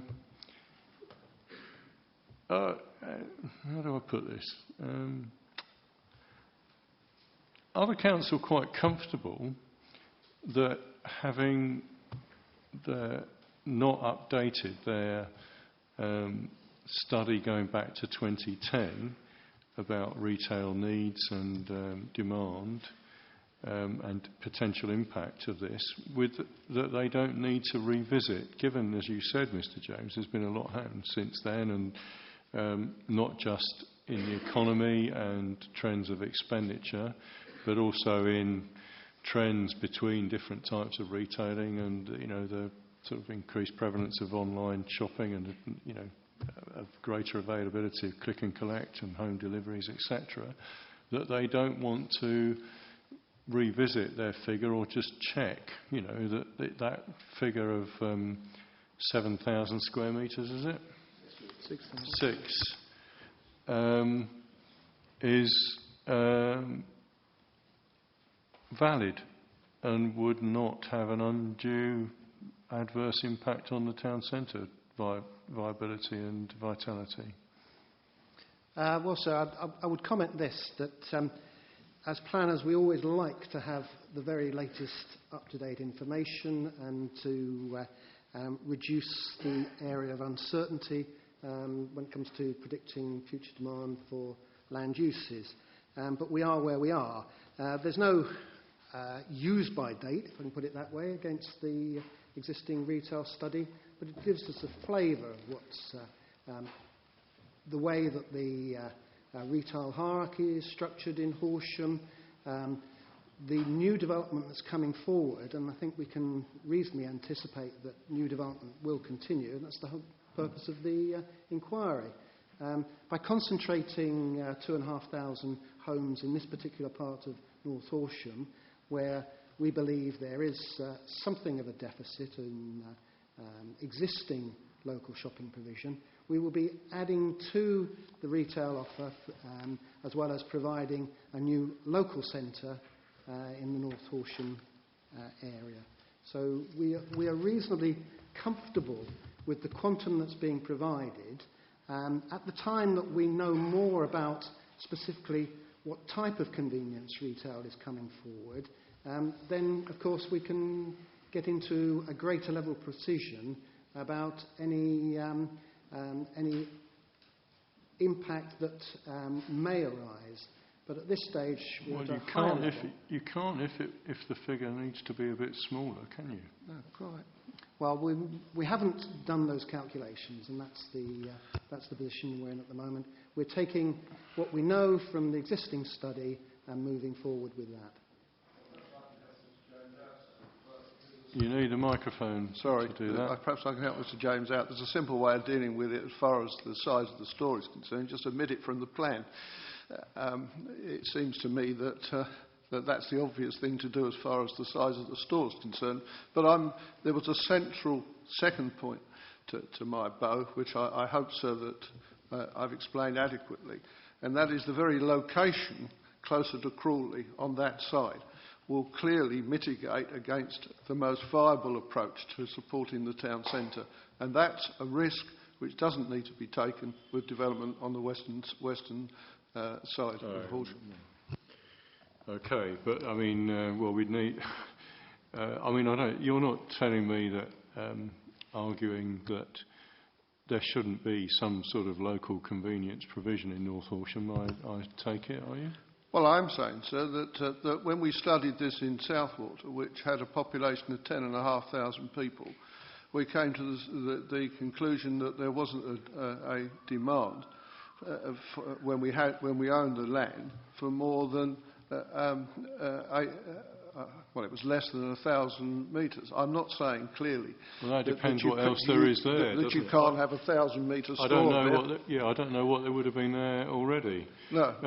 Well, there wasn't. Okay. I mean, all right. That's it. I mean, you weren't here on Wednesday, and we discussed the impact of the Broadbridge Heath and the way that the plan was written about that in terms of a quantum of floor space, and I think we've.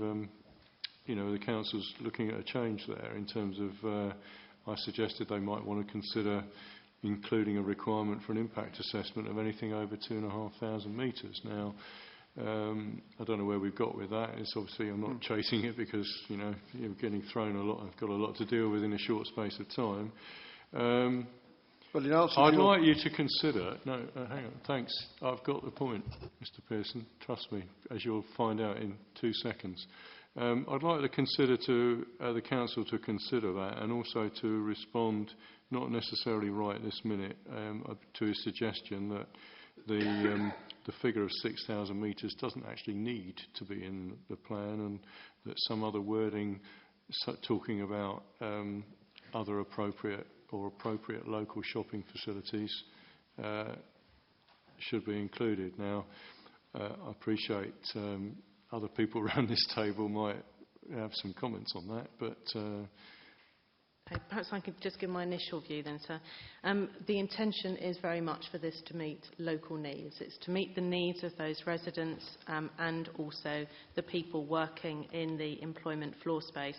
And indeed, just to remind everybody about the proposed modification, which is Mod A15, which adds to paragraph 711 a final sentence there that says the local centre should not detract from the vitality and viability of Horsham Town Centre.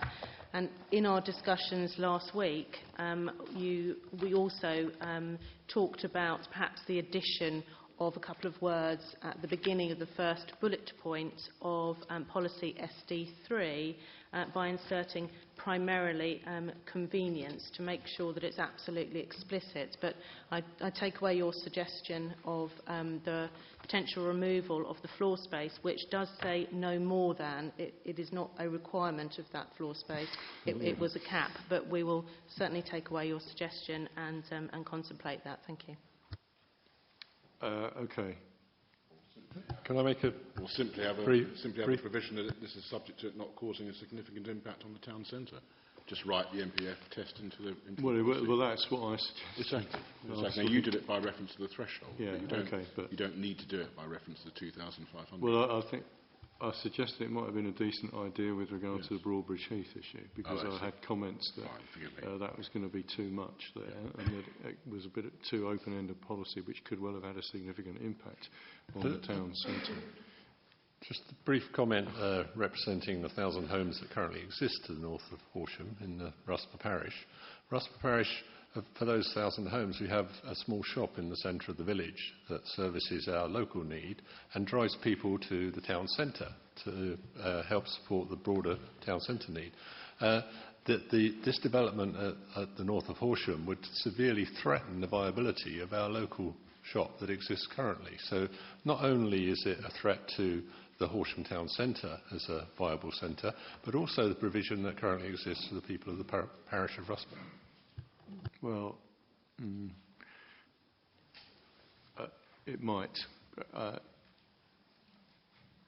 Okay, I've got the point. Yeah. Okay. Retail justification? Retail, but very quick, if I may. Basically, I mean, you may recall on Wednesday you thought my use of the term superstore was a bit over the top.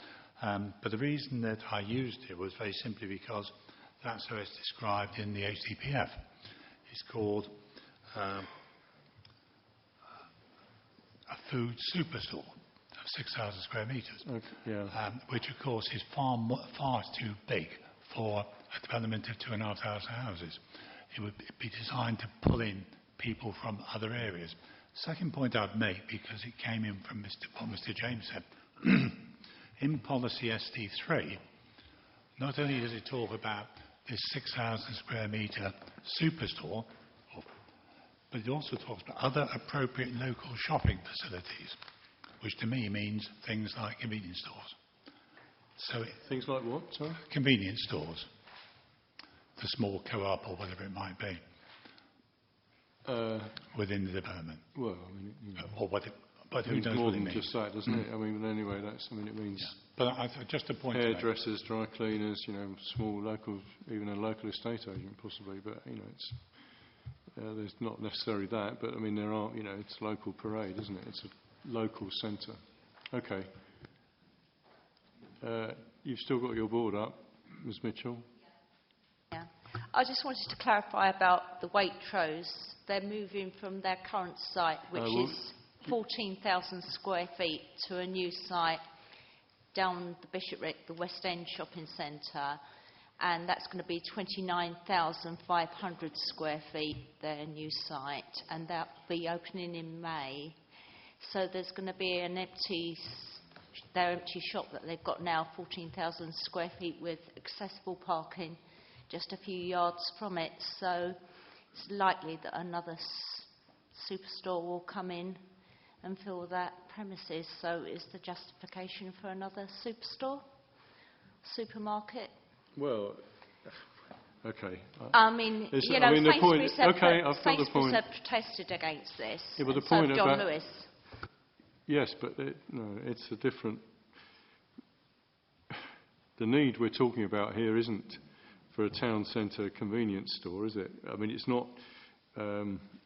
is it a really good idea for people to drive into the town centre or get a bus into the town centre to do their convenience shopping in the town centre rather than doing it in a development, whatever sort of development one has, whether it's But west then you're of taking Southwater stuff or... away from the town centre, aren't you? From the stores that are already there, you're taking away all their Well, trade. no, not really, because it's new demand, isn't it? Mm. It's new convenience demand. Mm. It's convenience, not comparison we're talking about here. Mm. So that's the point. But I mean, the worry is, and Mr. We've covered this, so I'm going to wrap it up now to summarise it. The worry is, as Mr. Pearson says, that there's you know, if the amount is too much, and that you're not just meeting the local need of the residents who are coming into the new area, wherever it is, might be in North Horsham in this instance, you're then going to also divert trade from other centres into that new centre because it's catering for more than its local market area, which is what the plan is saying it's intended to do. I'm getting a few nods around the table there. So, right? Yes, that's right, sir. A summary of where we are with this? Perhaps after the break we can just discuss some wording to deal with this, because it's very easy to deal with. I can come back with that on another time, I think. Okay. I'm going to take a 10-minute break because with a bit of luck we might get out of here a bit earlier than we have done other nights, but we've still got to talk about the station. I think there's an issue with the capital, but we don't have to be out of here, but we'll resume at 4:10 and hopefully could deal with the other two couple of questions there, the infrastructure and for the station and the highways.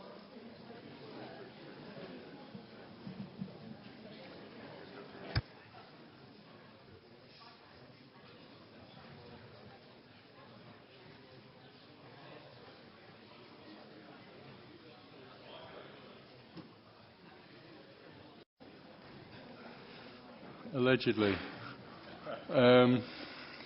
Right. I hadn't forgotten about affordable housing. From the representations, didn't quite remember who had a point about it. I wasn't sure that anyone was questioning that sufficient affordable housing would be delivered. But I understand Mr. Moore's got a question for the council on this, or for me, or what's your point, please, Mr. Moore? Is it Mr. Moore? Sorry, am I getting names? Sir, no, Mr. Smith, isn't it? Yeah, I'm Roger Smith. Mr. Smith, I beg your pardon. Mr. Moore's... Right, I'll keep it very short, but it will end in a question for the council.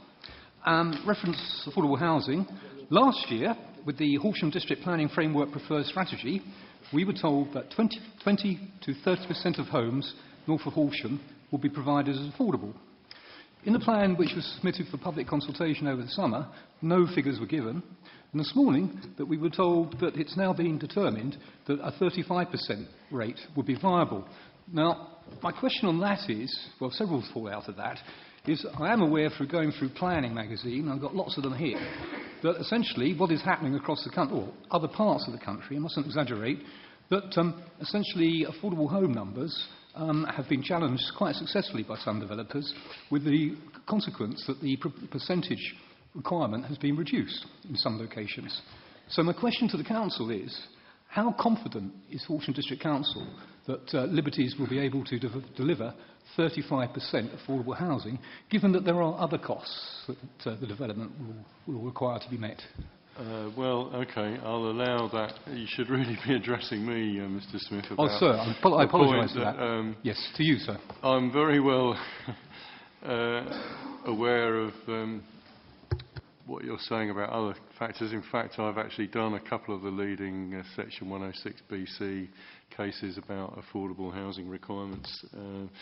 But that was then and this is now. And what we're talking about here is a policy requirement for 35% on major sites. And I suppose my question to the council is, I assume that the viability appraisal that you've submitted takes that into account. You've actually got 40%. How many? What's your number? The viability appraisals have tested the site at 35% Yeah. affordable housing in accordance with the strategic policy set out in the HDPF policy 15.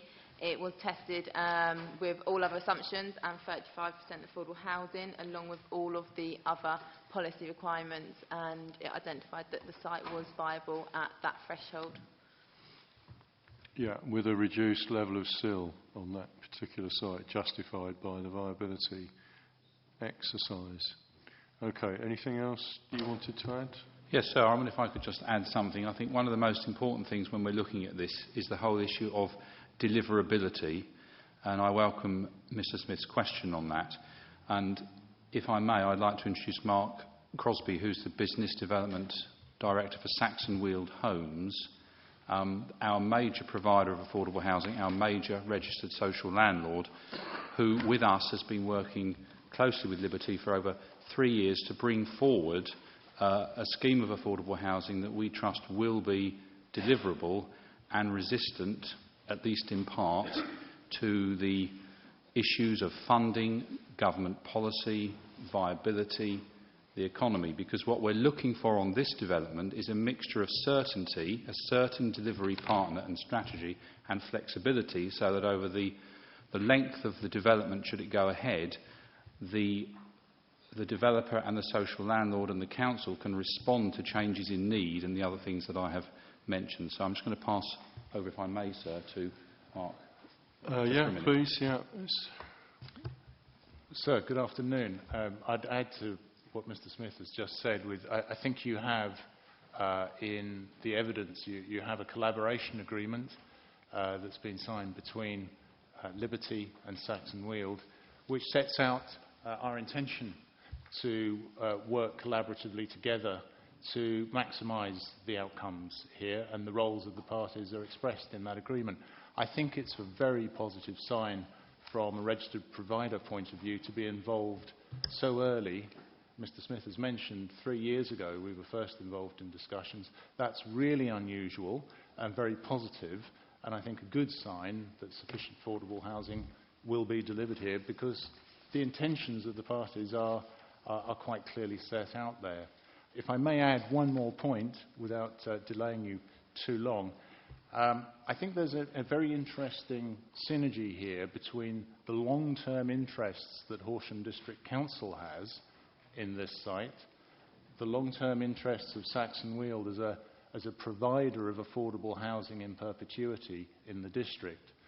And I think Liberty, as a developer, will have a very long-term interest in the north of Horsham site in connection with the business park. And so what all the parties are aiming to do is optimise the quality of the outcomes. And I think that's relatively unusual on strategic sites, that all the parties share some common ground so early. Okay, thank you. Yeah, Mr Pearson. Very briefly, sir, Horsham has a particular strategic risk with affordable housing, in that any housing which goes in close to Crawley will have to pick up affordable housing requirements from Crawley. That means there is a premium to ensure that any development that happens close to Horsham has the appropriate, not only the appropriate percentage, but also the right type. I worry that the proposals I've read here don't give sufficient onus in terms of rented accommodation, and I think the timing of delivery is somewhat vague. Now, there is a shortfall of affordable housing in the district because of the failure to meet housing supply numbers, and I would ask that consideration be given to bringing forward particularly the social rented housing at the earliest possible moment. Yeah, and with regard to your Crawley point, that sort of implies to me that that I know the council's got some agreement with Crawley about what was called West of Dewbush, Kilnwood Vale. Are you saying that that's a legal requirement that would apply to this site? I didn't quite understand what you meant by that. Sorry. No, I don't say it applies to this site. I say that future considerations around Crawley, because of the fact Crawley can't meet their housing numbers within the borough, Yeah, we went through all that on Thursday. is likely to come into Horsham, and when that does, the percentage of affordable housing available to Horsham's community will be substantially lower, following the example that you've already mentioned that's been agreed with Crawley. Therefore, there has to be a clear focus in terms of affordable housing on sites which have an affinity to Horsham District, whether that be South Walton, North Horsham or other sites. Okay, does the Council want to comment on that point about... Yes, thank you, sir. Last year, Horsham District Council formally adopted its new housing register and nominations policy, which restricts affordable housing allocations to those with a connection to Horsham District, namely at least a 2-year settled residency. So the affordable housing that is proposed for this site is essentially for Horsham District residents, those in housing need with a connection to this district. The Kilnwood Vale site was the result of a joint area action plan and agreement between the two councils that the affordable housing would be divided between those two councils. That was a specific requirement of that joint area action plan. Yeah, okay, thanks. Is anyone else on affordable housing questioning the delivery of it? Yeah, Mr. This is a quick piece of information regarding Kings Hill and the Liberties development there. And just note that in October 2014, last month, there was indeed a reduction in the proportion of affordable housing, and the revised proposals, the proportion has dropped from 40% to 17.5%. It's a small matter of over 250 affordable homes. And that was a planning application that was granted. When was this? This was, the date I have is October 2014, and it's come from the Liberty website. How many houses out of the total? The proportion of affordable housing from 40% of the... No, but how many houses was the application for? The original figure was 390, and it's been reduced to 112 affordable dwellings. Any comment on that? Yes, thank you. The first application that Liberty put in was for 40% affordable housing. And then, after a series of public consultations and feedback from the local parish councils, West Malling Parish Council, Kings Hill Parish Council, East Malling Parish Council, Wateringbury Parish Council, and residents on Kings Hill, they all decided that actually the appropriate mix for Kings Hill was a lower percentage of affordable housing. So the developer volunteered 40%, but it was in consultation with residents, TMBC, the county, the affordable provider, and all of the parish councils that we ended up at 17.5%. Okay. Yeah, I'm not going to go into this in a lot more detail, okay? Mr. Shutt had a board up. Thank you, sir. I just wanted to add to the point about the unaffordability of housing here. Well, I'm not going to take that, Mr. Shutt, because there's nothing that's... I mean, it's... The affordable housing is what it is. If anyone's got any questions about the viability study there that's been put forward as to whether there's any faults with that might lead one to think that the amount of affordable housing won't be put forward, I'll take that, please. Well, I think I have, sir, in that the record is not very good, and I'm really entering a plea. I know because of the nature of the NPPF, nothing much can be done about this. But on the other hand, councils can make an effort to hold developers to a higher figure, and this is desperately needed here in Horsham because we've got 11 times the ratio of within the lower quartile earnings, prices to earnings, and that's very high. the average rate. Yeah, Sussex. I appreciate. I'm sorry, it's the same all over the southeast, Mr. Sharp. That's why I'm not. All right.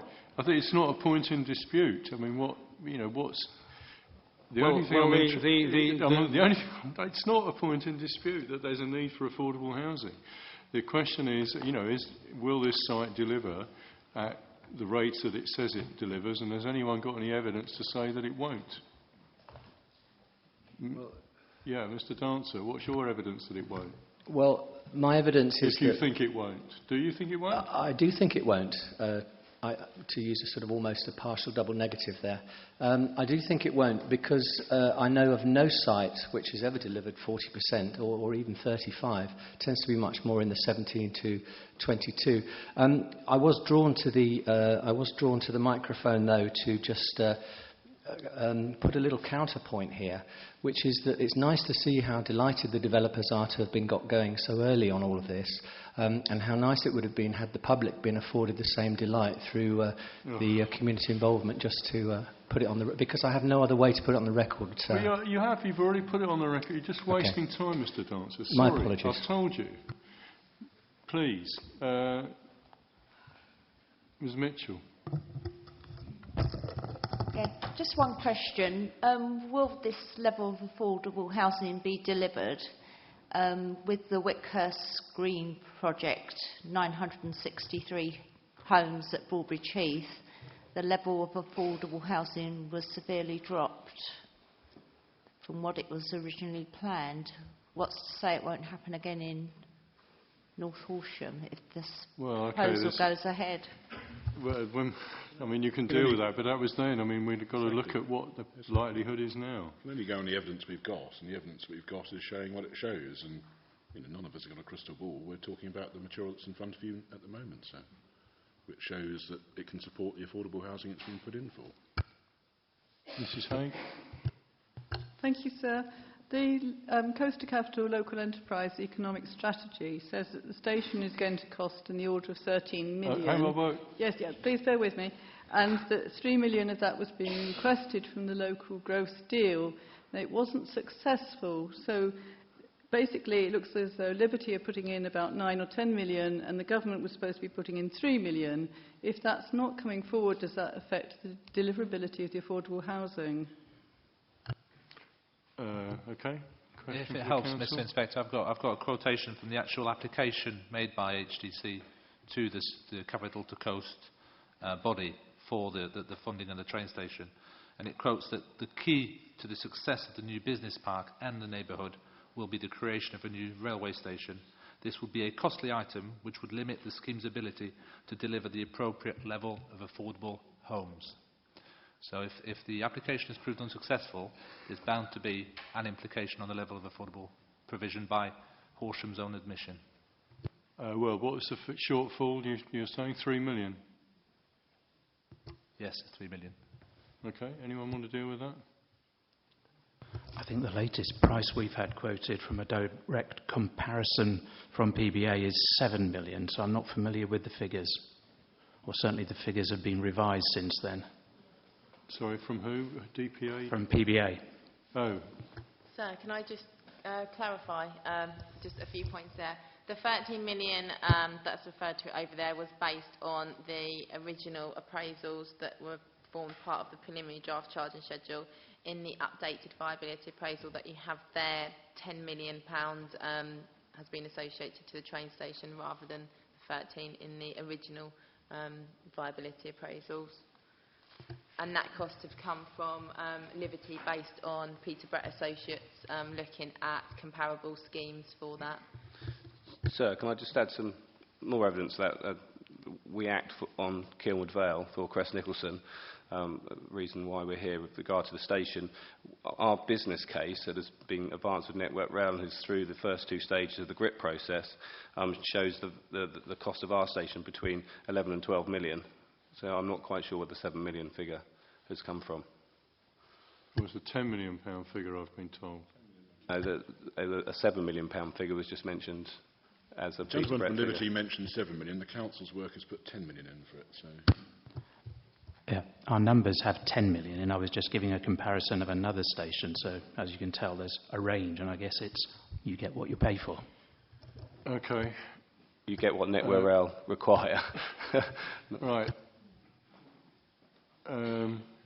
Anything else? Anyone else got any other evidence that they want to take into account, on me to take into account in regard to the viability study on affordable housing?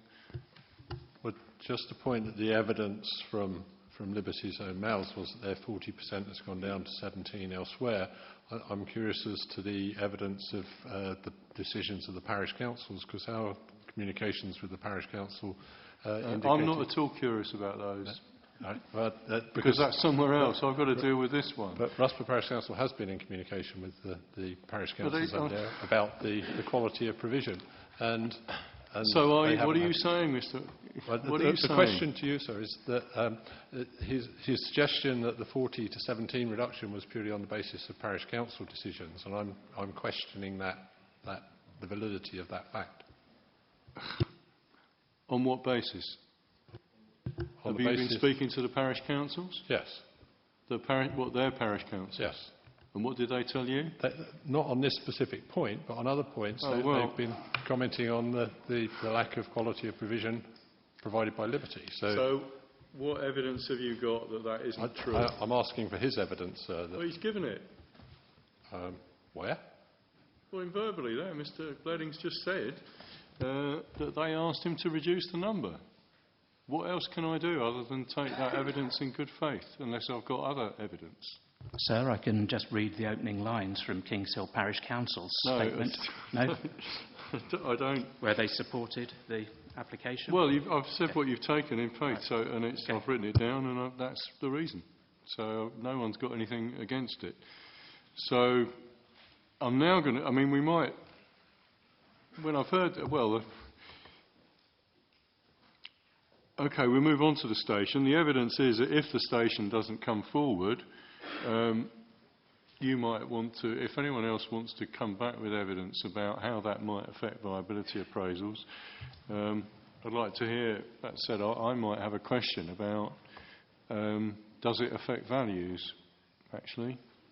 I mean, presumably the viability appraisals have been predicated on having a station. Now, I would have thought that was actually... something useful to have in terms of marketing, and would affect the potential value that you'd expect to get for the development, both for housing and commercial development. But the point, let's move on to the delivery of the railway station, which has been questioned. I think it might be useful, gentlemen, on my right are going to question this, to hear what the council says its latest position is, and where we are with it, and then for you to test that with regard to the position of Network Rail and anything else. Okay, is that okay? Do you think that's a reasonable way to proceed? Okay, so the council, couple of points really. What's the latest position on delivery of the railway station with regard to discussions with Network Rail? The key point being, I think that people have said Network Rail don't allow lots of new stations to be put on lines, and that if one's already got Faygate and then a new one being proposed at west of Kilnwood Vale, then this might be difficult for them to agree to have another one. That's the first point. Thank you, sir. Before I hand over to one or other of the officers, can I just set the scene, which is that we mustn't run away with ourselves too much. We need to concentrate, I would suggest, on what's actually said in the plan about this. And all the plan says that SD8 under rail is that land required to deliver a railway station, etc., is safeguarded, as indicated on the master plan, pending a definitive decision for, says for, should be by the Department of Transport. Yes, OK, that I should have maybe done it. That was my second point. But. And then similar, the point has been expanded, as you know, in the explanatory text at 755 through to 758, which then explains in a little bit more detail the purpose of this part of the policy. And you might or might not know, it might or might not have been drawn to your attention already, but the language used in this plan about this safeguarding of land for a railway station is lifted almost word for word for the language used in the Joint Area Action Plan for West of Bewbush. And it's at pages the rail section there is at pages 54 and 55 of that plan, and WB24 was the policy. And when you look at the wording in that adopted joint area action plan, you will see an almost, when I say a very close similarity, it is almost word for word. And so I just wanted to caution us, if you like, before we get terribly excited about whether there's a preference for one station or another, or how's one station going to happen if another station is being proposed, that what the plan actually says is simply that land should be safeguarded for the option to be explored pending a definitive decision on the matter by the powers that be. So we really should, I would suggest, focus on somewhere along the line on what the plan's actually saying on this subject, because there are all sorts of wider issues which have been raised in representations which, certainly to my mind, don't actually seem to bear on what the plan is saying on the subject. There are all sorts of sensitivities about one station being preferred to another or whatever it might be, but the plan is extremely straightforward. It's simply saying there's a railway line here, there's obviously an opportunity to explore whether there could be a new station.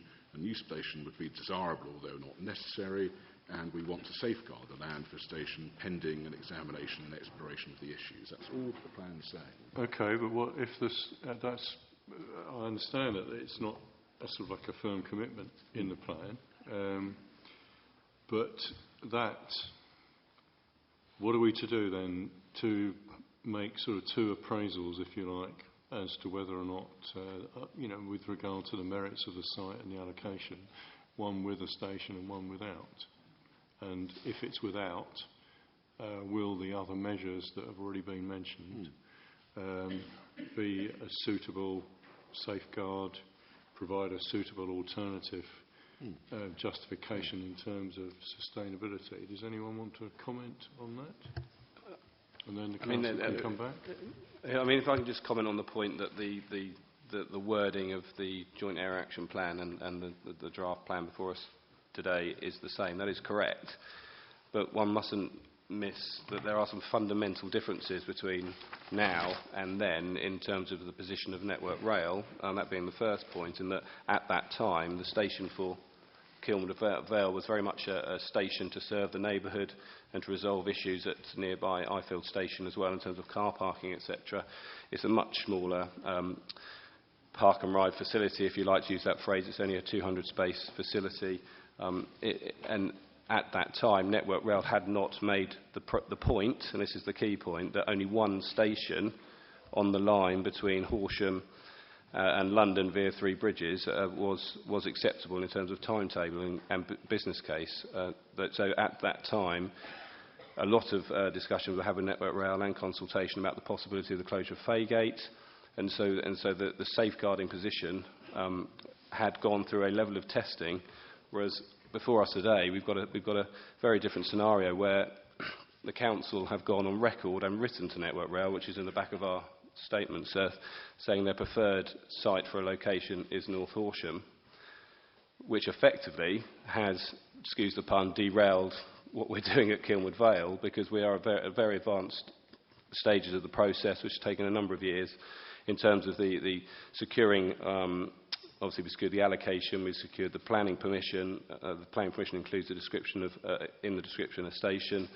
We've tested that through, obviously, the environmental statement.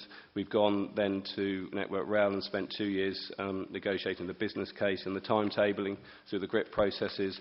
And we're now at the stage where we have an approved business case with Network Rail.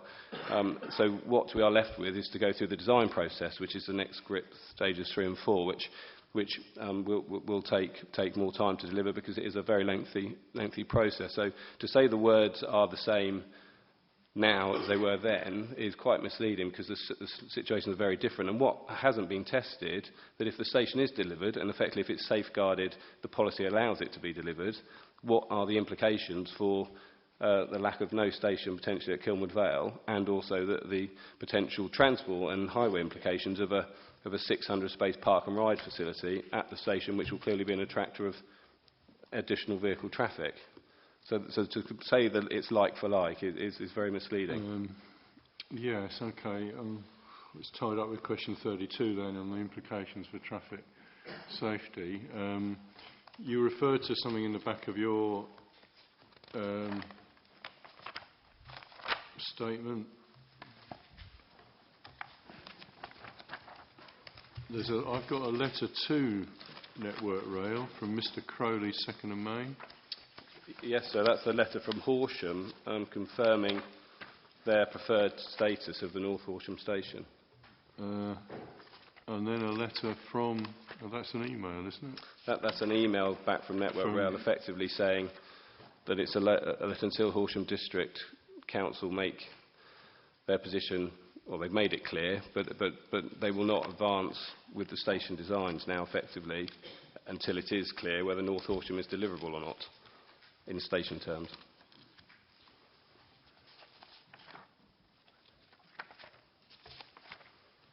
Yeah. So our point, sir, is it's really the assessment of the station. By safeguarding it, it effectively allocates it to all intents and purposes, which is exactly what's happened through the JAP process, and we are trying to bring forward the station at Kilnwood Vale, but without going through the subsequent testing of the implications of that station being delivered, the evidence before us at the moment isn't sound or credible.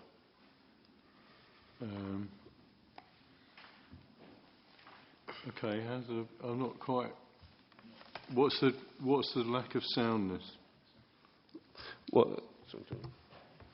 Are you saying that the development is its sustainability credentials are significantly weakened because the station might not happen, or? Well, if the station doesn't happen, that's certainly the case. But even if the station does happen, we don't believe that there's sufficient evidence in the information that's been submitted, particularly on the transport modelling side, to satisfy that the A264 corridor outside of that runs to the south of the North Horsham development has been properly assessed. Because a station could actually attract more trips to the local network. It may relieve trips elsewhere. Well, that's question 30. It is. Yes. 32. Well, that's a different point, really. The council's not saying that it's necessary infrastructure. Maybe that's my badly worded question then, really. Going back is it necessary? Well, going back to the points we were making before, obviously Horsham say that the station isn't necessary, but on the other hand, it's happy to use it in the viability appraisals as justification for reducing SIL. So our question, as far as Crest Nichols is concerned, is how does the council think it's appropriate to include something in the viability appraisal, which is clearly, but both the infrastructure delivery plan and the plan itself, the HDPF say it's not necessary, and using an offset of around, whether it's 7 million or 10 million pounds, as expenditure for justification in a reduction of SIL, which, if the station doesn't come forward, could be reused for other means without necessarily as strong as Section 106 triggers and justification that they would have had they not applied that to the SIL reduction. Frankly, this isn't a SIL charging schedule examination, but so I wonder if I could just try to be a little bit strict on the council's behalf here, which is, the question is surely, what is not sound about a policy which says land required to deliver a railway station is to be safeguarded to allow that to be explored pending a definitive decision on this? What is not sound about that? It seems, I have to say, just standing back from it seems to be blindingly obvious good sense to have such a policy in the circumstances that we've got here. And I haven't heard a word yet, with great respect, which is explaining why it isn't sound to have those words, which are just safeguarding a bit of land to allow this to be explored and examined pending a definitive decision in due course by people other than us, frankly. It isn't for the council to make these decisions, after all.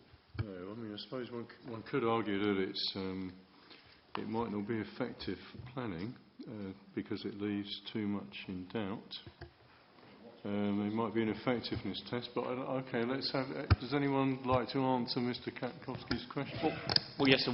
We would, if we could just interject on that. Sorry, who speak? Oh, right, Mr. Right, I'll go round that way then. Just a brief one for me, and then Mr. Pearson. The only point we would make is that the council itself has taken in the potential for a new development as part of the positives that mitigate in favour of land at North Horsham in its sustainability appraisal, and that's at page 191. taken into account that matter as militating in favour. So obviously it goes a little bit beyond just safeguarding and leaving that assessment somewhere else. Mr Pearson just had a brief point as well, sir, with your permission. Well, directing myself solely to the point on soundness of making a provision, I would argue that there must be more than a dream in relation to making provision for land. My understanding is that the Council is required to make the most effective use of land as possible. Weight has been given in the appraisal, as has been mentioned by my colleague, on, as to the effect of this. I cannot see, without any evidence that this is likely to be produced in the planned period, that there is any justification for having a proposal to safeguard a provision which might or might not happen. I mean, we can go through a whole list of doing this. Let's put a site in for a hospital. The local population want a hospital. I mean, we've got no hope of getting a hospital any more than we've got any hope of getting a railway station. But the problem here is that the analysis in relation to the suitability of the site and deliverability in terms of its impact on other community propositions relies merely on a throwaway remark about a station, and I find that unsound in direct answer to Council's point. Okay, that's a point for the Council to consider. It's not the allocation is not justified without the station, effectively. I don't think that is quite the point that was being made, with great respect. Well, but if you read the supporting text in the plan, it actually explains in summary form the work that has gone into examine this as a potential location for a new station.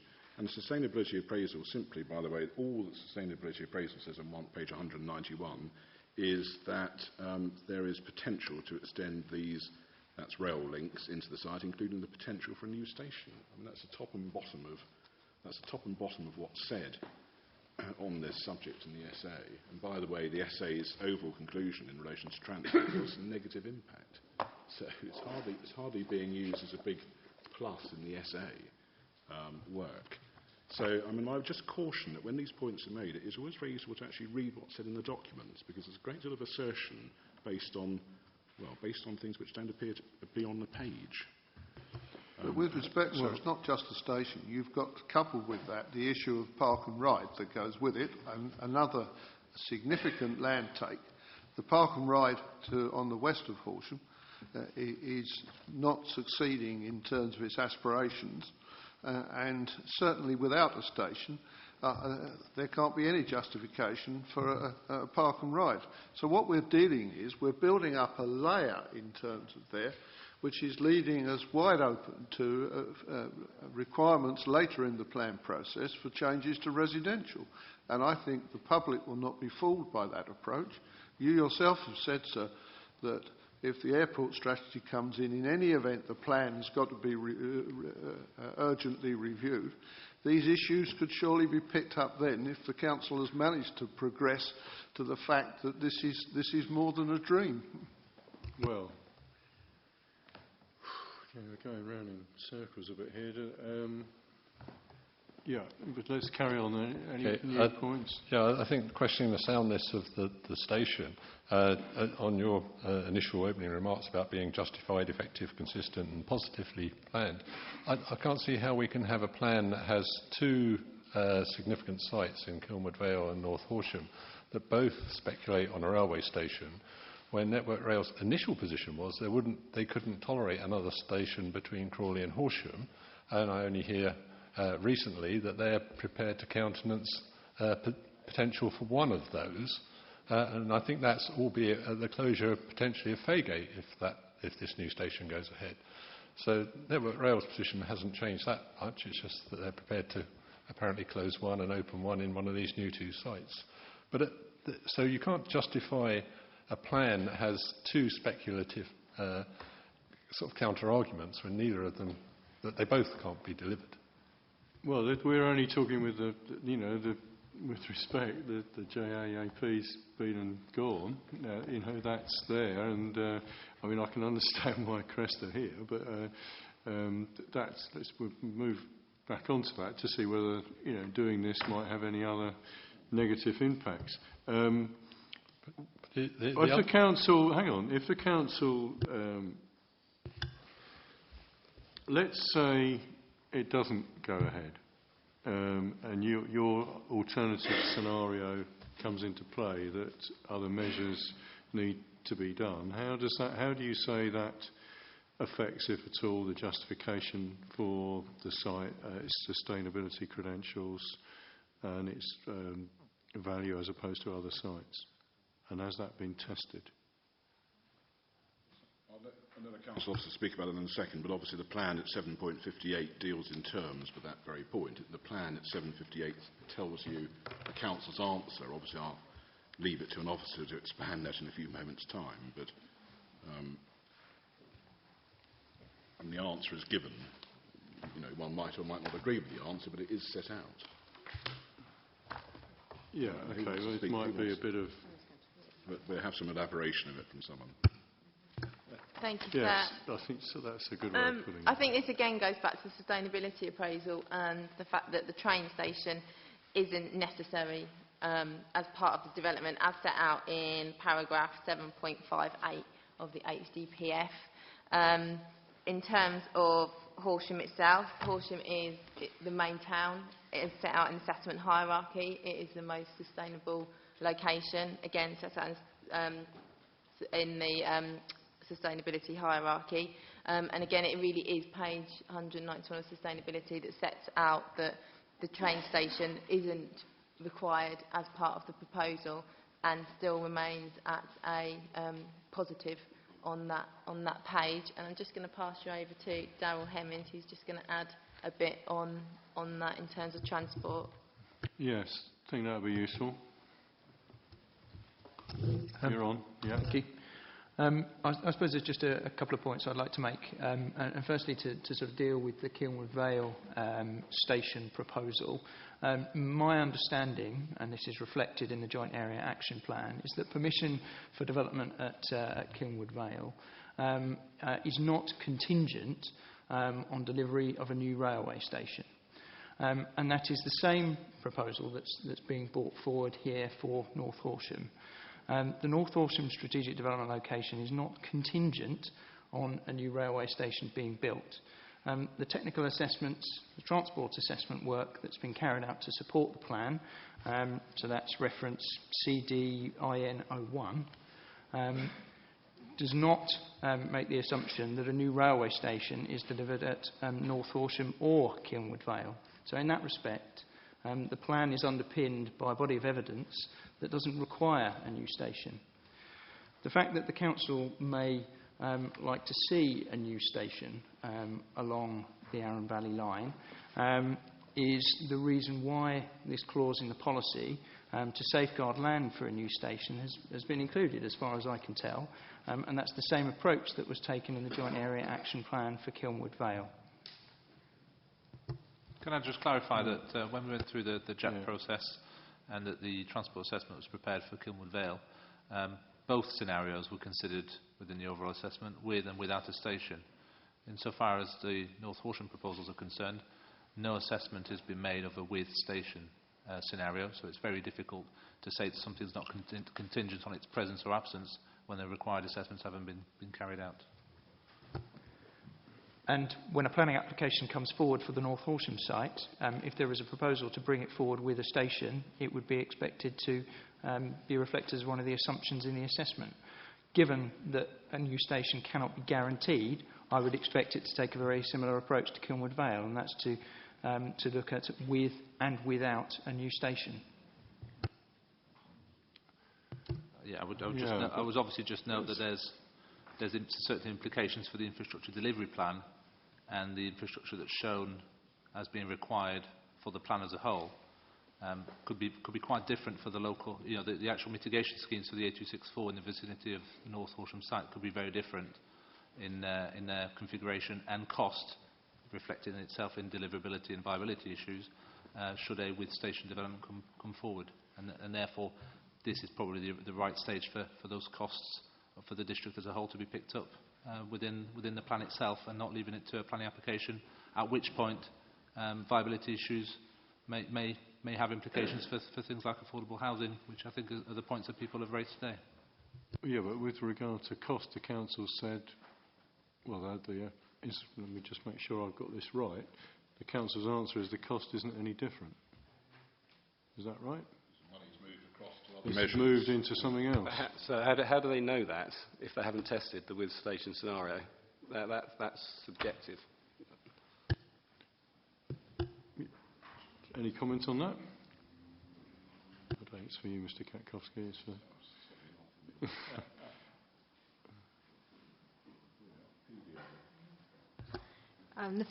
The preliminary assessment work that we've carried out, which is independent of the study that was carried out by WSP, has tested a worst case assessment. So we've looked at traffic levels reflecting no station, but traffic accessing a parkway facility on top. So at this stage in the planning process, before we prepare the detailed transport assessment that will support the planning application, we tested a worst case in terms of traffic impact.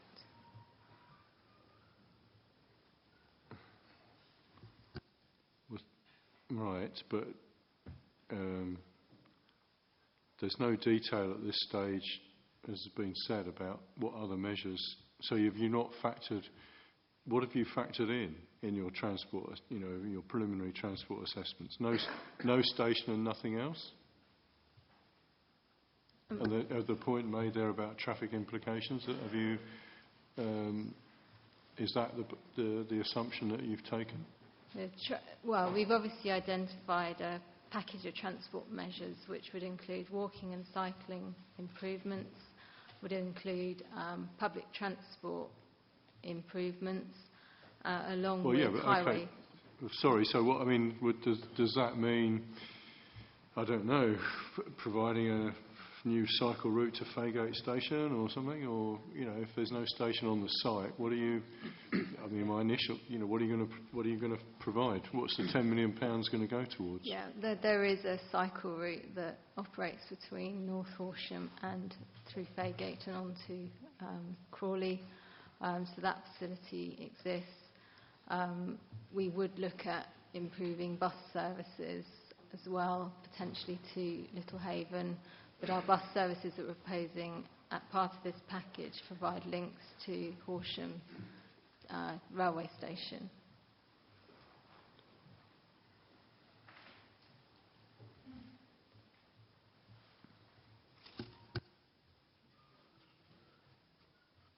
Okay. I'll come round. Just one other point about the viability of a station. The location of the housing in the North Development site suggests that the vast majority of the housing is actually closer to the existing stations at Warnham and Littlehaven. So it's unclear why the new railway station would alleviate any pressure there, or how it would not impact on the traffic movements across the A264.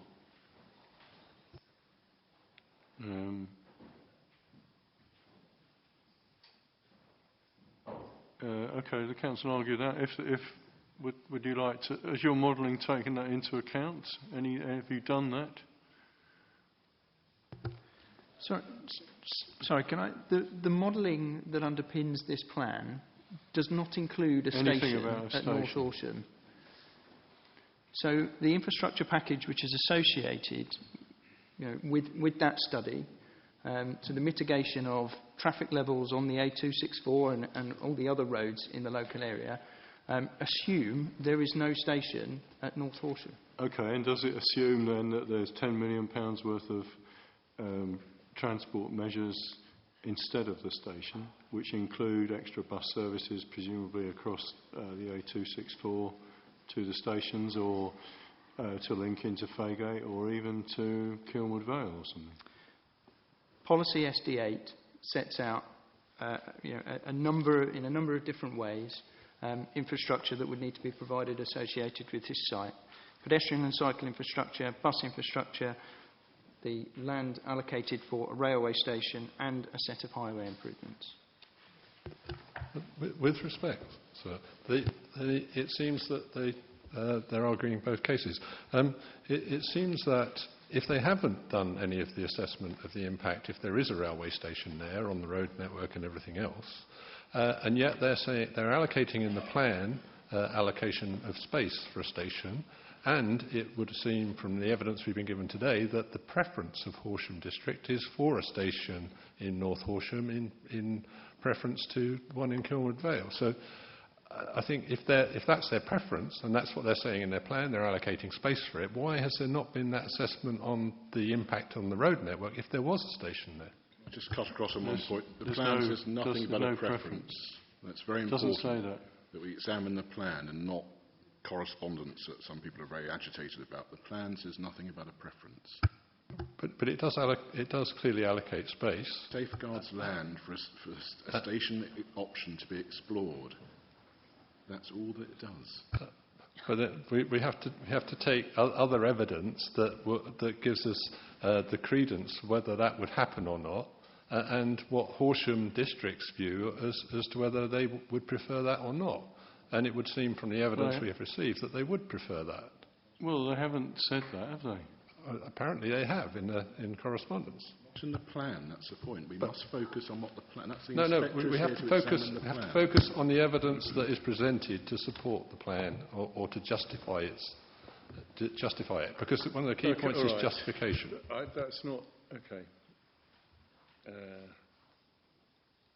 I'll take a few more comments, very brief comments, please. Mrs. White. Right. I'm coming down to earth after all this blue sky thinking. Well, if down to earth, that's very. I'll be very grateful.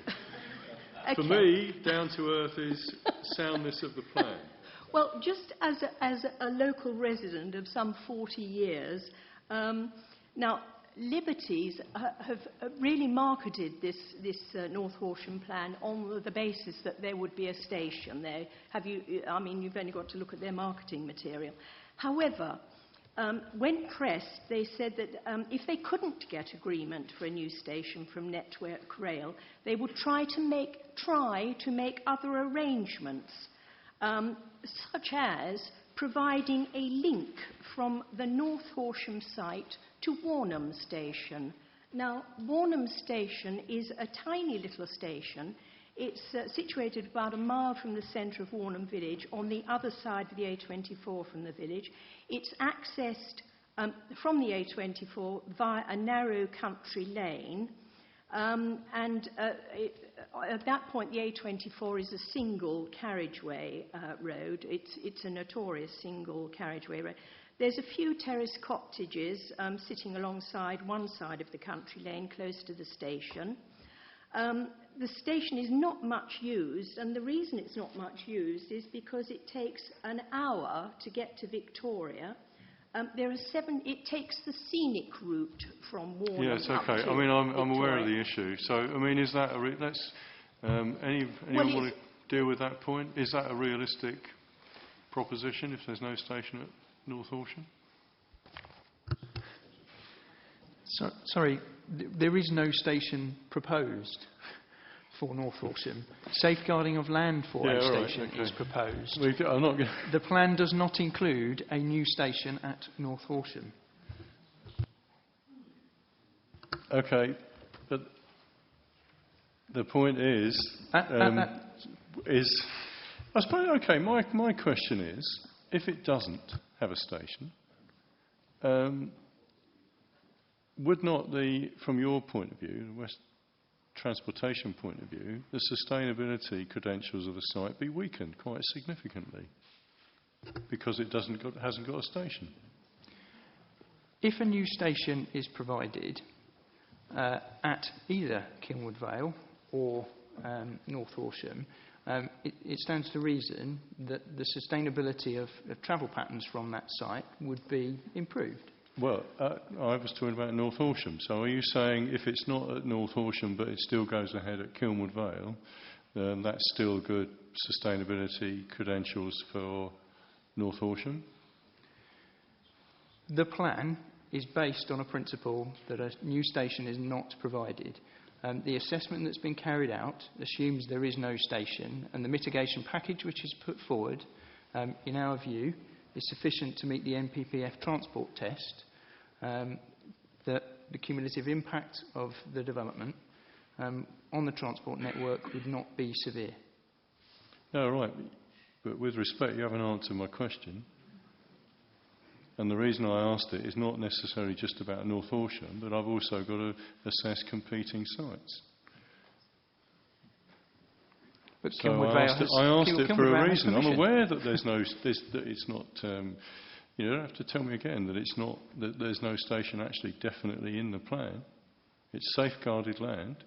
But if for some reason that station, I've got to try and take a view on this. I've had lots of arguments, not just about this issue, but about other issues, that this actually is not the best site. So I'm just asking for your opinion on what the sustainability credentials of the site are if the station doesn't go ahead, because it might not, might it? It's a site which is closely related to an existing urban area, which is a sustainable way to provide for the need for new housing. If that comes forward without a new station, it can still be considered to be a sustainable development, and we would expect it to come forward with a package of measures, both on and off-site, that address the travel needs of the community that will live there. Excuse me, I'd like to repeat the point I made about 20 minutes ago when I referenced the application that was made by Horsham District Council to the Coast to Capital LEP back in February 2014, when it says that the train station is a key to the success of the new business park and neighbourhood. A key to the success. So without it, then it should be less successful by definition. So can I just add to that point? That indeed was the letter. However, we've got the policy which clearly sets out that the train station isn't necessary to the delivery of that site and the business park. Just in terms of sustainability, just again, I'd like to go back to the sustainability appraisal on page 191, which makes it quite clear that that has been tested without the train station. It doesn't include delivery of the train station in sustainability terms, and it produces a negative impact. And I think that that is the key thing and the important point here that we must make in terms of sustainability, that the sustainability appraisal is quite clear that the delivery of the train station, the site is still sustainable. And okay, I've got that point. Taking on a point made over there a little bit further, the evidence isn't totally aligned, is it? Because your commercial viability appraisal presumably is that based on you've included a station as a cost in the viability appraisal, right? So have you assumed that there's going to be a station in your appraisal of the development values?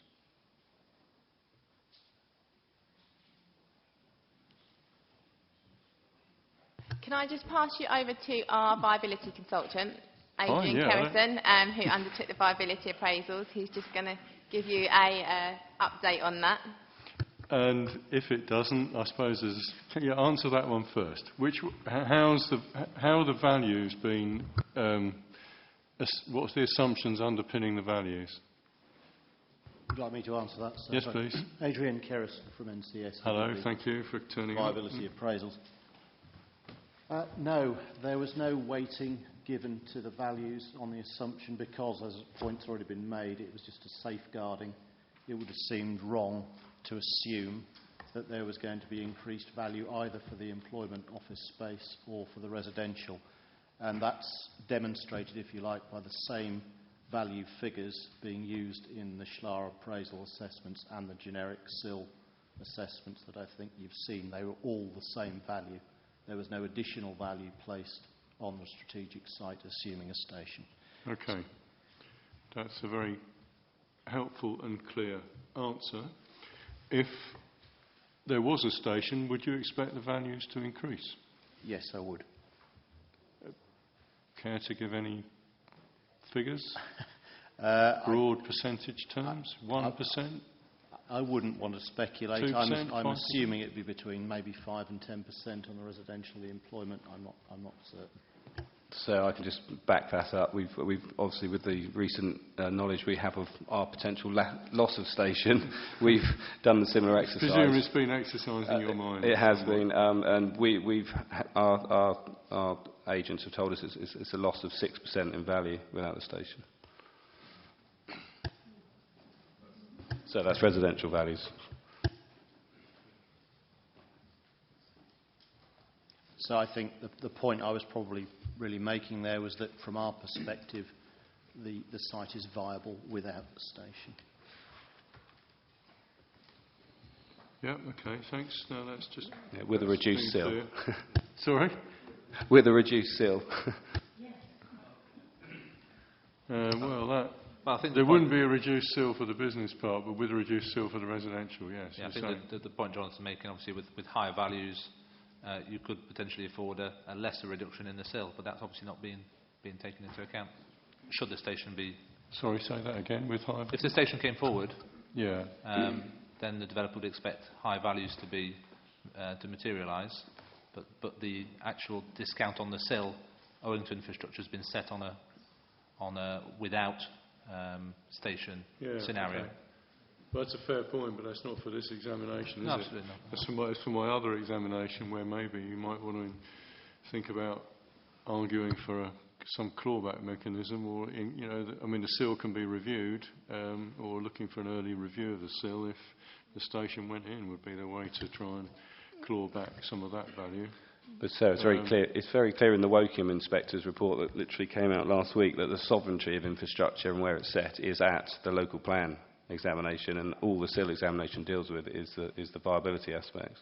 Yeah. So with or without. I know, I've done a few, but there might. Yes, you couldn't really do that, but it would have to be in a.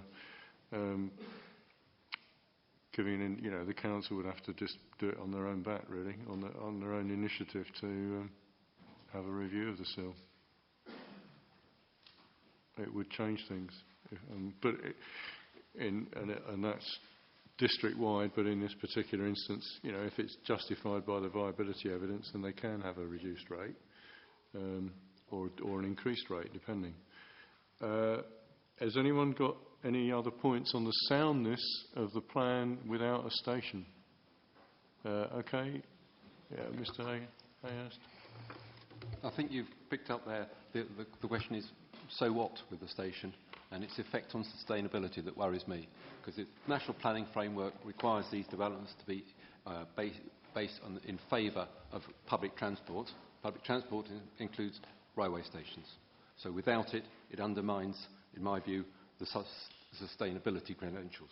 Well, I've got the essay, so I can deal with that. Okay. So just taking that a step further, if there isn't a station and people in North Horsham want to use the trains, that means they've all got to go to Littlehaven or to Horsham. Now, Peter Brett Associates did an assessment of that, and of course they found out that there's none of the sites, there are no potential sites around those stations, existing stations, for people to park cars. So, my question is, how will they use it? How will they use the railway? How will they get there? And again, that undermines the sustainability question.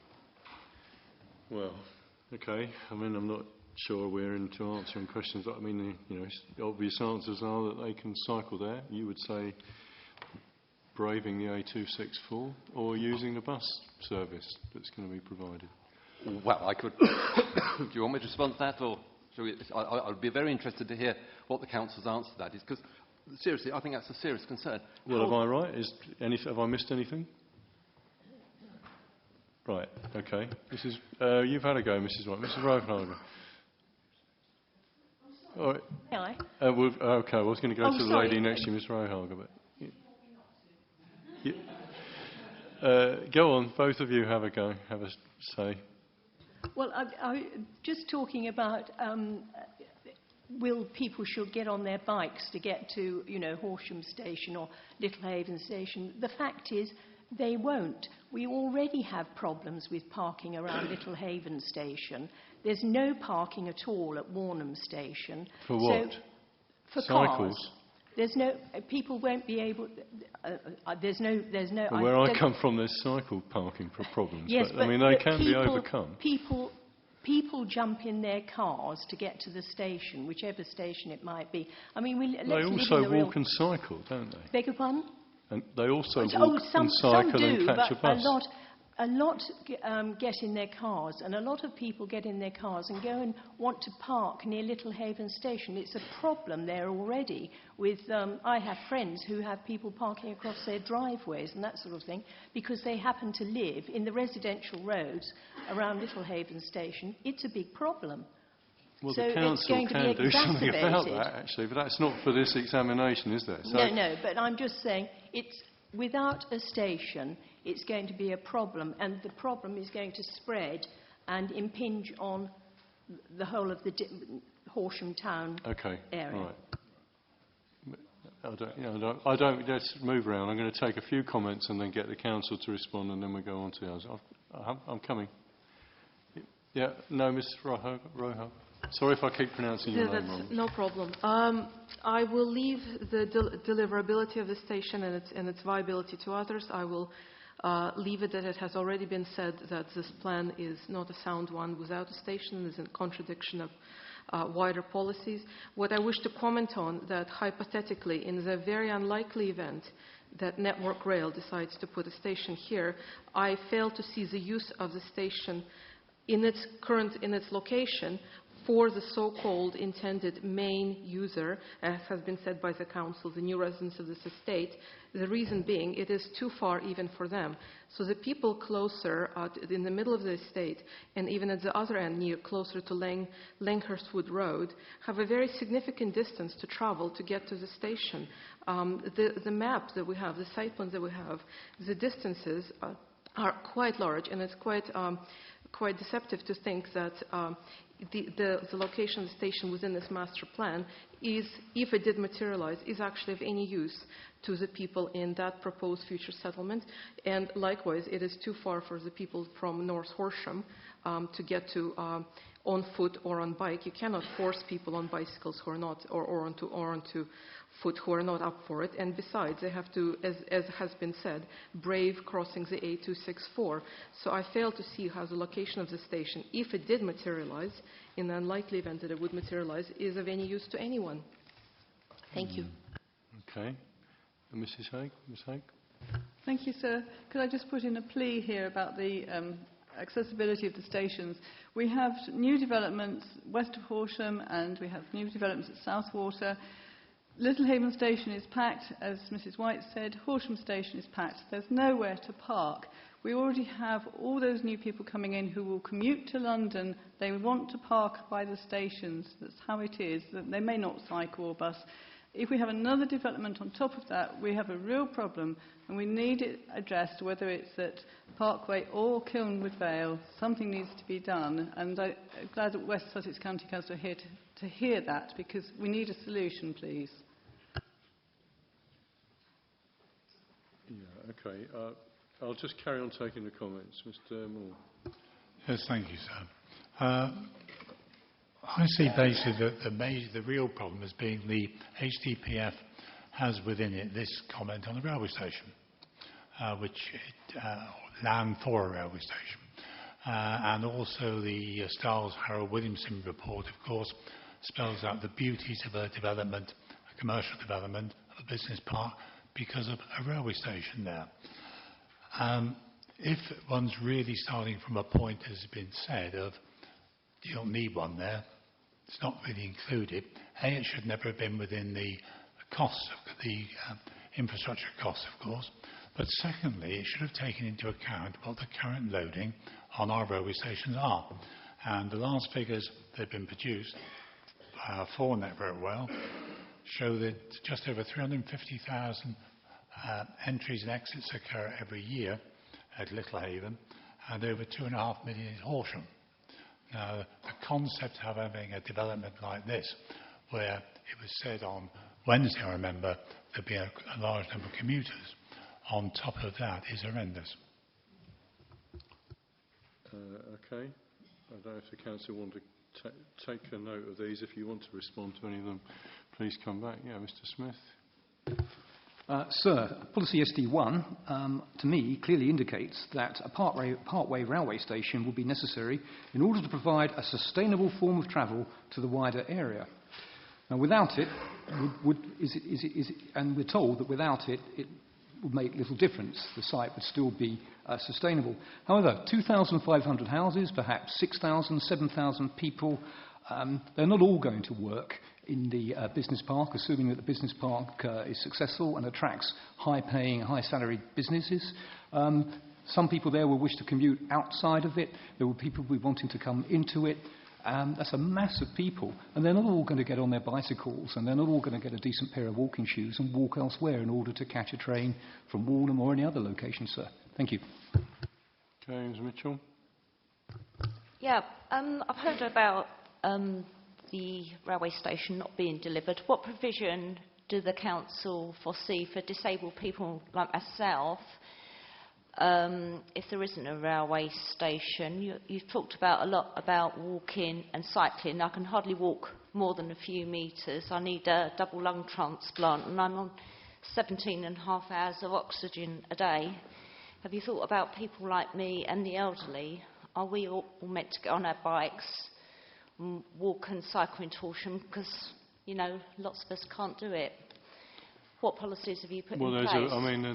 There were three, weren't there? There was the and, bus. It's going to increase The bus air services. pollution. What other facilities might be available for disabled people? And also, if the railway station doesn't go ahead, it's going to increase the air pollution because there's going to be more traffic. And obviously, that's the really idea bad. of it is to reduce pollution. What's that? The railway. If more people travel on the railway. Yeah, but it's the railway station. I said if the railway station doesn't go ahead, it's going to increase the pollution, isn't it? Right. Okay. So. All right. What is the air pollution level in Horsham? Okay, that's another thing to deal with. Mr. Dance, anything else on the soundness of the plan and the railway station? Thank you, sir. I wonder whether you would ask Horsham District Council to put us out of our misery and give us Network Rail's current view on the Parkway station. Are you able to give that information? It might be interesting. Yes, we have been in discussion with Network Rail, who are awaiting a business case from both of the station proposals that are within Horsham District, and they will then assess that business case and make their recommendation to the Department of Transport. They have given no indication to us until and they're not able to do that until that business case has been received and they have been able to undertake that technical assessment. So who's doing that? That will be done by Network Rail, and they No, who's giving the business case? And in Land North of Horsham's case, it is Peter Brett Associates that are producing that business case. And what about the other one? That's already been done. So ours has already been done. It's been approved by their economics team. So that's not correct to say that we're awaiting two business cases. We are significantly advanced in the process. We're in a position now where Network Rail have approved our business case and our timetabling. We are now in a position where Network Rail will not take it forward into the design stage, as I said at the beginning, until... So you need their approval for that? They need Horsham's approval to advance with the Kilnwood Vale station. That's where we are. Why do they need Horsham's approval? Because they want the local authorities' approval of which station, because they're only going to approve one. Just to clarify the point earlier, that includes the closure of Faygate. In both scenarios, Faygate is closed. So they will only... If Faygate's in the middle, is there any scenario where, Faygate's improved and... No, sir, because it comes down to the length of the platforms, and this is all about length of trains, and the issue, the same for Ifield as well, is our business case is based on, correct me if I'm wrong, but it's based on 12 carriage trains, which cannot stop at Faygate. Okay, right. But can stop at Littlehaven now. Sorry? They can. Those large trains can stop at Littlehaven now because I think 4.5 million has been spent recently on improving. Little Well, there, Haven. okay, but there's no Yeah. change there, is there? Okay. So I wonder, sir, whether perhaps just expanding on this, whether Horsham District Council could illuminate us a little bit on the meeting from the 23rd of September with Network Rail and Peter Brett Associates and Crick Mays Liberty et al., which we obtained under a Freedom of Information Act, but was neither minuted nor noted. We don't know what was discussed. Perhaps they could highlight some of the key points that came out of that meeting to perhaps illuminate the debate. Well, what's the debate about the soundness of the plan? Well, I think, sir, what I'm hearing from other people far more qualified than I am on this matter is that the sustainability of the plan does reside somewhat favourably or unfavourably upon whether the station goes ahead or doesn't go ahead. And, but I've got to decide it on the basis that it might not. Well, sir, you're having to decide... I've got to decide it on the fact that it isn't at the moment. So you're having to decide with respect in a vacuum of knowledge, which is where we all live. Yeah, but I'm not going to go... I mean, can you add to anything from the Council's point of view? I'll rephrase that question. Is there anything else you'd like to tell us about the likelihood of the station going ahead, or are you just saying to me, well, you decide, please, on the sustainability of this allocation, taking into account that the land is only safeguarded and there's no guarantee that the station is going to go ahead?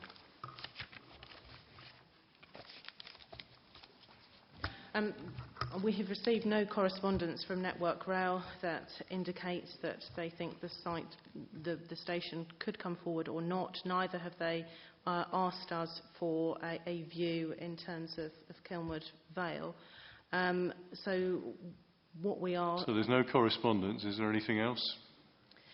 No, sir, apart from, I don't know if PBA want to update where they are in terms of their business case for the railway station, but clearly the plan before you states that the allocation of land north of Horsham is a sustainable location. Its sustainability clearly would be increased if a railway station were to be provided. But it is not, the allocation is not predicated on that coming forward, and we as a planning authority thought that it was appropriate when allocating land which has a railway line going through and adjacent to the strategic road network to identify the opportunity there, which gives an element of choice. Okay. I'm going to call a halt there on that particular issue.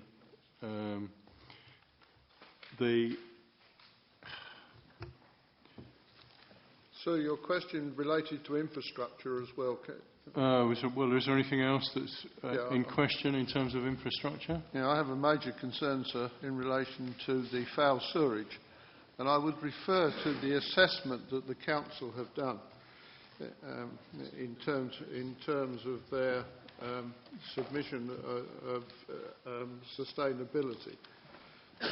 Well, hang on. I mean, I was looking at this morning. Document CDEN 07 is the water cycle study. Is that what you? No, I'm referring to. It's on page 1. I think it's 199 of the proposed submission sustainability appraisal. I mean, the issue, sir, is simple, so I won't prolong this. But the North Horsham site is a considerable distance from the sewerage works. Therefore, there is a cost implication in terms of money that's available to, for other community projects. There's also a deliverability issue in terms of being able to put a sewer all the way around Horsham to the sewerage works. I know that because when the council did the Holbrook development, we actually put a 1.5 million sewer all the way around Horsham to the sewerage works. Now, and I use this as a typical example of the fairness of the appraisal between Southwater and North Horsham. When the council have done their comments, they come up with the view that this is a negative impact in relation to Southwater, which is interesting because the distance between Southwater and the sewage works is less than half a mile. And yet when it comes to North Horsham, which we know needs to put the same quality of development all the way around Horsham on foul sewerage, they come to the view that it's neutral. Now, I mean, that to me beggars belief, because in one situation you can provide foul sewerage overnight. we'll deal with Southwater tomorrow. Are you... Well, OK, there's a question to the Council. Are there any concerns about deliverability of foul water sewage and the Thank treatment? you, sir. If I could just direct you to Southern Water's matter statements, where they state that the company has no objection to the allocation land north of Horsham, that is in accordance with paragraph 162 of the National Planning Policy Framework, and there is no constraint to the development.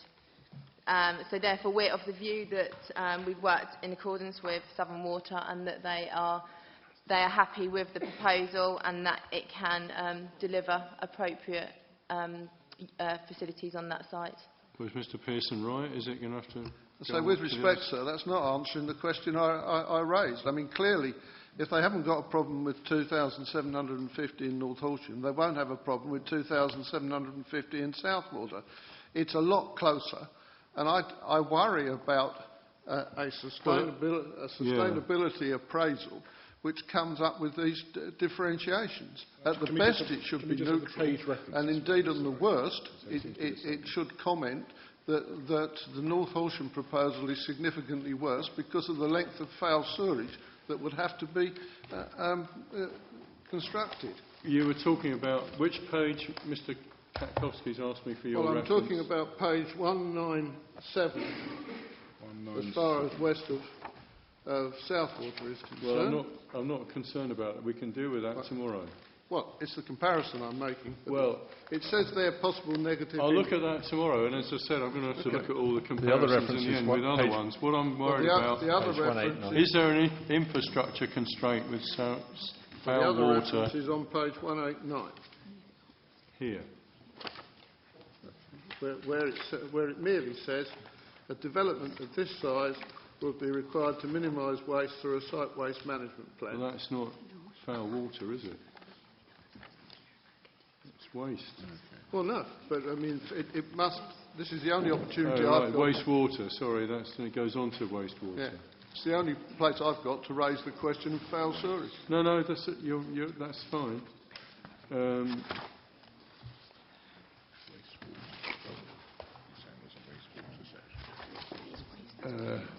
Yeah, it's not exactly sort of brimming with confidence, is it, the way that's written? Which page are you looking at, sir? I'm looking at page 189, as Mr. Pearson said. It starts at the bottom of page 189, but actually it's page 190, which is talking about wastewater. Yeah. Possible neutral position, and the direct quote... Possible neutral. Yeah. And the direct quote in Southwater case is negative, and for the reasons I've said, this is nonsensical. Well, yeah, OK, that's a... What I'd say is when you come to tomorrow's debate, you need to read the sentences before the possible negative, which is on page 197. But I presume that's a discussion for tomorrow. You should alter that. Is Council suggesting you should alter that to positive? No. My suggestion is read the words before possible negative to see it in context, rather than just cherry picking some words without reading what leads up to them. That's what I'm saying. Well, OK. Well, I'm quite happy to contrast the individual wording, sir. Well, we can do that tomorrow, as I've said, for the third time. So, but what's said there is, that's the new development would require expansion of the wastewater treatment works. The evidence is there's nothing from Southern Water to say that couldn't happen. Yeah, that's right. Correct? Is there? There might have been. I'm not is there a cost? It can clearly happen, but it's deliverability in terms of timescale and cost. So I'll just come back on that. Southern Water have confirmed to us that there is capacity at the Horsham wastewater treatment works. A development of this size would obviously need contributions towards that as well. Mr Pearson's quite right, it is some distance from the wastewater treatment work. However, discussions with Southern Water, they clearly have no concern with that and are supportive of the development and consider that wastewater, that there is no constraint to the development and may have no objection. What about extra costs? We're going to have to lead, is it going to go into the existing network through Horsham? And Yes, is that capable of taking the amount of Yes, sewage? discussions that we've had with Southern Water are to plug it into the existing network, and they are. But what's unique? They want a contribution to improve capacity at the sewage works. The viability appraisals do have some element of utilities built into that as well. Okay, we'll come to that tomorrow. I'd like to know what the position is with West of South Water on that position. Okay, anything else on infrastructure? If I may, just quickly on this business of sewage disposal and water supply. Basically, in the HTC infrastructure delivery plan. Well, hang on a minute. Look, I'm giving everyone a lot of leeway here, but I've just heard some clear evidence there from Southern Water and the council about the issue and about a constraint. Are you going to come up with evidence countering that? Well, yeah, if I may, basically Southern Water put in a submission on the HDPF, and it was Pro Sub 2852, and there was a comment on policy SD1. And what they said there was, I'll read it out a minute, significant new sewage infrastructure will be required to connect the strategic site direct to Horsham WTW. This infrastructure will be significant in engineering terms, and the precise route would need to be investigated when the site comes forward for development. It's a major project. Yeah, but that doesn't affect what I've just heard, does it? Okay. Nothing else? You've got your board up. About the water, the amount of water each house can have, it's restricted to 110 litres per day. What happens when you use that up? Does the tap run dry? I mean, I use 18 bowls of water for washing and cleaning my medical equipment. So you can tell people they can't have any more water if they need it? I think that's a... I'm not sure that's got anything to do with the soundness of the plan, with all respect. Well, no, that's a target. I mean, it's too detailed for this examination, I'm afraid. But I mean, I'm sure that there are dispensations and, in certain circumstances from that. I mean, there's nothing wrong with the objective to, obviously to minimise water, but if it's needed for other things, essential things like healthcare, then it's needed. So that wouldn't apply at that sort of level. Okay, transport.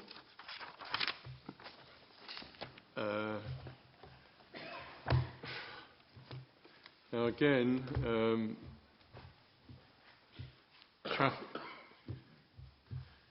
traffic safety. The council's position in a nutshell, please.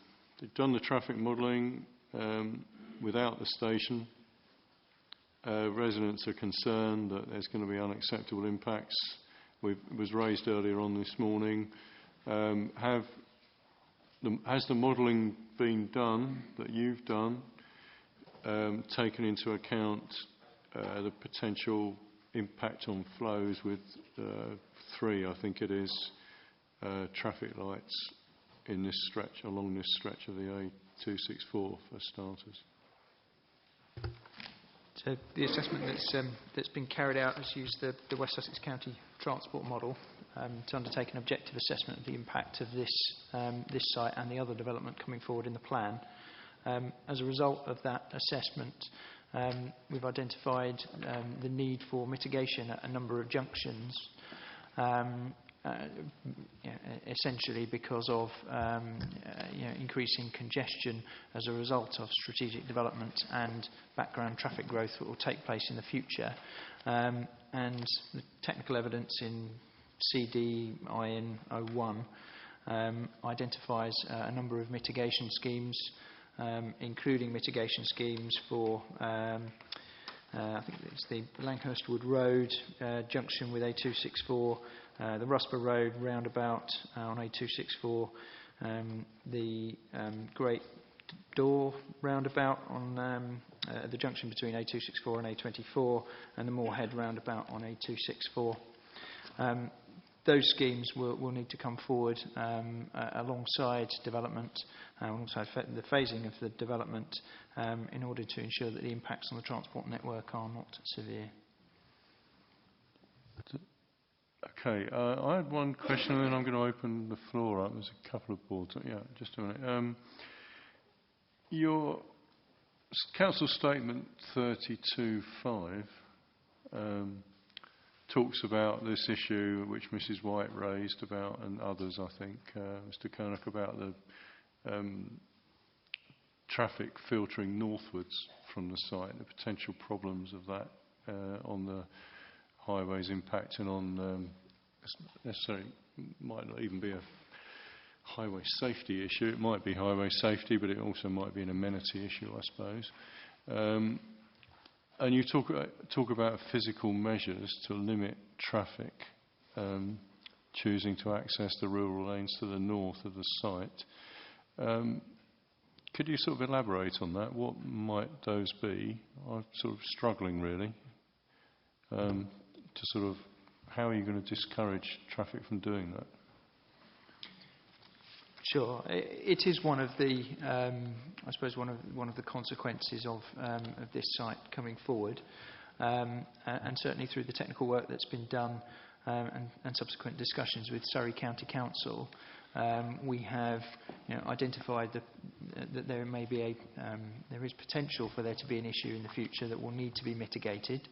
The mitigation for that type of issue is likely to be traffic management on those rural lanes, and through the design of the internal roads within the development, so that they encourage people to use I suppose it's the strategic road network, the A24 and A264 to the south, rather than head to the north along the rural lanes.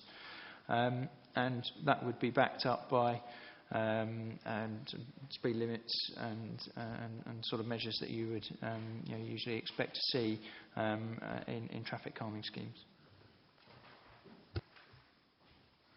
Yeah, I find it hard to. I mean, I can understand one might have, say, width restrictions or one way only at certain points with having to wait, but then unless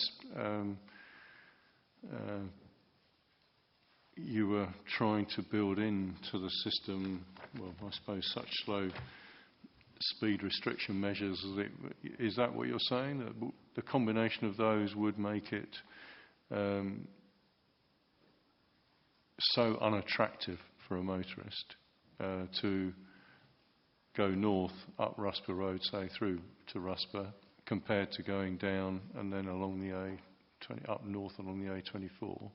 Is that what you're suggesting would happen? What we're saying is we believe that the impact from this site will be of a scale that's, it's possible to mitigate through the sort of traffic calming measures, including the sorts of things that you've just listed.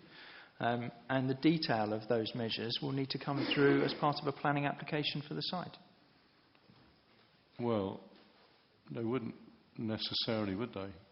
They would have, because some of it would have to be outside of the site, I would have thought. Well, it would be part of the off-site infrastructure package. Partly on-site, but would that be sufficient then? Yes. Okay. And I believe there's a proposed modification, which is MODA 19,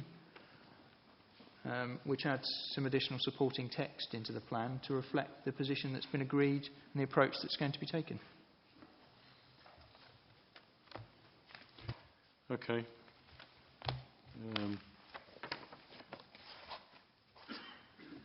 I'll check that later. Yeah, I'll start with you this time, Mr. Dancer. Thank you, sir. Council has wisely advised us to read our documents, and I can be honest and say that I really have read this document. I had to read it several times before I could actually believe the conclusions, but I did read them, reread them and recheck them. And I'm referring to the WSP document by WSP Group, which is CDIN 01, which is the only publicly available transport study, the Horsham Transport and Development Study and Addendum. I referred briefly earlier to this, and I chose the Rusper roundabout because it's just up the road from me. And you can queue there for 20 minutes in the morning quite easily. Yet in the baseline of this computer model, it states that roundabout is already in the lowest category, is currently in the lowest category, the green category, less than 85% of congestion, volume to capacity to volume to capacity ratio. So the baseline is flawed. Interestingly, and this study, as we've heard, didn't mention the railway station. That was not taken as an assumption. Neither were the 4 pedestrian crossings. Neither was the through bus roundabout taken into account. The lollipop ladies and gentlemen, all the rest of it. Yet, even with no mitigation, which is scenario 3 in the model, S3, scenario do nothing or do minimum, it shows no congestion. In fact, it shows so little congestion at the Rusper Road roundabout, which is just south of the 2,500 homes and perhaps 4,000 or 5,000 cars that will come with it. It shows so little congestion that there are no mitigation measures suggested for that roundabout, which is in the heart of the new development. So I find the conclusions of this particular study astonishing. With mitigation, the reduction of about 50% of the very minuscule changes that this development will bring, and I highlight a couple here. So with mitigation of the various roundabouts and traffic calming measures and all the rest of it, and people using their bicycles and such like, we're looking at a 2% increase, which is 1 in 50. I don't need to do that maths for anybody. 1 car in 50 added onto the queues that are available for us to join. Speeds affected by 0.2%, minus 0.2%, i.e. slowed down by 0.2%, which on a 30-minute journey would be 3.6 seconds. Even more incredibly, our fuel consumption would only increase by 1%, which I believe is an effect you could probably mitigate by giving the car a good polish before you set off in the morning. So actually, I believe that this particular study, and I know that Peter Brett Associates have been working on this, although none of us have had the benefit of seeing it. This is frankly no disrespect to the company that produced it, but the assumptions that have gone in must be so erroneous and so optimistic and so incredible that none of the conclusions drawn from it really carry any water or weight whatsoever. Well, okay, they are a very well-known consultancy. Would anyone like to try and explain those results to Mr. Dancer and why you feel that the study should carry more weight than he says? Just picking up on some of the figures that I think have just been sort of quoted at us there. I think the gentleman's quoting network-wide statistics from the study as being the generic sort of increase across the entire transport network. Now, that network covers all of West Sussex. So in proportional terms, the amount of traffic that's being generated by strategic development in the Horsham development framework is quite small when you compare that to the entire transport network of West Sussex. Now, I think those statistics need to be seen in that context. But the other point you make about Rusper Road is a very different one. I take the point that the assessment that's been carried out here does show a low level of congestion currently at the Rusper Road junction. Yeah, can we have a document reference here? I've got this out now. So it's CDIN 01. Yeah, and I've got that. I mean, what page or paragraph or whatever, figure number. So Rusper Road junction would be table 8.3 on page 31 in the document I've got in front of me.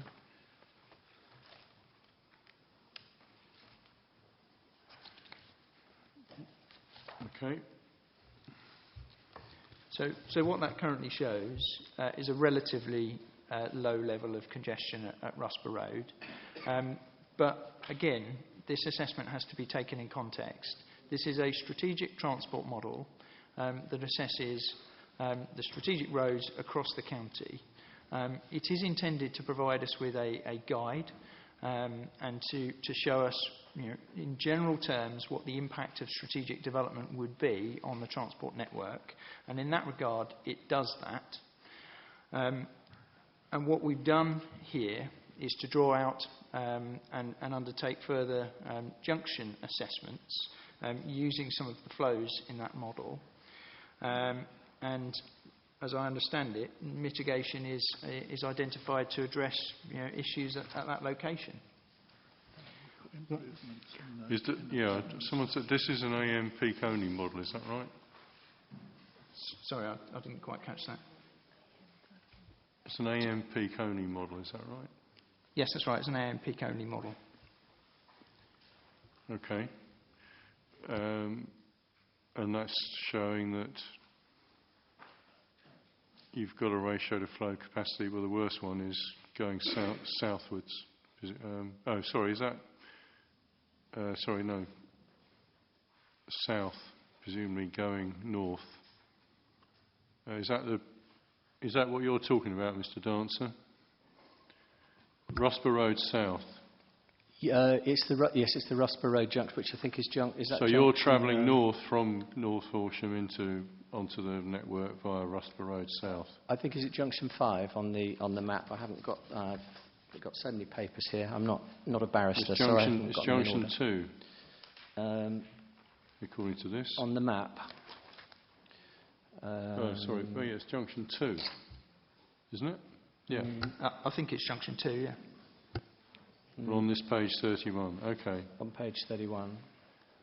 Well, so you're right. I mean, well, the answer to your point is that the figures about overall flows and the impact on the whole network aren't that surprising because there's an awful lot of traffic on the network which covers all of West Sussex. And understand. I mean, just for the residents, what sort of say you've got 2,500. I suppose it's very difficult, isn't it? What have we? 2,500 houses, and they're 8 movements a day average. So, I mean, rather than kind of making statistics up on the hoof, earlier in this study, there is a table which sets out the number of trips generated by the plan that's being brought forward.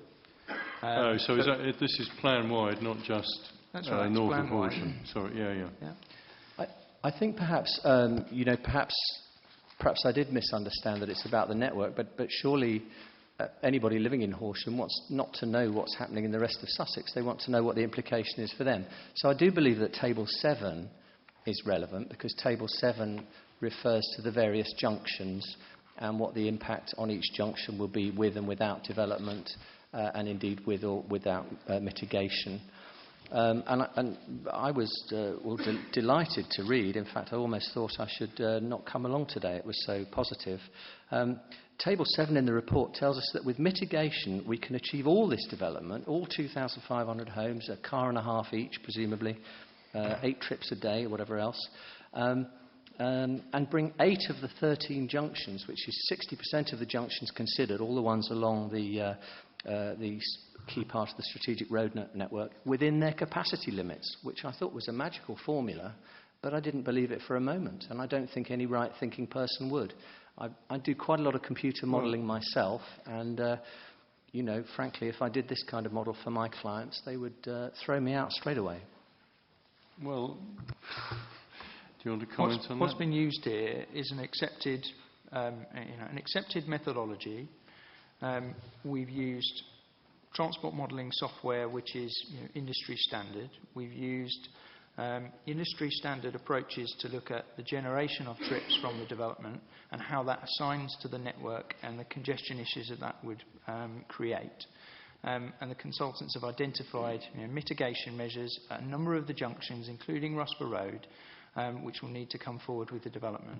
I'm And sorry, their sir, assess- the point of order. The consultants didn't identify any mitigation at the Rusper Road roundabout, because in the report it says that the Rusper roundabout flows so smoothly, my words, and is so well within capacity that it needed no mitigation. So scenario 4 contains no mitigation for the Rusper Road roundabout. This surely must indicate on its own that the study is flawed, because I can honestly tell you, living not very far from the Rusper Road roundabout myself, that every morning the queues run right back to North Heath Lane. So surely that is not a roundabout that is already within its capacity limits, which is what the assumptions of the model in the base case tell us. Mitigation or improvements to the Rusper Road roundabout will need to come forward alongside this site. It's a principal point of access into the site, so it will need to come forward. And I don't know whether colleagues from PBA would like to say something about the scheme that they're preparing to come forward with their development. Well, sir, just a moment. That is clear to me that the Rusper roundabout road, on the various approaches to the road, will need mitigation. That is clear to me. But that's not the point I'm making with respect.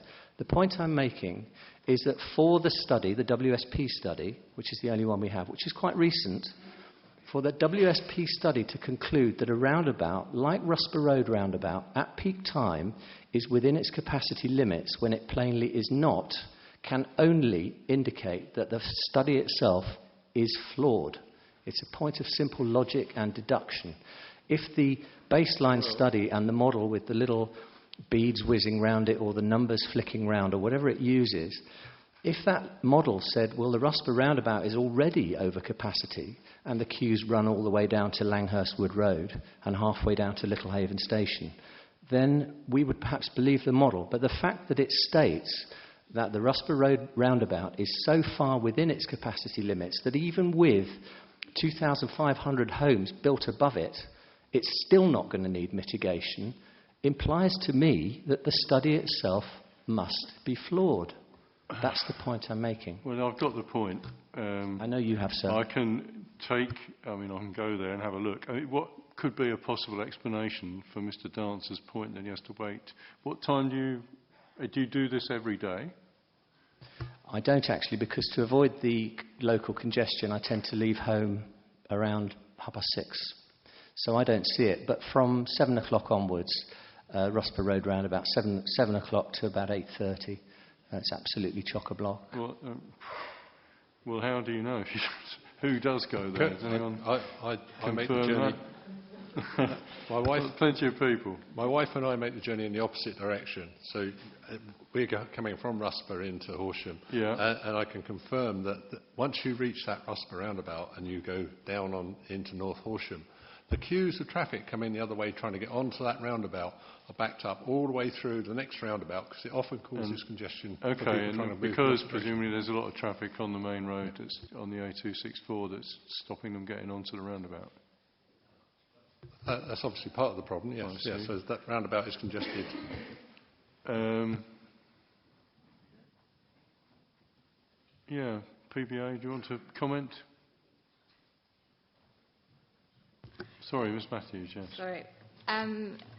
We've obviously carried out a preliminary transport assessment in parallel to West Sussex. This is completely independent of WSP's study. It does not use the model. It looks at both the AM and PM peaks. We've carried out a more traditional method where we survey the junctions. If you look at the appendices to the statement submitted in October, you will see the results of that. We do show that the Rusper Road junction is at capacity, and our improvements proposed there take on board the additional traffic generated at the development and look at what improvements are needed at that junction. We believe that the assessment we carried out is quite conservative, because we were looking at a higher level of housing, looking at worst case scenario in terms of station. So we believe the package of measures we've put forward is robust, which has been reviewed by West Sussex, and they are in agreement with that. Right, so that's helpful. So you're saying, are you confirmed that there was a capacity problem from your surveys? Number one. Yes, it does show there were queues at Rusper Road. Going, but what, north and south? The south. The south. So how would that, okay, so, and what's your, so that's south, in Rusper Road south, waiting to go north, or east or west, yes? Yes, yes. And how would the development mitigate that? We're showing... or I suppose you could say it doesn't make it... no comfort to you, but let's start at the basics. How would you mitigate the impact of any development? Would the development make that problem worse? If no improvements were delivered as part of the development, yes, it would make that Queues would get longer? Yes, queues would get longer. Okay, so what are you proposing to do that would stop that? We've proposed to signalise that junction, create a signalised gyratory, which offers a substantial uplift in traffic capacity. It also delivers traffic management. It's not a signalised crossroads, which doesn't provide a great deal of capacity. This is a signalised gyratory. The crossing facilities we've proposed are integrated with the signal timings, and will not create all red situations. So that's... No, okay, so are you saying as a professional traffic engineer that signalised junctions improve capacity in themselves? Or is it that one direction is improved possibly at the expense of others? I would have thought maybe there was maybe the flow east-west and west-east would be affected and slowed down. It depends. If you increase the lanes approaching from the east and west, you increase capacity for the whole junction. Okay. Yeah, so if you weren't to do that, obviously it would be so people going past Horsham, to the other movements, okay. But we are increasing capacity on all approaches. Right. Okay, but that isn't part of... is that in your appendix? Yes. All right. Any other comments on this? I think, sir, just to finish this point off, I do appreciate, that Peter Brett Associates have put this work in.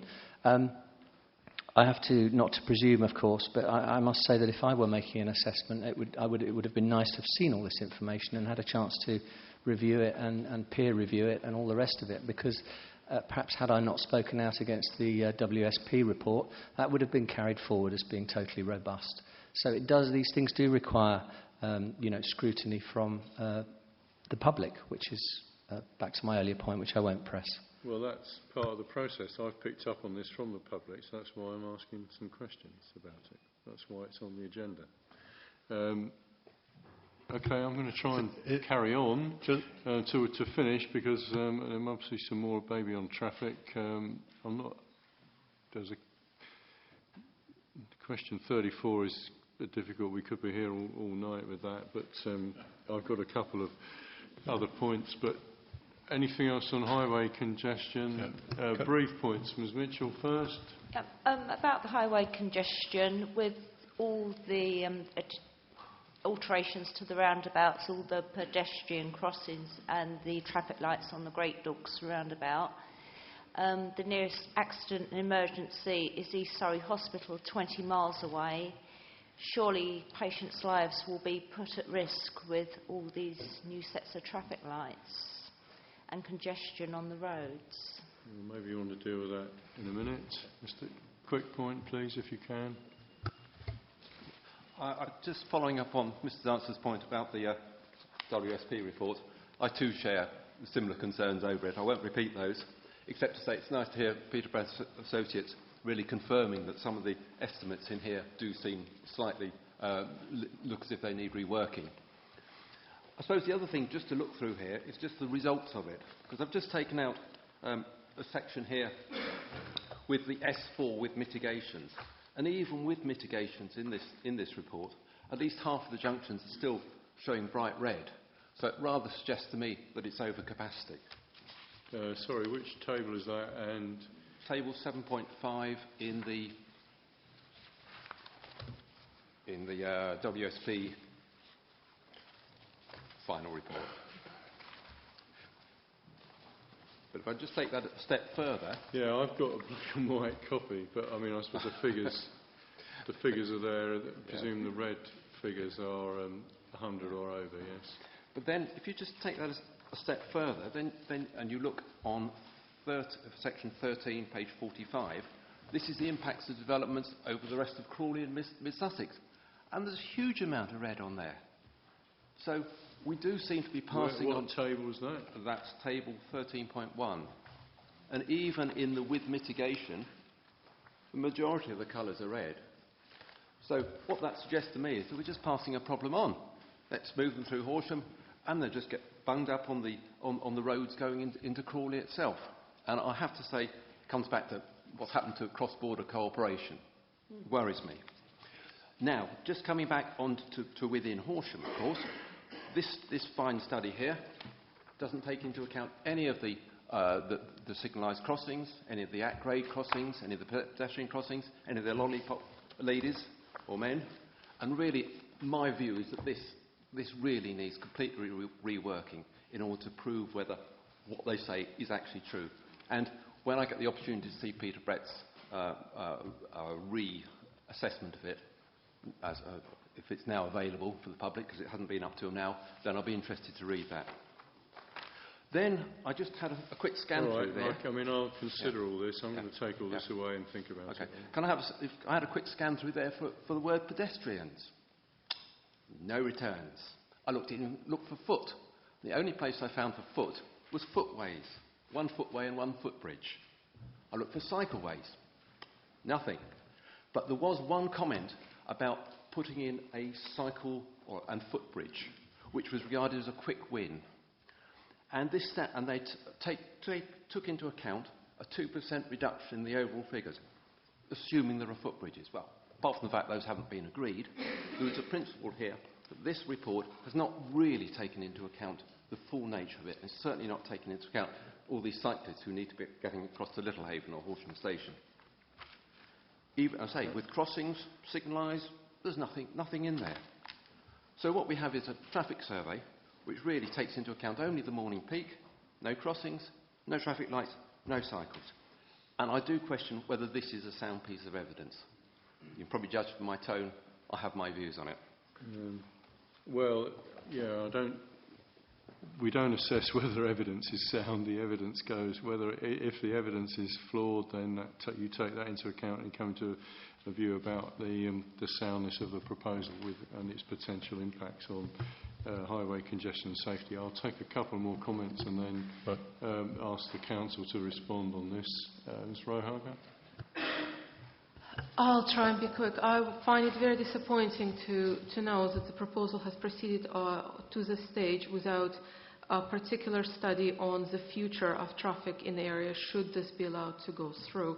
In terms of school traffic, adding to the morning congestion and the afternoon congestion, in terms of also adding the necessity of additional individual vehicles, not just the school transport from Southwater to Horsham to transport children from the northern part of Horsham into the school across the A264, because I doubt that it will actually ever be desirable or feasible for these children to cross the A264 on foot.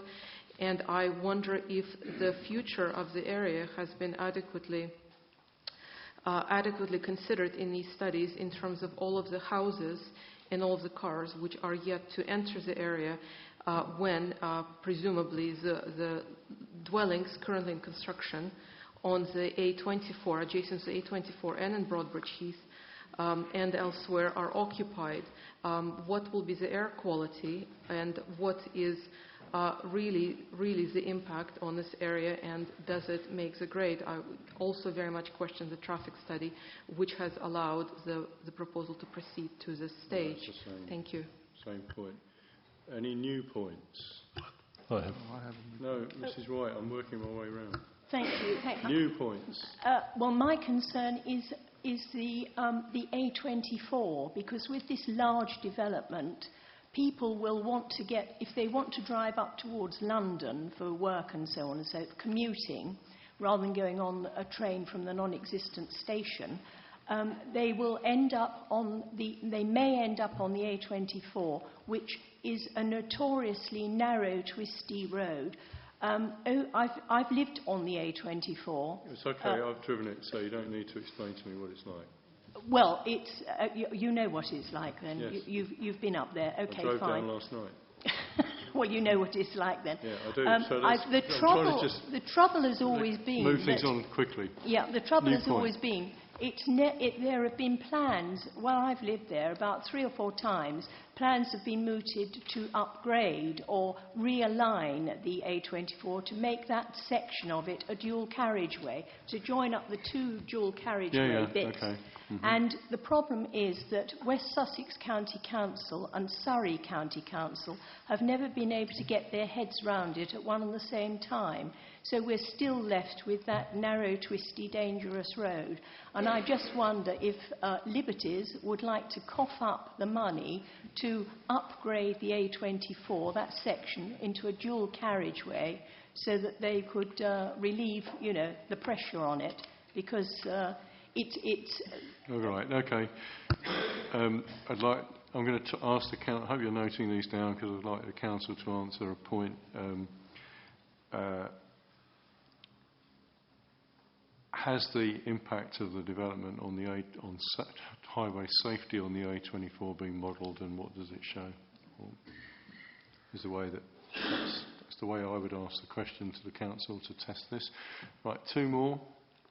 A couple of points for the soundness of the information that's been presented and the question on the overall objectivity of the sustainability appraisal, but especially in relation to the Rusper Road roundabout and the traffic that is going north from there.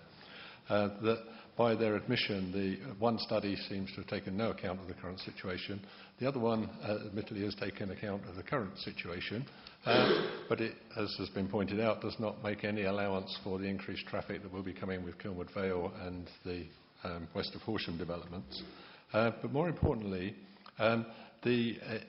because of the congestion at that roundabout, the traffic coming from the new development will be encouraged to go north through the lanes of Rusper. We've dealt with that point. The suggestion was that they were talking to Surrey County Council about mitigation. I can tell you that Rusper Parish Council has been talking to West Sussex County Council, who are the authority for the highway through that area, for some years about mitigation for the current problems. And if this development goes ahead, the problems will become significantly worse.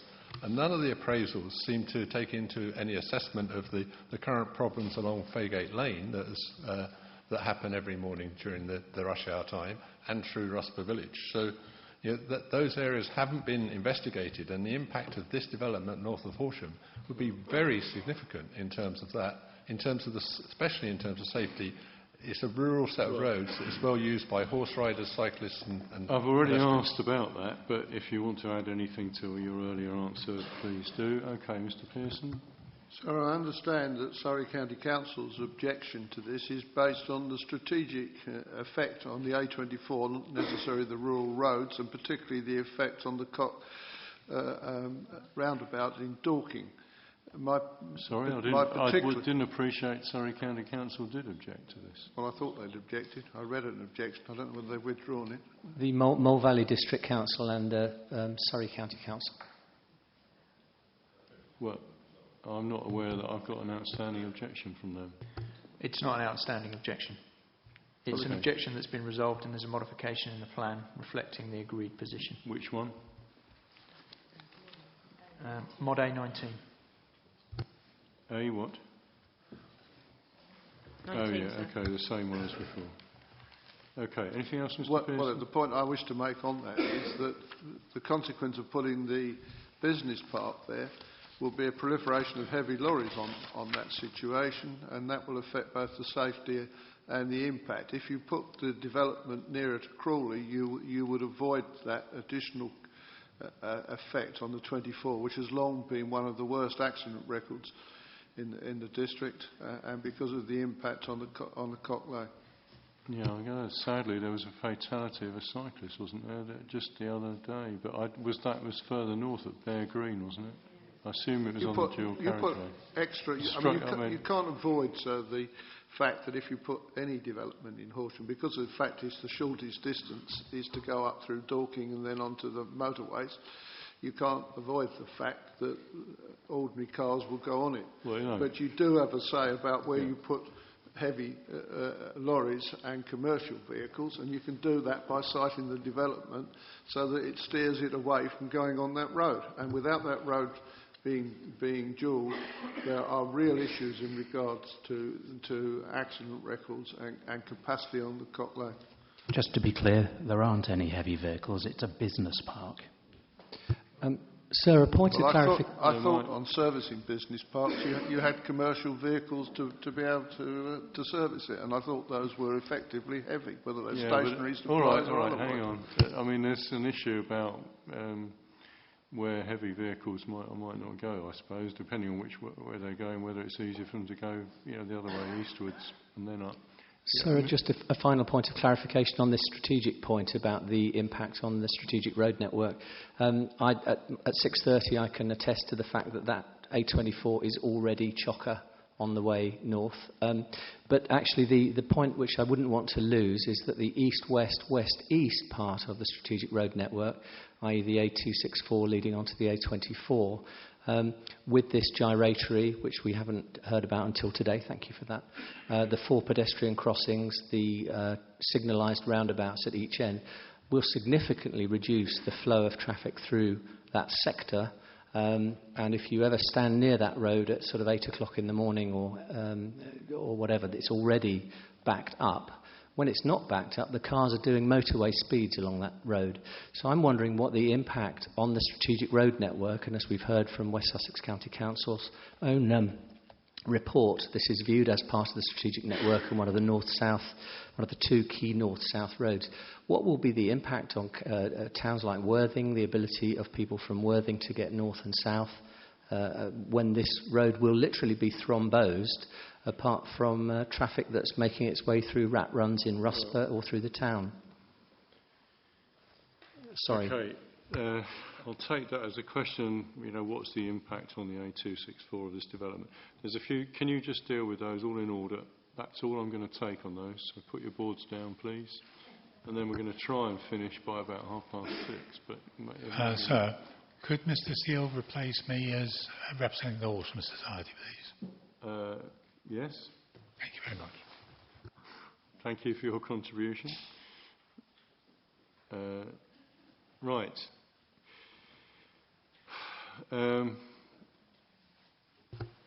Would you like me to have a go? I'm just trying to work through. Well, there's a few points there. Do you want to make any further comments? Firstly, on the WSP study and the implications, the accusations that it's completely flawed because of the experience of residents of how it assesses the Rusper Road situation.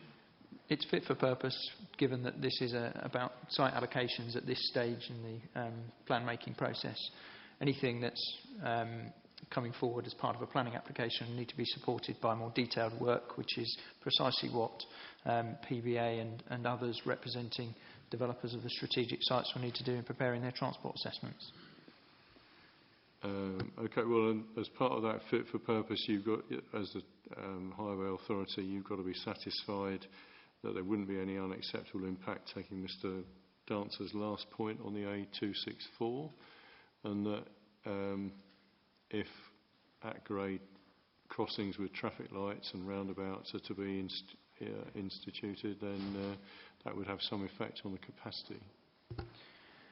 The proposals which are coming forward include signalisation of certainly some of the junctions, and we've heard from PBA the about proposals that they're developing. The WSP study identifies mitigation schemes for some of the junctions which require signalisation. Those signalisation schemes will provide opportunities to build in pedestrian and cycle phases into the traffic light cycle. So that shouldn't have a significant impact on the flow of traffic. Those traffic lights will have a cycle which includes the ability for pedestrians and cyclists to cross. If additional sets of traffic signals are introduced on the links between those junctions, and has been mooted at grade crossings could come forward, then they would have an impact on the flow of traffic that hasn't actually been fully assessed in the WSP study. But of course, what the plan does is keep the option open to have either at-grade crossings or grade-separated, foot and cycle bridges. So options are still on the table, and as detailed plans for the sites come forward, they will need to look at the implications of that mitigation package. So if they're proposing new traffic signals, that will need to be backed up by sufficient evidence that the impact is an acceptable one on the strategic highway network. As a highway authority... That's true, but as you very well know, at this stage, there's a chicken and egg situation and devil in the detail, however you want to call it. But one has to take an overview that on the balance of probabilities and the best modelling that you've got and knowledge that you've got at the moment, that this strategic allocation at this particular site won't have unacceptable impacts. And that the detailed mitigation can be satisfactory. That's true, and at this stage we are discussing the possibility of grade-separated foot and cycle bridges across the A264. Right. So you've really got to say, though, that the county, presume the county council is, as highway authority, satisfied that there would be no insurmountable highway congestion and traffic safety problems with this allocation. That's correct. Yeah. Okay. Sir, may I come back? Sir, may I come back again? No. Sorry. Okay. No. It's not going to be helpful. I know where I'm going with this. In terms of the evidence. Unless you haven't done your own traffic study, have you? Well, actually, I spent a fair bit of time next to the A264 putting out signs for queuing traffic to read. Have you given me anything in written evidence? Well, I did try to send something, but I think it was not admissible because it was an unsolicited document. Well, it was too late then, probably. Exactly, it was too late. But this is a road where cars are travelling at motorway speeds. They're travelling clearly in excess of 70 miles an hour. And just by sheer logic, without being a traffic planner, you can know instinctively that putting 4 pedestrian crossings, which the plan currently states, the plan we're assessing here today, or with respect. It doesn't say that. That's the point. It could be there's 2 possible solutions. Yes, it's a bit like the railway station. We don't know. Is it a bridge? Is it a plane? I've got other points about the bridge, which we've already talked about in terms of separation and integration of this with if it's bridges, with Horsham itself. I think it's perhaps back to the sustainability point earlier. There was an air at the A24, and there was an air quality point as well.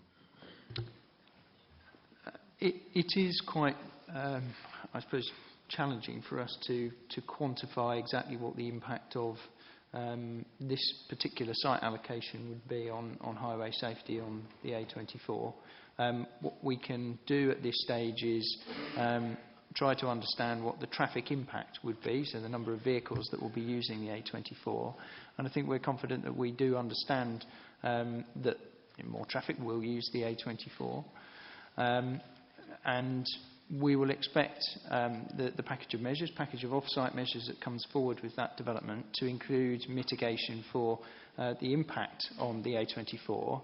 And given the highway safety issues that exist along that corridor at the moment, I would expect that to include measures which address safety issues along that corridor. The point that was made about air quality, I think it was a sort of passing comment. Can't remember where it came from, but as far as I'm aware, there are no air quality management areas designated within this part of the district. No, there are else. Within Storrington and Cowfold designated air quality management areas. As far as I'm aware, this plan doesn't seek to sort of have a severe impact on those areas.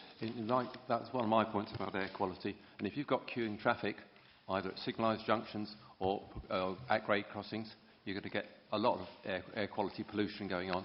So yes, you haven't got it at the moment. You're quite right there, but but you will have it. If you look at where air quality management areas tend to be designated, and we have, we have probably about 8 or 9, I think, within West Sussex at the moment.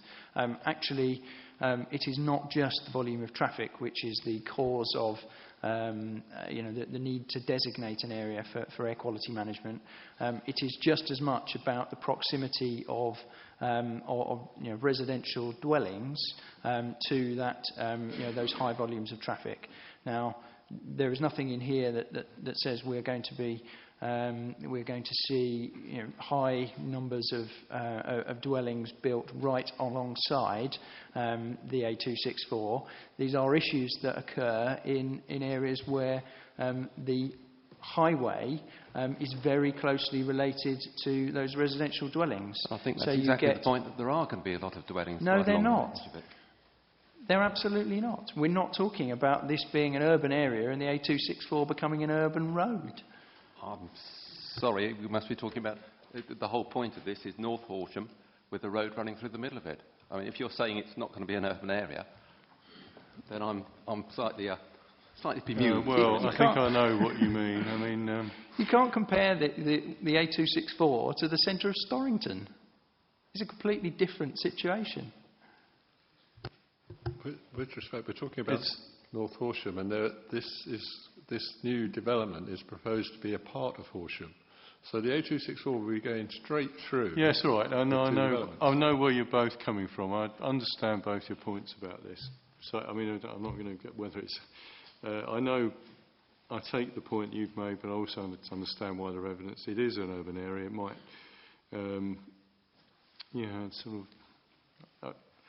I've got the point. Okay, I think I'll just consider all that, and I'll review document CD in 1. I'll review the representations about that, and I'll also, I'll review whatever I have got already from WSP and come to some views about it. I mean, I'll remind everyone I've got to sort of look at all this and look at other sites. So firstly, testing the soundness of this. There are 2 other questions on here, both of which are very general. The brownfield locations I put in because a lot of people said that there was no need for this here. There was plenty of land in Horsham District. I'm going to take that as having been dealt with at the housing session. Because we did look at all of that in the housing session. It's a general point. I'll review the SHLA. I'll review the Council's housing evidence about the potential for additional housing within the urban area of Horsham. And I'm still going to come on to other sites. I mean, I have got one question. Mr. Katkowski will be worried about this because... many years ago at an inquiry, he accused me of throwing a stone into the pond that caused a bit of a ripple. But at 6:25, I mean, maybe you can come back to me later. I mean, there's it's a sort of general, looping this back, really. Question 34 is benefits outweigh any adverse impacts. Well, that's a judgment for me. I assume, unless anyone's changed their mind and is withdrawing their objection, I'm assuming you all think no, that they don't. Those of you that argued against it, the benefits certainly don't outweigh any adverse impacts. Anyone change their mind? from what they've heard from... Well, it does sometimes happen, actually. Not changing my mind, sir, but in that you're in hopefully the final lap of washing up, as it were, to the benefits outweigh the harm. There was one point that we deferred on Thursday night at what seemed then a very late 5:40, and I hesitate to raise it just coming up to 6:30. No, it was about the same time as this, actually. It was just the issue of the trajectory, and will 2,500 dwellings actually be delivered within the planned period from North Horsham? And you said that I could come back and make that point. And there are just 2 points that I've... Okay, yeah, we'll have to deal with that here now. That's a site-specific issue, yeah. Just our person has been hanging on all day, wondering if this point would ever come up, and she's gone now. so we'll do our best. But I'm glad I timed well, it well. unless... Are you here tomorrow? Well, I am here tomorrow. Yeah. Whether it's appropriate for the people interested in North Horsham and for Liberty, who I'm not sure... Well, it's your point rather than theirs. I'm sure they'll be happy for you to amplify their case if you say the benefits aren't so great because the trajectory is going to be delayed. Is that your point? Yes, that 2,500 dwellings are, in my view, not likely to be completed for 2 reasons. One is practical lead-in times. As somebody who's done many multi-thousand unit schemes, they just do not come forward as quickly as everybody hopes. And the second point is land control.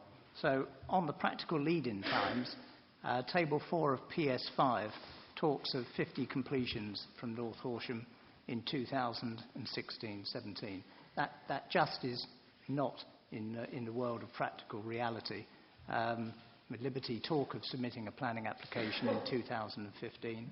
Consideration of the application, almost inevitably some amendments, getting it to committee, signing the Section 106, prior infrastructure, and we've heard discussions about wastewater prior infrastructure. I'm not saying this scheme won't go ahead. I'm saying that 2016-17 is just pie in the sky. And my alternative trajectory is Appendix 1. And the other point was land control. Clearly and rightly, the council want a comprehensive application which deals with the whole development area and a Section 106 that will secure the social and physical infrastructure. I'm sure everybody here would agree with that. So what Horsham will want is an application covering the whole site with all owners signing the Section 106 agreement. We did, or Berkeley did, a trawl, asked the Land Registry to give us in the middle of October land control information for the North Horsham site, and I have a plan, which is my Appendix 2, which shows significant areas which aren't controlled by Liberty, both to the west, to the east, and in the centre of the development. Now, until it's all brought in, they're not going to be able to sign the Section 106. And also, having listened to other contributions earlier today, they won't be able to deliver the nature conservation mitigation. They wouldn't be able to, I guess, deliver the Langhurst Wood Road improvement. So, 2016-17 start? Don't think so. Sorry, I had to make it quite so late, sir. No, well, that's probably my fault rather than yours, but I don't think so. It's just we've got a lot to discuss and deal with. Now, how are we going to deal with this? So there's some of this we can deal with now. I mean, obviously on land control, we're hand over to Liberty in a moment. But so on, just to mention, Mr. Selwood might or might not have seen, but I think this is put in either last night or this morning, but there's a PPA, a planning performance agreement, that's been entered into between the council and Liberty. It's HDC 22, which does actually have a timetable attached to it for steps building up to the determination of the planning application. And one needs to see that, fit it in with the trajectory that's been referred to. So whether that's caught up with you and whether Mr. Selwood's aware of it or not, He may work very well not. No, I'm certainly not aware of exactly. it. No. So I think that's at least in relation to this part of it, that would justify, I think, allowing Mr. Selwood to look at it overnight, yourself to look at it overnight. We can come back to this tomorrow morning. But I just mentioned that... I'm trying to think what I did with that. I think I asked the council for comment, actually, unless I did see something. No. But I didn't refer to it. You wouldn't have seen this until... The inspector asked to see it. Oh, the inspector asked to see it. Forgive me, sorry. I asked to see it when? And you haven't given it to me yet, have you? Yes, that's the point. When? This morning? Either last night or this morning. It went in. Wouldn't have been last night. Well, this morning then. Well, then I should have referred to it. Okay. You asked for it on Thursday, apparently, sir. So. Yeah. But... it's dated the 6th of November. It's only a paragraph and a nice timeline. So oh, yeah, sorry, I have seen that, but I mean, it's Mr. Selwood should have be able to see that, really. No, exactly, no, I agree. That's my point. That's my point, sir. Can we deal with that tomorrow? Well, that's exactly what I mean, I think we'll just have to. Yeah. So that's that. Land control, obviously, we've got the gentleman here from Liberty. Yeah, but very brief answer there, please. Yeah. Okay. Conscious it's late in the day, but it's an important challenge that's been made. There are 5 areas that were identified. In total, fag packet numbers suggest that you think that's about 20% of the site. If I may, just go through them from east to west, because that will just tick them off so that you know how we're dealing with them. Sadly, the landowner on the east had his land in a joint ownership with his brother who died, so that's trapped in probate. Last email, as I said, I was coming here. As you know, we have agreed the option terms with Liberty and remain committed to the North Horsham development with Liberty. As soon as the transfer has taken place, that's to get it into the right place, we will be in a position to sign the option agreement. Moving west, second chunk of land. That land is caught in a land collaboration agreement that was set up before Liberty got involved. So we are actively continuing negotiations with that landowner. Can we sort of short-circuit this? Okay. Well, are you disputing Mr. Selwood's point? Yes. Right. Carry on then. You'll have to. Yeah. The next piece...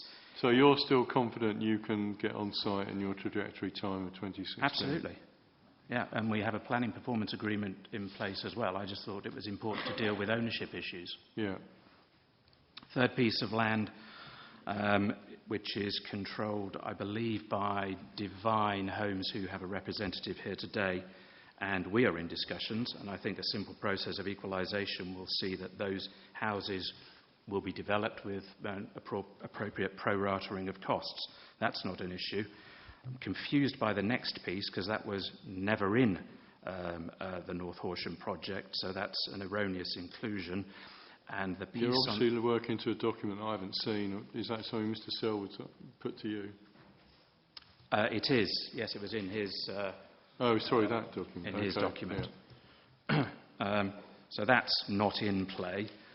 So I come to the last piece, and I've got a strange situation there where we have a landowner who says that for personal reasons that they do not want to engage in discussions with us until after the examination in public. So that's not a no, it's a not now.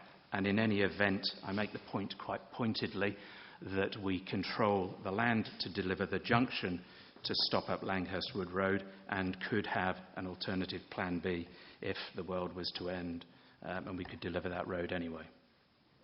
Okay, thanks.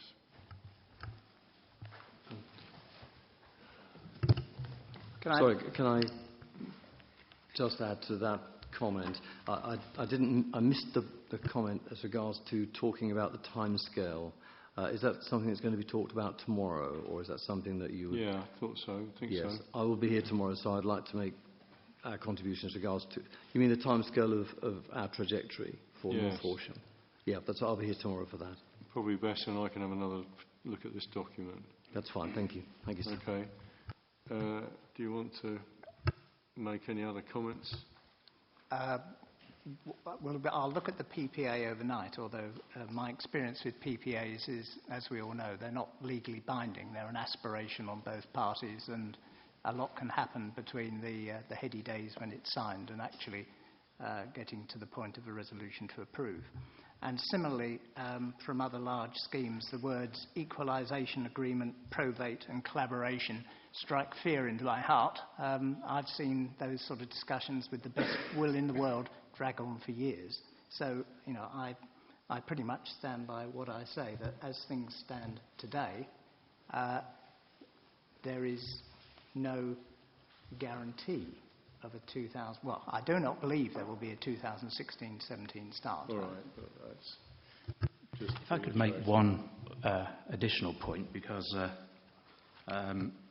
it's just worth it, and it's the kind of the beauty of having such a large strategic site, as the gentleman's client would know if he was here, is that we have multiple access points onto the site, so that the site isn't running at the speed of the slowest ship in the convoy, which may be probate, but I'm slightly confused if you're unhappy with the email from the gentleman who does control the land. But we have multiple access points into the site. So as I say, we're not running at the speed of the slowest ship in the convoy. I think you've misunderstood my point. No, I've got it, I think. There needs to be there'll need to be one planning permission that might have requirements all over, for different measures to be implemented, and presumably a section 106 that would need to be signed before permission could be granted. I think that's the point, isn't it? Okay, well, we can go through it again. I've got a gentleman who is determined to sign, but land registry isn't moving as quickly as he would like. No, I don't need you to reiterate. I mean, that's okay. Okay. I'll have to come to some view on that. I've taken the points. There's another gentleman put his board up. Thank you, sir. I'd just like to corroborate what Liberty have said. My client, Divine Homes Control, approximately 23 acres, sat in the centre of the proposed allocation on Old Holbrook, and have done for a number of years. And indeed, we are working closely with Liberty and indeed the District Council. So, from our point of view, there is no deliverability issue. On that particular bit. Okay, thank you.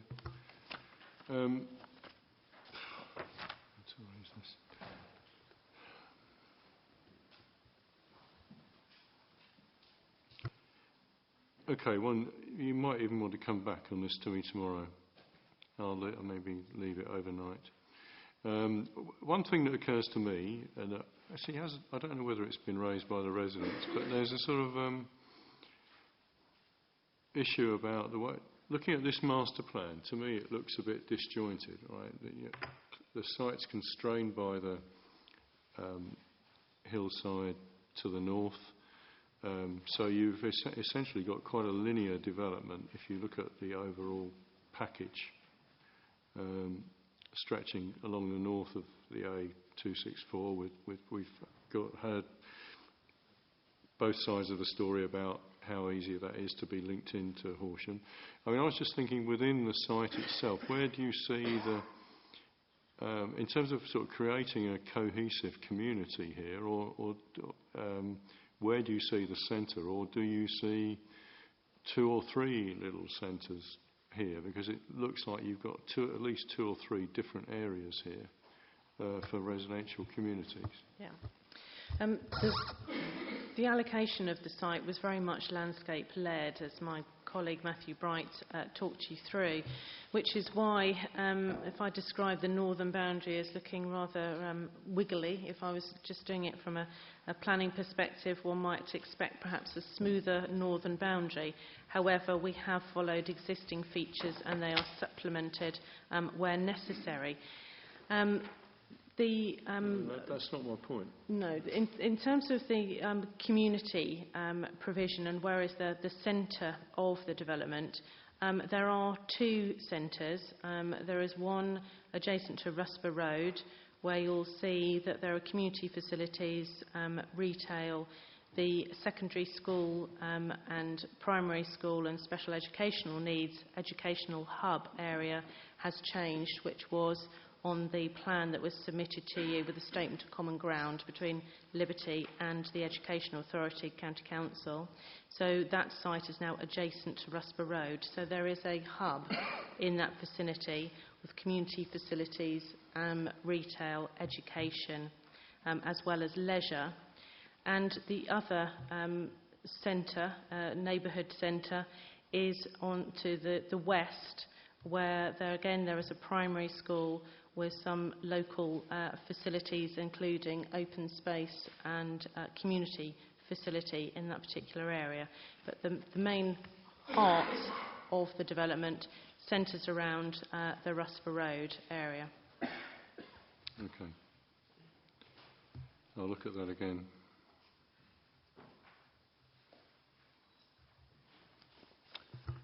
Right. Yes, Mr. Dancer? Sir, perhaps the last point. I think to your point on the disjointedness of the nature, disjointed nature rather of this site, it somewhat emulates the plan for me.